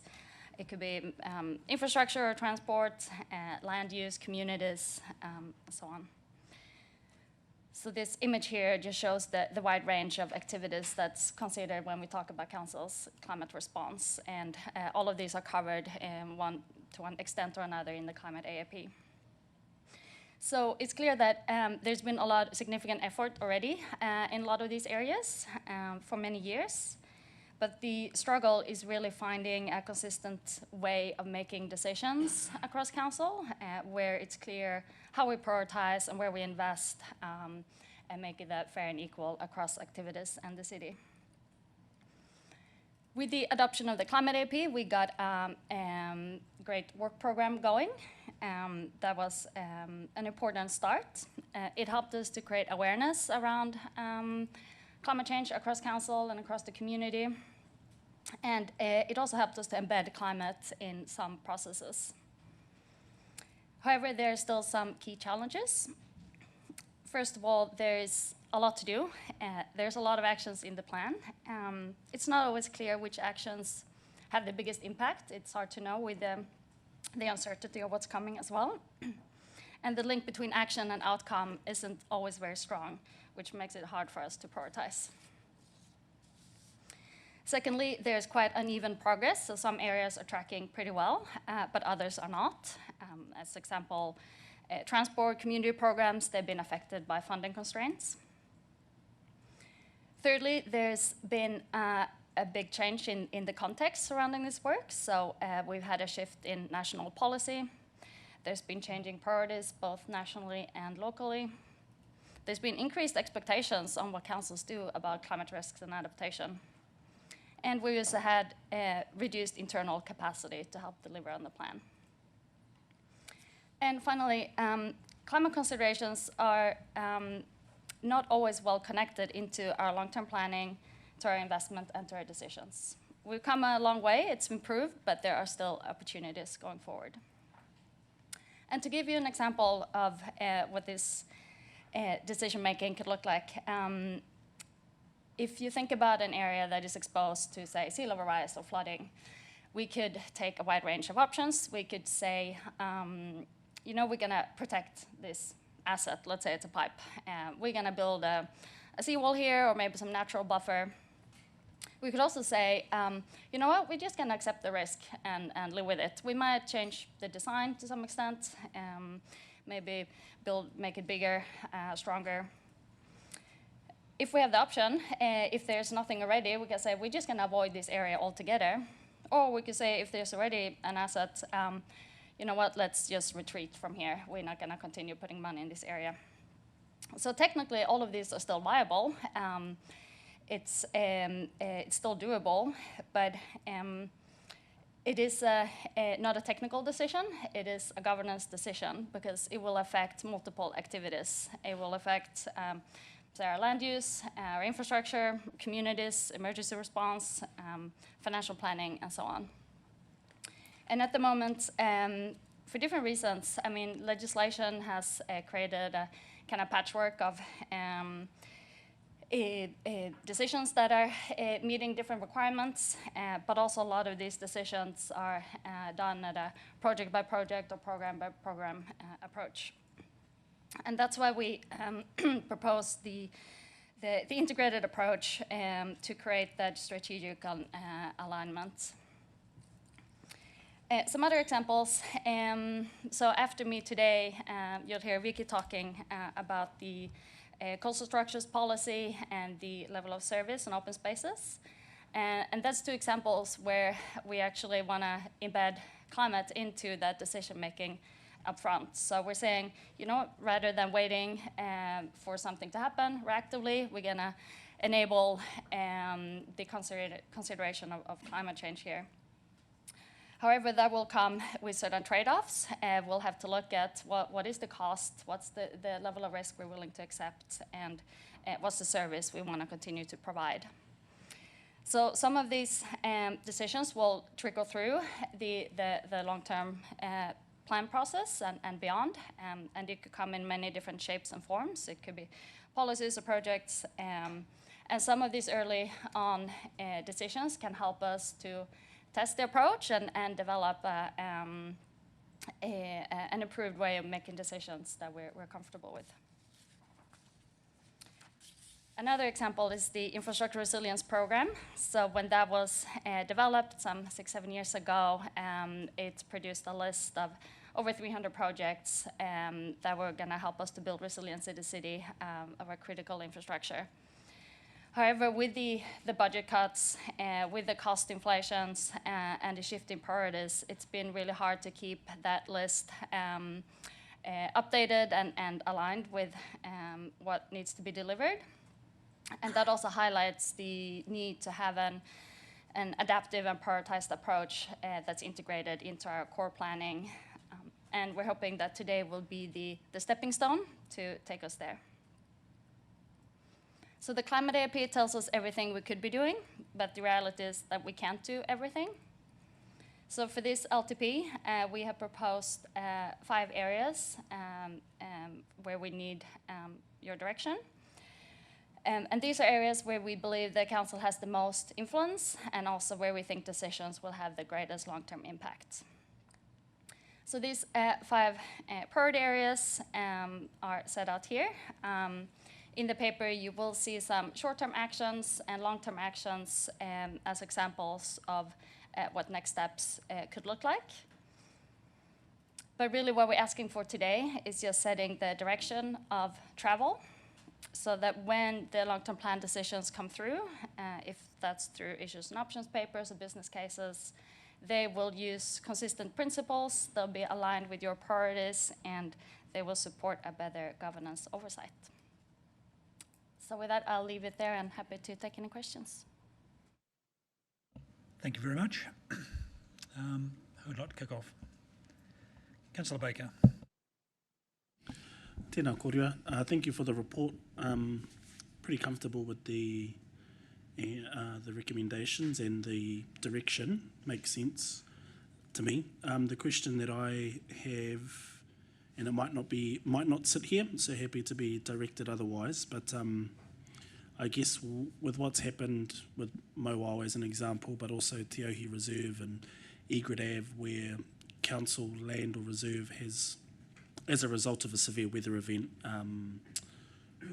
caused harm or stress to people or private property, I feel like there's a responsibility for council to make resilient some of these types of places. So where does enabling that type of function sit in this report or this strategic direction, if at all? Yes, thank you. Council has response to landslide policies, so that would, I guess, technically, if you look at the framework, being the policy part of the response, and it sets out our responsibility in terms of what we do with council land. There will be the option, of course, to review the policies we have. But ultimately, it comes down to as well that trade-off, what is an acceptable level of risk, and what are we willing to invest to make that, to reach that level across the city. Yeah, I guess to that point, it's at a high level, perhaps it's a discussion for this table, having what am I trying to say? Factoring in whether reserves and public spaces like that should be treated or included or weighted the same as infrastructure, because I can see here that, you know, B2 is about infrastructure resilience, but I'm guessing, especially with the way that the reports read, that that's exclusive of public places, community assets, etc. But so I think we do need to incorporate that into this discussion somehow, even if it just embolds our current landslide policy, because perhaps I missed it in the report, so I apologise if I have, but I couldn't see the line of sight between those two policies. So it'd be good if there was a kind of clear linkage there. Yeah, that's a good point. So infrastructure in this case, we can clarify, but open spaces is that's part of our assets and our planning and long-term planning. So definitely part of following the same approach and being driven by the level of risk, and that also helps us to see fairly where we invest and where we want to prioritize across all our assets and services, not only say our critical infrastructure. Arthur? I would challenge that the level risk is really the issue. I think it's more budgets. I don't think we take this climate change thing that serious. I noticed that you got your short-term, medium-term, up to 2029, which is about, 3 years away? And long-term is beyond that. And really, we've got to start thinking about the long-term, because what we do now will make an impact on the long-term. And I also saw that to still use that 0.6 of a metre sea level rise. That was, I think, almost 20, maybe 30 years ago, if we had intervened with carbon emissions. Now I think it's probably going back to the original, where they predicted somewhere more around about 6 or 7 metres. you know, like, even if we can't afford to, I think it's still worthwhile working out realistically in a long-term scenario, even if we don't budget for it, to at least come out with some sort of strategy for the impacts of climate change. You say long-term is probably, I would say, before 2050, we're going to feel the real impacts of it. Aside from the weather impacts, that is guaranteed to get worse. If we think it's bad, it's going to get worse than what it is now. We're already seeing the erosions that's caused the Maua and other places.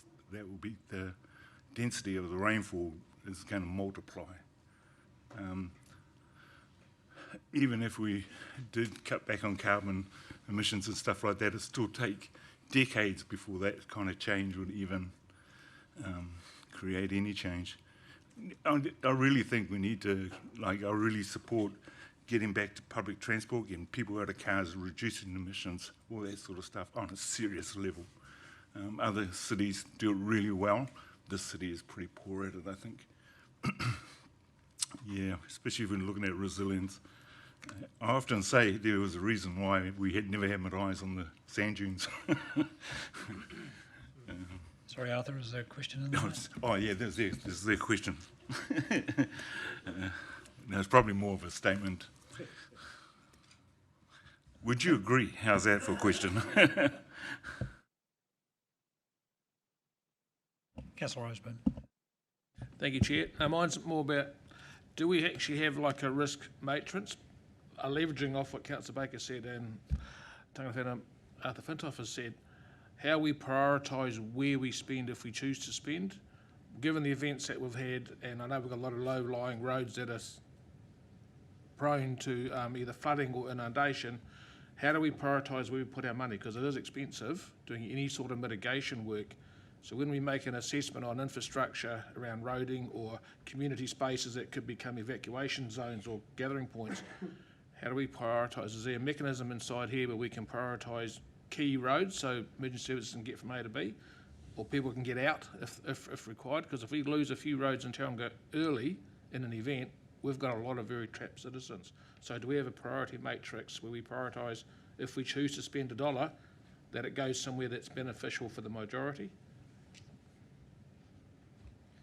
Yeah, so within each of the activities, there's been work done to assess what our critical assets are and how they should be prioritized.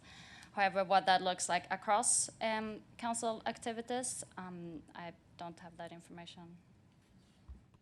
No, and the question and the way it was framed highlights one of the real genuine issues in this, which is it's very easy for us to think about the big bang event, the big event where something happens and people have to get out quite quickly. At least 50% of this conversation is about slow creep change, and that's the bit which is easy to ignore. So we're trying to grapple with both bits at the same time, and that makes the prioritisation quite complicated. Short term, big bang, yes, we can see that in our minds. How do we react to it? But what about the longer term issues, where you know the sea level is rising, you know you've got high groundwater, you know you've got a future problem, but it's out there in the future. How do we prioritise that? And it actually is a question back to yourselves. How do we prioritise that against the risk of the big bang stuff? Thanks for that, Jeremy. Fully understand, but we've got to sort of balance both, because most of our feedback's on short term, and I do realise the long term issue's going to come anyway. So yeah. Councillor Carruthers. Yeah, thanks, Anna. Couple of questions. One of them is on in the recommendations. B2, it talks about infrastructure resilience and about putting it into a process that embeds all that stuff. Has that significantly started to happen? And if not, what has been the hold up? Is it allocation of resource that has stopped that, and is this the mechanism to get that going? Yeah, so there is, obviously we're not starting from scratch. There is significant work going into, say, infrastructure planning and understanding hazards and risks. however, the infrastructure resilience program, all the analysis behind it is still valid, and we will build on that. But the actual way it was prioritized, it hasn't, with the changes in terms of how the programs are delivered, there hasn't always been a match, and there's been a lot of changes since. So yes, to some extent, I mean, a lot of projects are being delivered, and we are constantly building on that information and understanding how do we incorporate it in our planning. But the actual,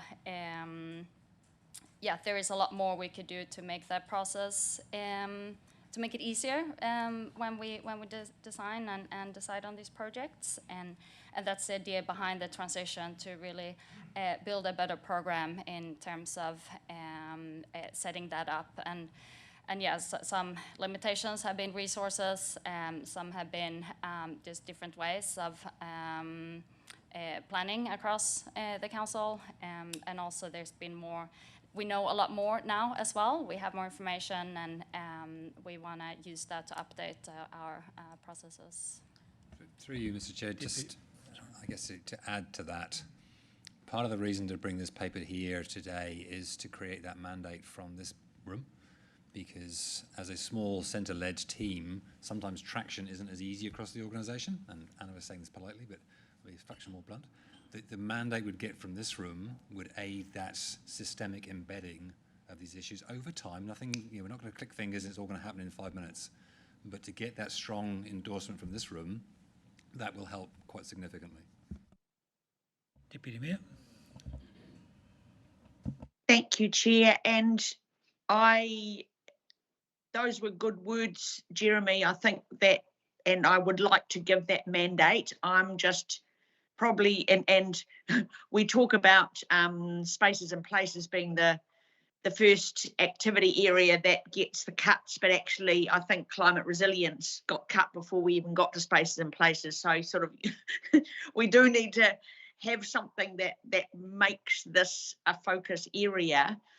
I guess I've got a concern in the recommendation that with 3, 4 and 5, I understand the intent, but truthfully, I don't think you're ever going to ensure communities clearly understand the climate and natural hazard risks. So I think, yes, we can talk about them.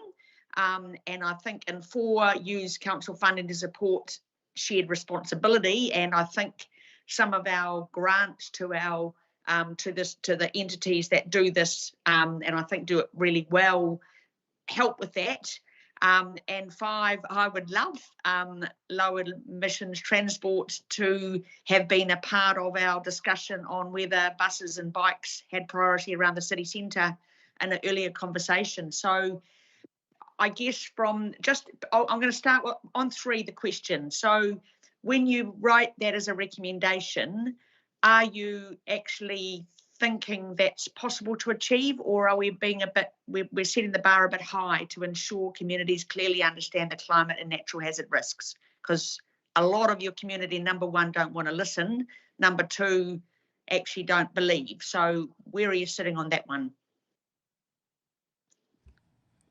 Yeah, good questions. Obviously, this is a stepping stone. It's just ensuring we're comfortable in building that understanding within the community. Then to what extent we do it, that will come back through the long-term plan. There will be a lot of options in terms of how wide we go or how specific. However, we do have, as part of some of the short-term actions, we're looking at doing a study in the community to understand perceptions and current level of understanding around risks, and that will help inform appropriate targeted actions we could focus on over the next few years. Can I have a supplementary? So could we, as you're doing that, I think just don't set the bar too high, because people don't want to always listen to climate change. And just on that low emissions transport, are we able to, as part of this development, get some actual key messages on every time or every 10 trips you make on the bus has this much impact on our climate, or every time you get on your bike, just so that we can, I think that some littler messages about what impact the little steps people can make would be really useful. If that can be, could that be part of the what you develop for the long-term plan? Yep, that could be part of a communication and engagement program with the community. Yep. Thank you. Great. I've got a couple. First one's about your third thing that's up on the screen at the moment, building a shared understanding of risks and responsibilities. With the slips and that's happened over the last 6 months, to me there appears to be in the residents' minds the fact that council will fix whatever goes wrong as regards slips and that. Do you think the expectations can be reset so they understand what their liability as a private landowner is versus what council's responsibility is? Because as we all know, there's a limited funding base that we have to do our own work, let alone what might be on someone else's section. So where do you reckon we head with that? To me, it's a really great communications thing we've got to sort out, because you know, until people understand they're actually liable to a point. Yes, so that would be part of what we communicate, and in all, you know, I understand there's a confusion in the community, because in the past there's been different level of support both from central governments and local governments, but now what we're seeing, the central government is moving towards approach of more everyone kind of suiting themselves. So there is not a lot, I think, communication happening from a central level at the moment to clarify that. And if we want to focus more on that locally to our residents, there's the option of doing that. I was just going to add that when the National Adaptation Plan came out, was it 6 months ago, there was some hope that there may be some direction from central government as to how that balance between central government, local governments, insurers, personal responsibility might play out. It was remarkably thin, what they wrote on that. It was possibly a paragraph, and it kind of sums up as it's a big problem, we don't know quite where we're going. So there is a big gap there. To me, it's something we should be maybe pushing forward, because a lot of the other things you've got on here, I really wonder whether we're ever going to have the means to do a lot of stuff in the different areas, but this is one area we can probably target and promote to actually get an understanding so that people are prepared, whether that's through their own insurance or just understanding there's no point in talking to Herb about your slip if it's not on council land. Herb isn't going to be interested. He might be, but you know my point. Sorry, the second question I had was probably for you, Jeremy, and that's around putting, if we pass this resolution and it rolls on to the long-term plan, and realistically we haven't got a show of getting much funding to actually drive a lot of this stuff, are we really just kidding ourselves? It's possibly not about additional funding, it's about how we use the funding which is available. So do we look at projects, and if you took everything in here and took it to its end position, which may not be this LTP, maybe 1 or 2 LTPs down the track, are we making decisions based on the right thing right now for that asset, that location, that service? Or are we equally balancing that conversation with what's the right thing for 40, 60, 80 years' time for that asset, that location, that service? By passing these resolutions, you start to tilt that conversation to be more balanced between future and present. Okay, I get that, but to me it's a bit of a trick between casting what you've got here, which some of it, and the Transport 1 number 5, for example, is a good case where there's no specifics. It's a little bit vague, I think, to actually us making decisions next year in the long-term plan that actually are meaningful and have some specifics about what we're going to deal with. Like, I think we've had this before as it's an ideal. It's great to have it, but yeah, what is the end game? Probably is my question. So through the LTP, we would then be able to bring you back, particularly through the activity planning processes and individual projects, This is now a flavour which is strongly supported by this room. I'm jumping 10 minutes ahead. How's that being developed through what you're trying to do? Can you demonstrate that? And we're realists. You know, this is a long game conversation. And this is, we talked about direction of travel, and this is what we're looking for now. Can we start on a direction of travel with a mandate from the governing body, and then we'll get a little bit of the way down the track in 27, hopefully a bit further away down the track in 30, 33, and so onwards. Thanks, that's helpful. Yeah, through the chair, if I may. So, I mean, this is a live conversation at the moment. In fact, yesterday there was a group of senior managers that met and had a conversation about how we deal with Te Ahi Pā and the properties there that may be vulnerable to landslide as a result of council-owned land perhaps slipping and damaging their properties. So we have a policy at the moment of how we deal with landslides after the impact, but I think what we need to do is work on a policy that addresses how we actually manage the risks of damage to properties that may be caused by council land. Because at the moment, the legal liability and responsibility isn't necessarily clear. And so as a result of yesterday, we tasked Andrew Hoff to prepare a paper that actually determined and explained the liability and responsibility of a landowner if their land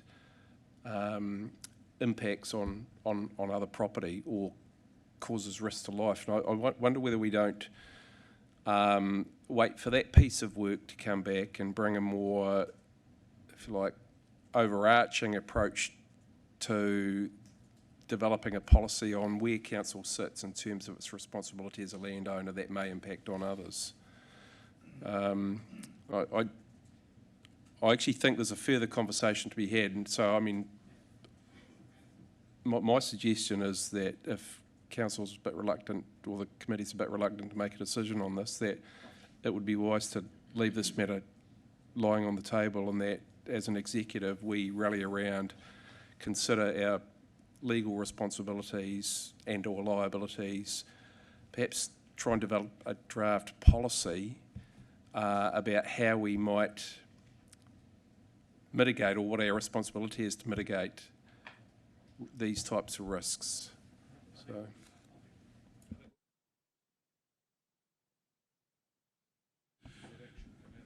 Yeah, I think it's a really cool action, Marty, and I don't think there's any resistance to approving what's there.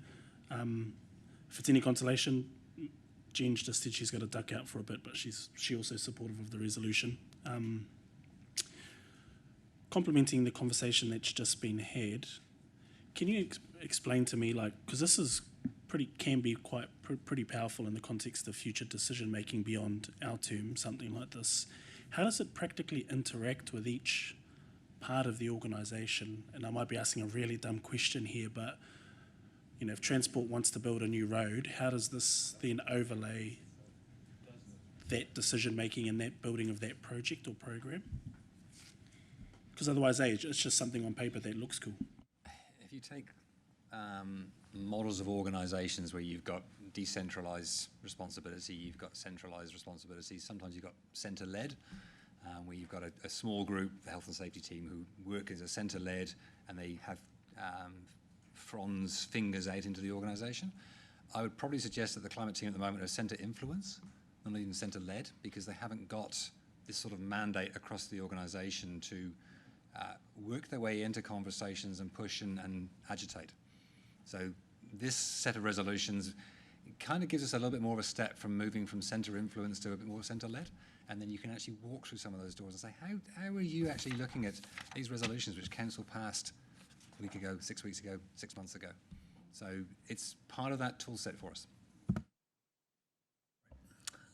Righto, we'll make Councillor Schuler the last speaker.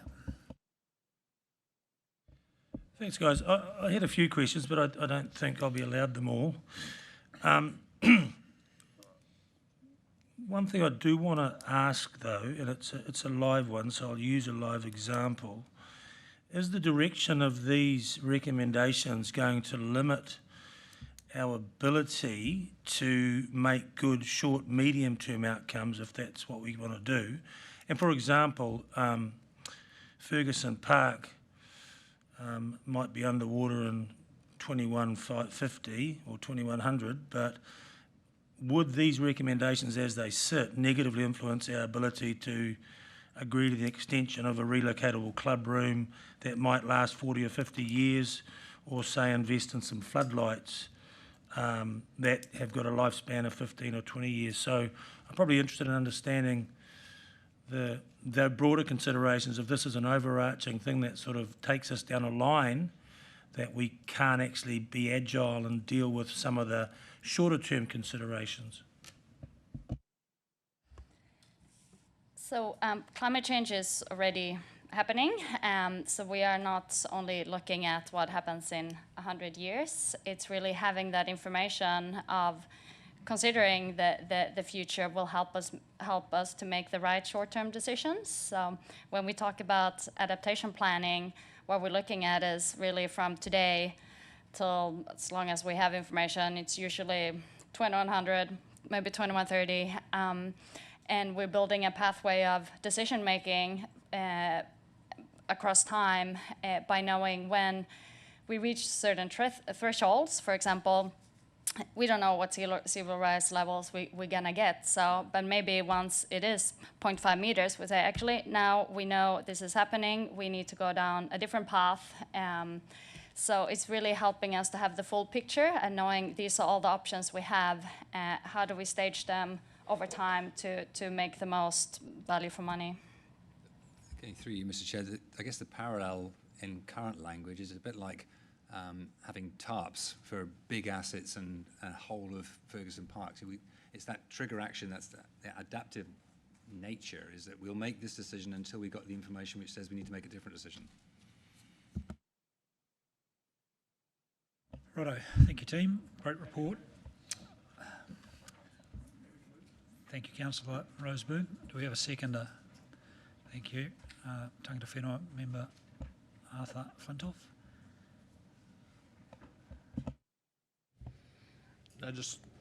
Thanks, Sheila. I'd just like to comment. They're well done, staff. Great report. Yeah, this has a great impact on council, how we move forward, how we consider our assets, and how we plan to maintain assets going to the future. Very challenging conversation, and I dare say it's going to bring a lot more challenging papers back to us. Thank you. Yeah, I support any effort towards it, and the action has to start now. So, and I imagine as information comes in, it'll change along the way. But totally support getting some action and traction happening now. Councillor Schuler.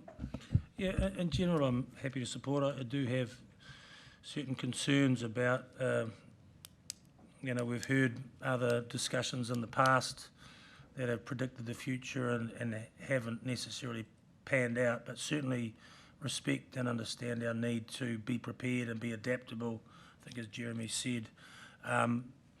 Certainly hope that, and through all this, that as CE said, it's a live document, it's a moving target, and so the direction of travel, provided we keep the options both ways and keep it live, I think it's a good step for us as a decision-making group. Councillor Grover. Yeah, thank you to staff. I guess I sort of think back to a meeting that I was part of with our Chief Executive back in 2018 after he arrived at Tauriko City Council, and I remember, Marty, you talking about the need to integrate climate change and resilience planning into every aspect of the organisation, and that would be the approach you would take, as opposed to having what a lot of councils were doing was a sort of separate climate change department or whatever you called it. I've got to say it's been very slow progress. I understand there were other priorities once the commissioners arrived, but and we did get a climate action investment plan, so that was part of it. But there was a government that was very supportive and financially supportive of integrated initiatives. So I just think that is the critical part, to integrate everything we do around that planning side of things. In terms of how to actually work it through the contentious issues, which are always going to crop up, I just think the better we engage with our communities and the more we engage around it, the better. I've had a bit of experience with that, and I find that there is remarkable common ground there that you can get to pretty quickly. And it isn't always apparent. It normally involves having a bit of stuff thrown at you for a while, almost literally on one occasion.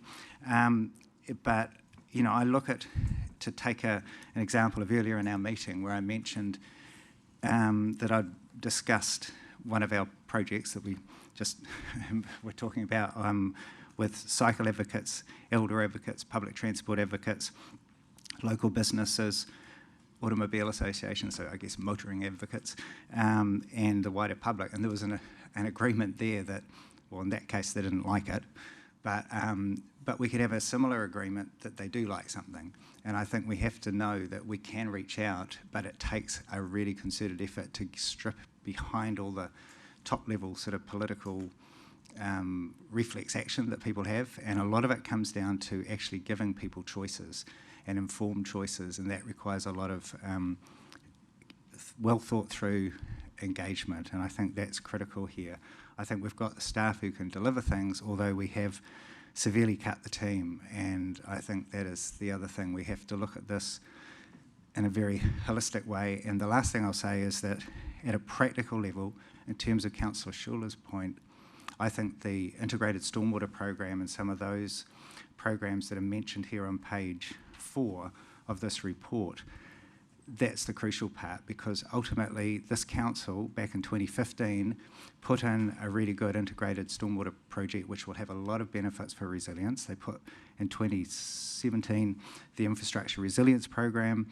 There's all sorts of other things going on, but to be blunt, that funding has been cut several times, and when the commissioners were here, the stormwater program suffered major financial setbacks, and I think we need to elevate that. So I'm still waiting for the report back in the annual plan on the integrated stormwater program and the stormwater reactive reserve, and I will be looking forward to getting that hopefully on the 26th or early next month to actually find out what we're doing right now in real time to address what Anna has quite rightly said is a real-time resilience issue in the city.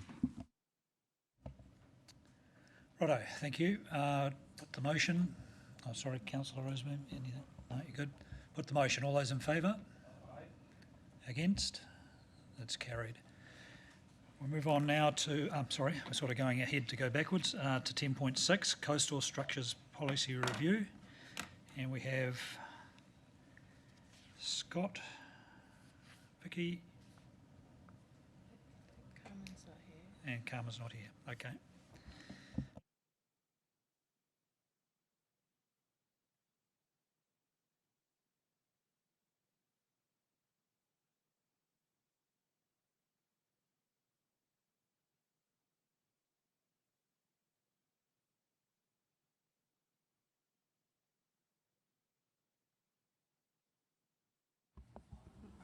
Kia ora koutou. Yes, I'm Vicky Granusher, part of the policy team here.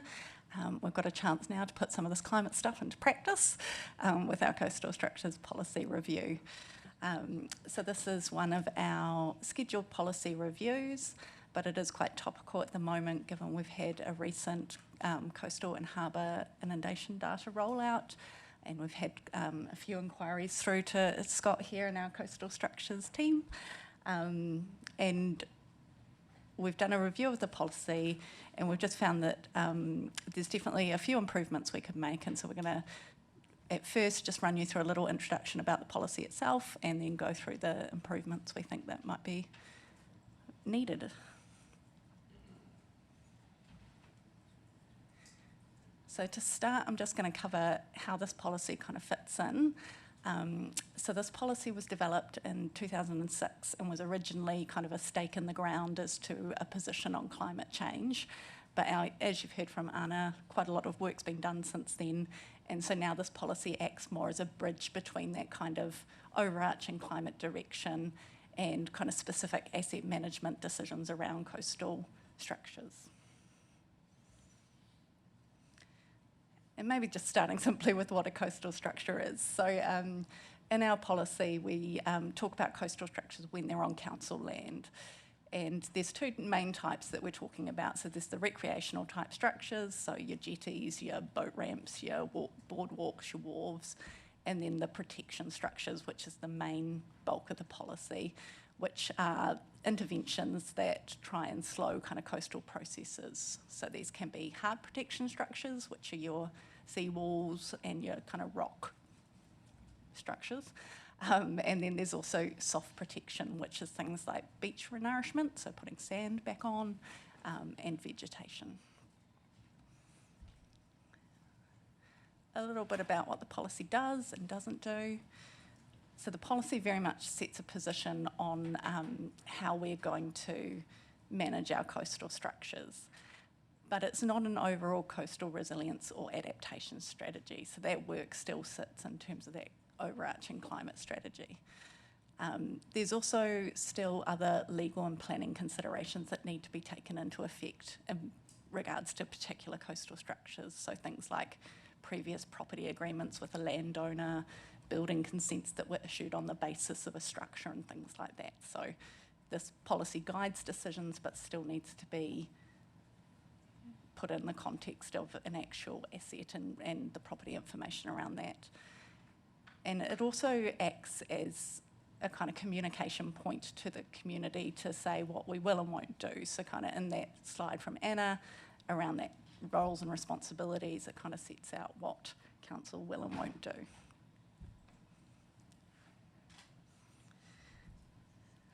So at the core of this policy are these kind of key principles. So one is to kind of take a future-focused approach. So that idea that, you know, our climate is changing and we may not always be able to maintain structures in perpetuity as we see sea level rise and other changes. And it really focuses on protecting council assets and activities, not trying to hold back the sea. So is there something valuable here that we need to protect? And just really focusing on coastal structures in that instance. There's a position in the policy around preferring soft protection structures and trying to reduce the use of hard protection structures. So this fits in with mana whenua feedback and also our Tauranga integrated harbour management strategy, where we're looking at kind of natural edges, supporting the environment and those functions in our coastal environment. And yes, there's that general obligation that we are not needing to protect private land from the encroachment from the sea. So moving on to some policy issues, we're going to jump ahead a little bit in the paper and go to issue 2 and 3 just because they're quite connected to these principles. So the first, well, issue 2 we looked at was that the current policy, the way it's worded, means that when we talk about kind of structures with a benefit, we're mainly just talking about council ones. We're not considering community assets that might be on council land, things like surf clubs or marae that are being protected by council structures on council land. We did a quick scan of what was in the coastal environment, and there's not a lot of marae, surf clubs, things like that that are affected, and so we considered that whilst it could be good to consider a coastal structure in that situation, a case-by-case decision is probably still okay given the small number and the fact that you'd need to think about funding as well. And so whilst we recognise that the current definition of council is kind of exclusive, just having that mechanism through your, you know, power to always do something different to a policy, we think is probably appropriate given the small number of circumstances we think that it's likely to come up in. The other issue we looked at was around the use of soft protection. So we haven't actually been able to give effect to that desire to see more soft protection in a lot of parts of the harbour just because of the wave action. And so we're suggesting that staff look at hybrid structures as well, instead of maybe just soft protection alone, in order to get that kind of natural environment edge. And sometimes, depending on the location, hybrid structures can actually be a more cost-effective solution in the long term when you look at the kind of whole-of-life costs. So we're just proposing that when staff look at what's appropriate, they consider a hybrid protection structure as well. I'm now going to take you back to probably the more chunky issue, which is around the responsibility for hard protection structures. So we have a number of hard protection structures on council land. The ones in blue are ones in the TCC resource consent. There's a few in yellow. This is hard to see, I know. But generally, they follow where there's council assets, roads, state highways, significant parks and the waterfront. We do have a few issues where there are some seawalls in our resource consent where there isn't necessarily a clear community benefit to those walls. And so our resource consent would require us to maintain these walls, but often they're just primarily providing a private benefit, which would generally be against the principles of our policy. This tends to be where there may have been plans for infrastructure that didn't eventuate, and so we had the structure in there. Or it might be that there was infrastructure that's been moved. So coming up to the LTP, Scott and his team are just kind of working through our structures within the resource consent to work through ones that may not necessarily have a strong rationale for why they need to be included. And as part of that, we've identified that the policy is not particularly well worded to support Scott and his team to do that. And as part of that, we kind of need to work through what a good procedure looks like in order to assess those properties, work with the neighbouring property owner to decide if they want to take over maintenance and all that kind of thing. So we're suggesting a few changes to the policy to support the team through that process. And then in addition to that, we are just making some other clarifications. So in terms of the policy, it's often used to reply to people as to why they may not get a seawall, but the actual scope of the policy doesn't talk to the fact that it's a position on council on coastal erosion kind of more generally, so just noting that in the scope of the policy. Within the policy there is the requirement for us to obviously look after the health and safety of people in the coastal environment where there's a seawall, but I guess we're just trying to clarify here that that doesn't necessarily mean that we're going to repair the seawall. It might be that we remove the seawall if that's appropriate or restrict access. And then also we are looking to link into those longer term council strategies you heard about today, just to make sure that's part of the decision making on coastal structures. And we're also planning to prepare some guidance for property owners that will likely sit on our website just around how do you know what happens with the seawall that might be near your property on council land or one on your land, how do you know the difference, and kind of how you can get information about what your options are to maintain or look after those structures. So happy to take questions now. I'll kick off. Can you just explain to me in this policy, I don't know whether I've read it right or wrong, if there's a structure and it's protecting someone's private property, but it's on our property, we're saying we won't maintain that, we will potentially remove it. Is there flexibility in that the private homeowner could actually pay for or get the work done themselves under the policy?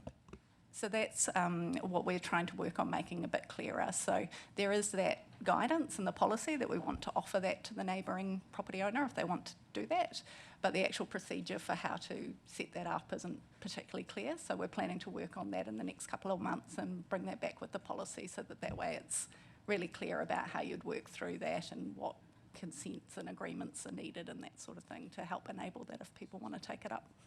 So sorry, you're saying it is in the current policy? As an intention, yes, it's just been very difficult to operationalise. The way the report read it was sort of, we won't want to fix it, but you can't fix it yourself. It just seems a bit counterintuitive of doing the right thing.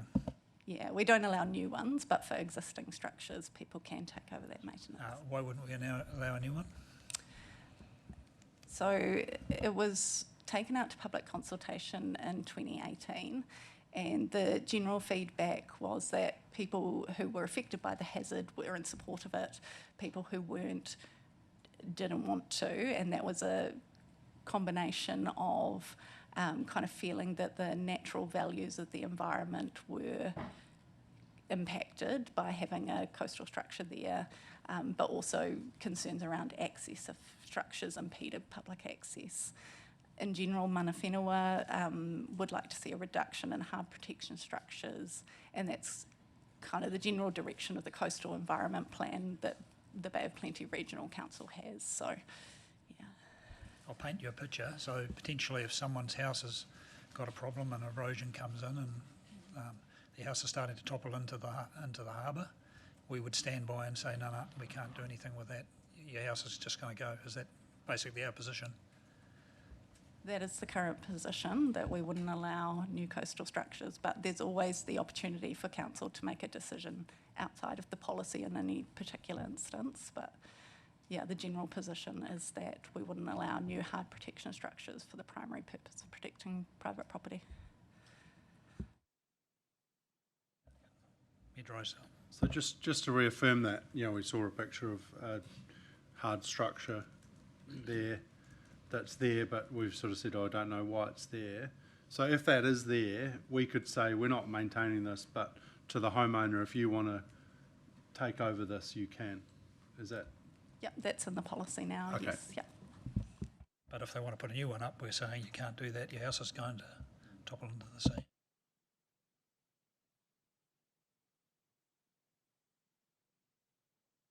Councillor Morris. Have we had an example of that situation playing out yet? Now, obviously, I don't think there's a house that's gone in as a result of a coastal structure not being there, but have we had erosion, people losing bits and pieces that could have been prevented by a seawall? So I guess it's difficult to assess whether the seawall would slow erosion without knowing a bit more about the situation. But my understanding was that we have had inquiries about people asking for seawalls. We get about one, was it every couple of months, Scott? Yeah, I've been dealing with inquiries from residents, mainly around esplanade reserves. That's where we get most of the inquiries. Generally, most properties that are on a coastal area have some form of protection in front of them. Generally, they were either built by the person who did the subdivision initially, or the homeowner has taken it on themselves to build a structure. Some of those structures come in a variety of shapes and forms. You have, tipped rock, bricks from a demolished house, all sorts of different material that's been used and it isn't really suitable. But then you get a situation where that structure's been put into council's resource consent when there was a general obligation on council to get all of the coastal structures into resource consents. That was in 2008. So we're now looking after these structures which are less than functional and fit for purpose in the coastal environment, so we're left having to maintain them. Generally, you may get 3 to 4 inquiries a month around concerns around coastal erosion and the state of the seawall in front of these properties from the property owner. So, sorry, most of our concerns are around the fact that they're sort of unconsented, probably not structurally very sound, that sort of thing? Yes, yeah. Most of the structures that are failing are ones that weren't engineered in the first place. They've just been, someone's decided to build one. I've got some ones I prepared earlier.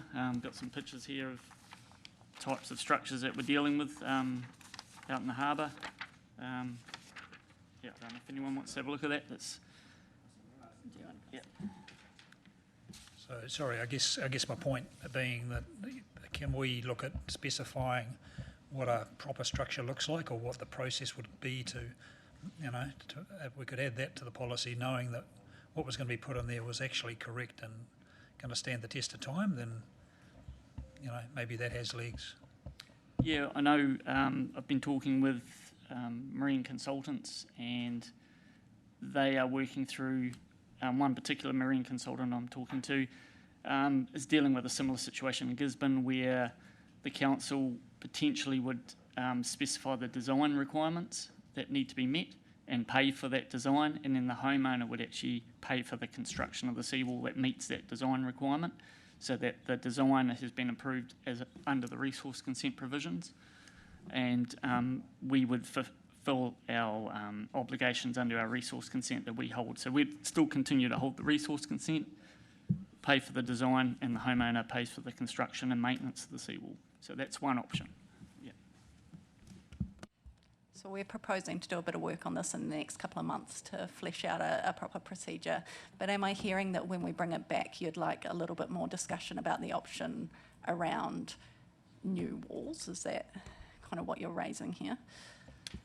Personally, I think we're probably going to make it difficult for some of our residents if they get into a situation through climate change, and we just heard a lot about that, that there might not be an option for them where, you know, if we're a little bit open-minded about it and make sure that we do have some procedures that make sure whatever happens there is correct and proper, then I don't really have a problem with that. And I know there'll be other concerns that we need to take into account. But yeah, I think we should be looking at some options to consider that. Yeah, we can bring a bit more advice on that. And I think also important to note the Reserve Management Act changes as well, kind of moves into the space, getting us to look into our high-risk areas across the city and do adaptation planning.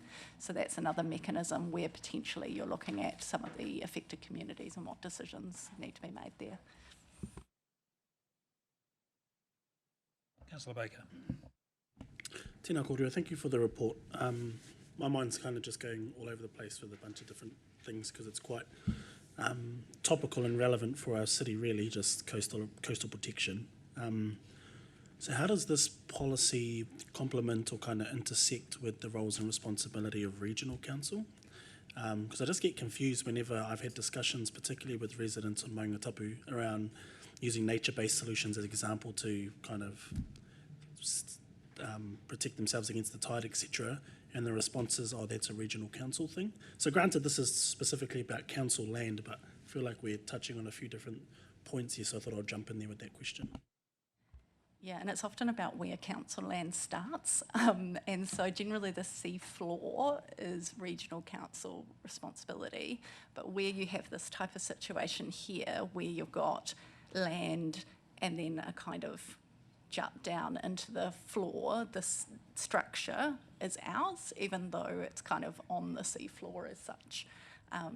So yeah, that transition point where it kind of goes up is ours, and whereas from my understanding that soft protection is on the actual kind of mudflat area, which would be the regional council. What is soft protection? Sorry, I just have never heard that.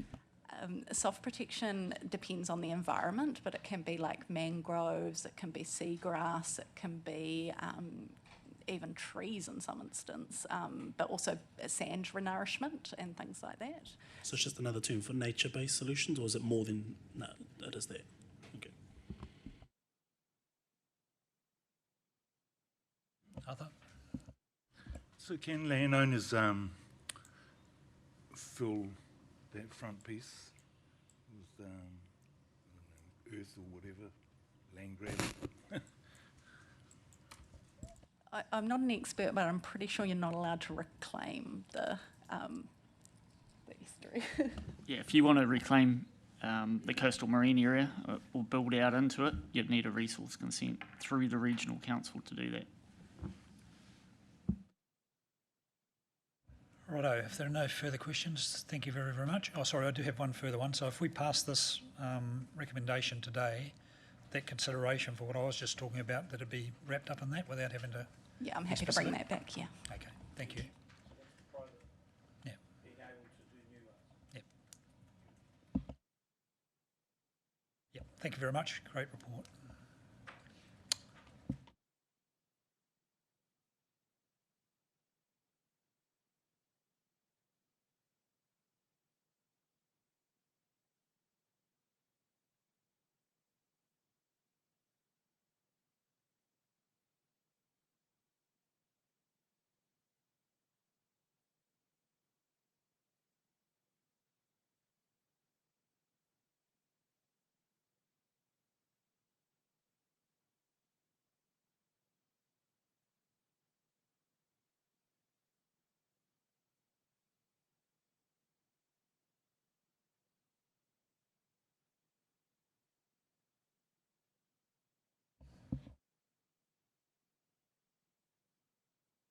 Yeah, I'm also supportive of this. I agree with your discussion.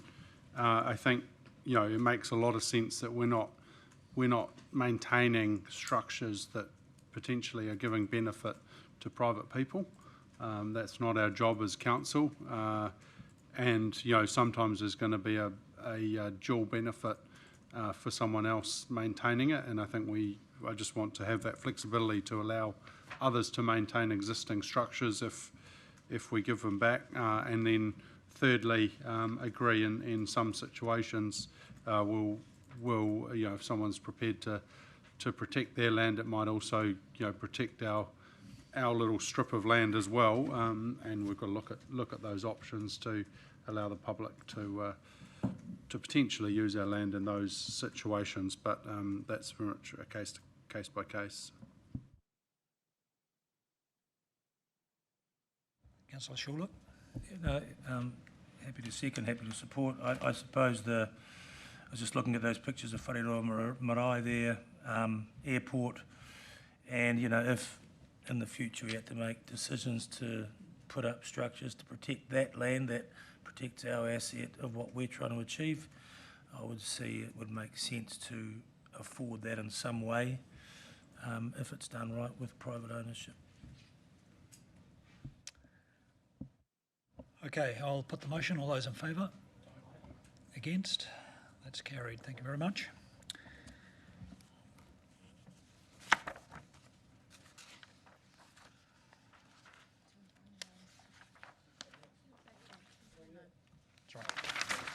Right, sorry.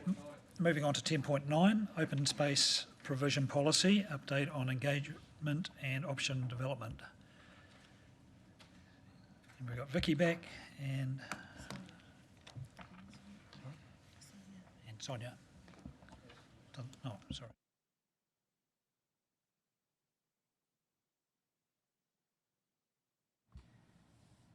Thank you. Hopefully that's going to come through. Oh, that's unusual. Try it again.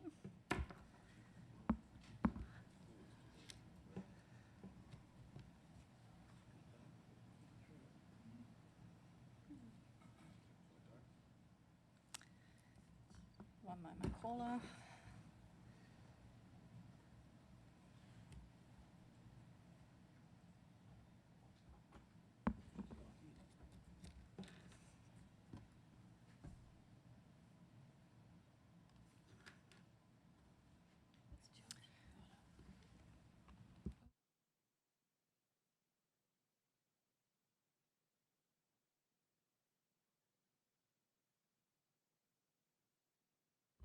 I don't know how I changed it in that 2 minutes in between.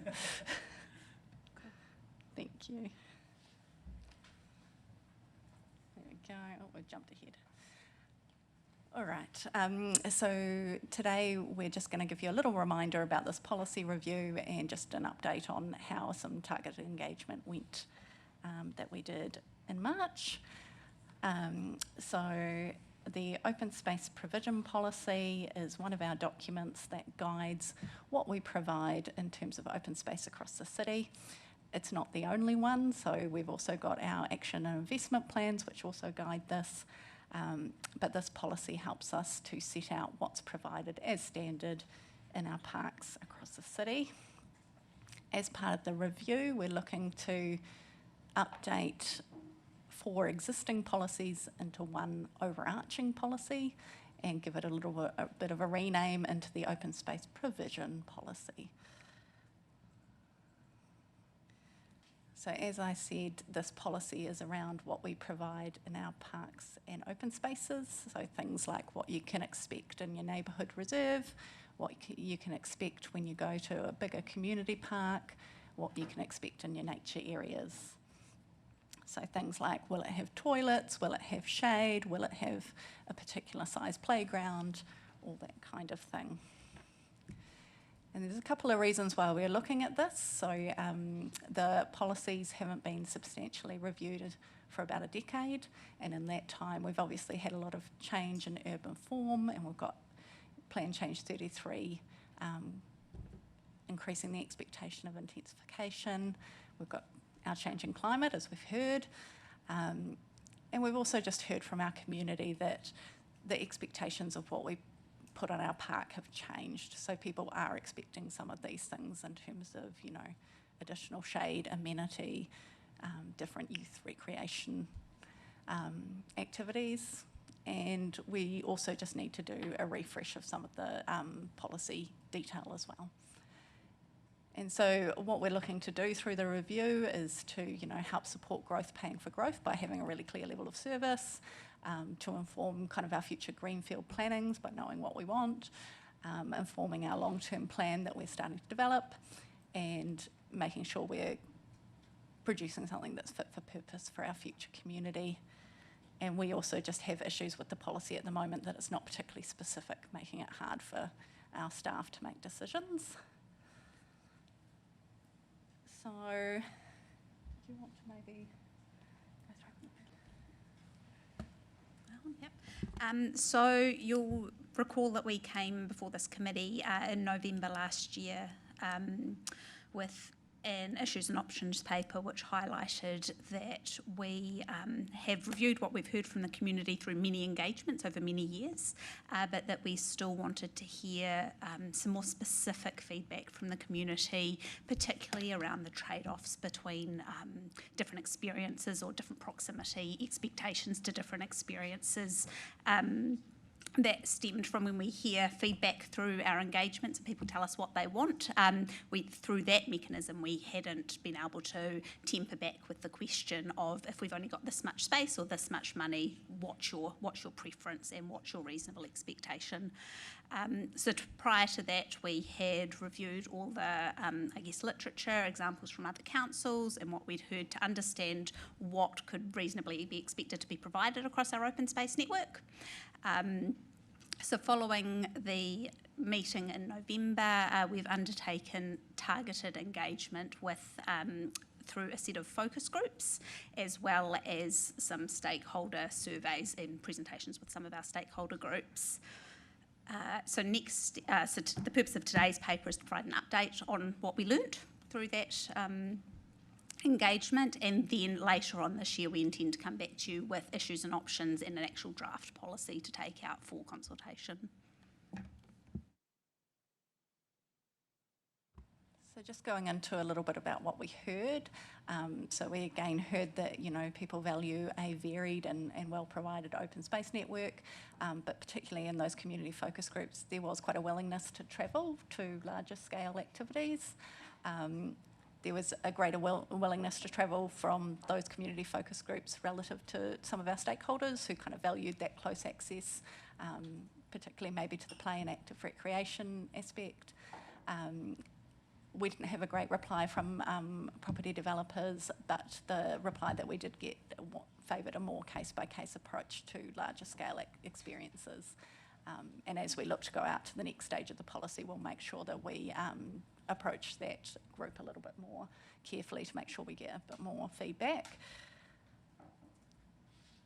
So following that engagement, what we're doing is taking together all the kind of material Sonia mentioned, that as well, and starting to work through some options for you guys to consider with a draft policy.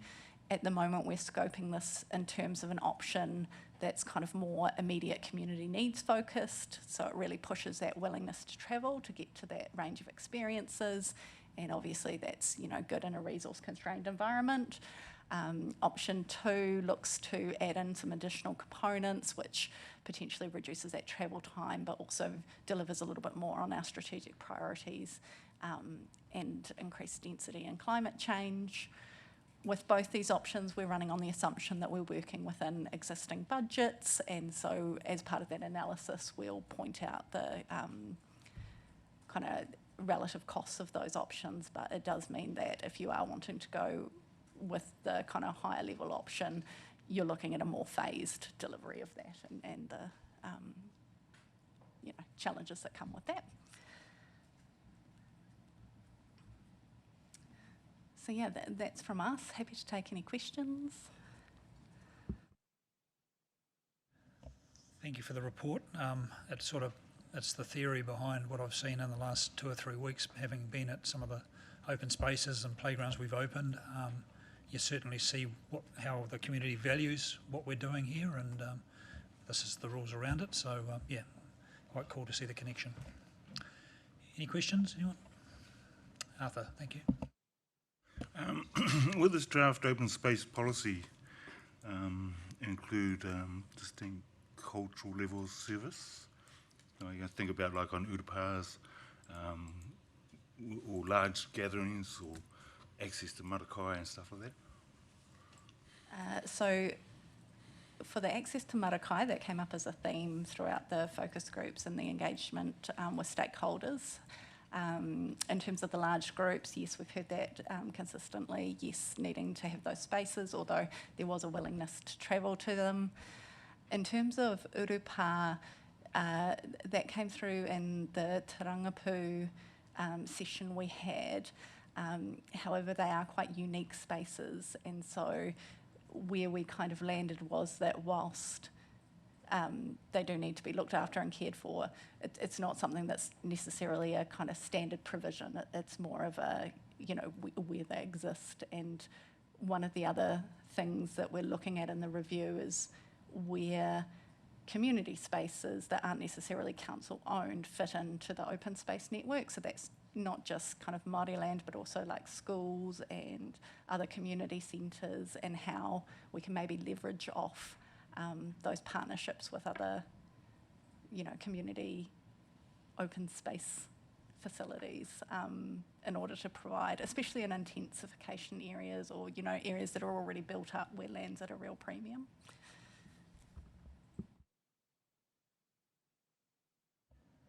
Do we have any further questions? If not, thank you very, very much. Can I ask someone to move the motion? Councillor Morris, thank you. Seconder. Councillor Rolleston, thank you. Do you wish to speak?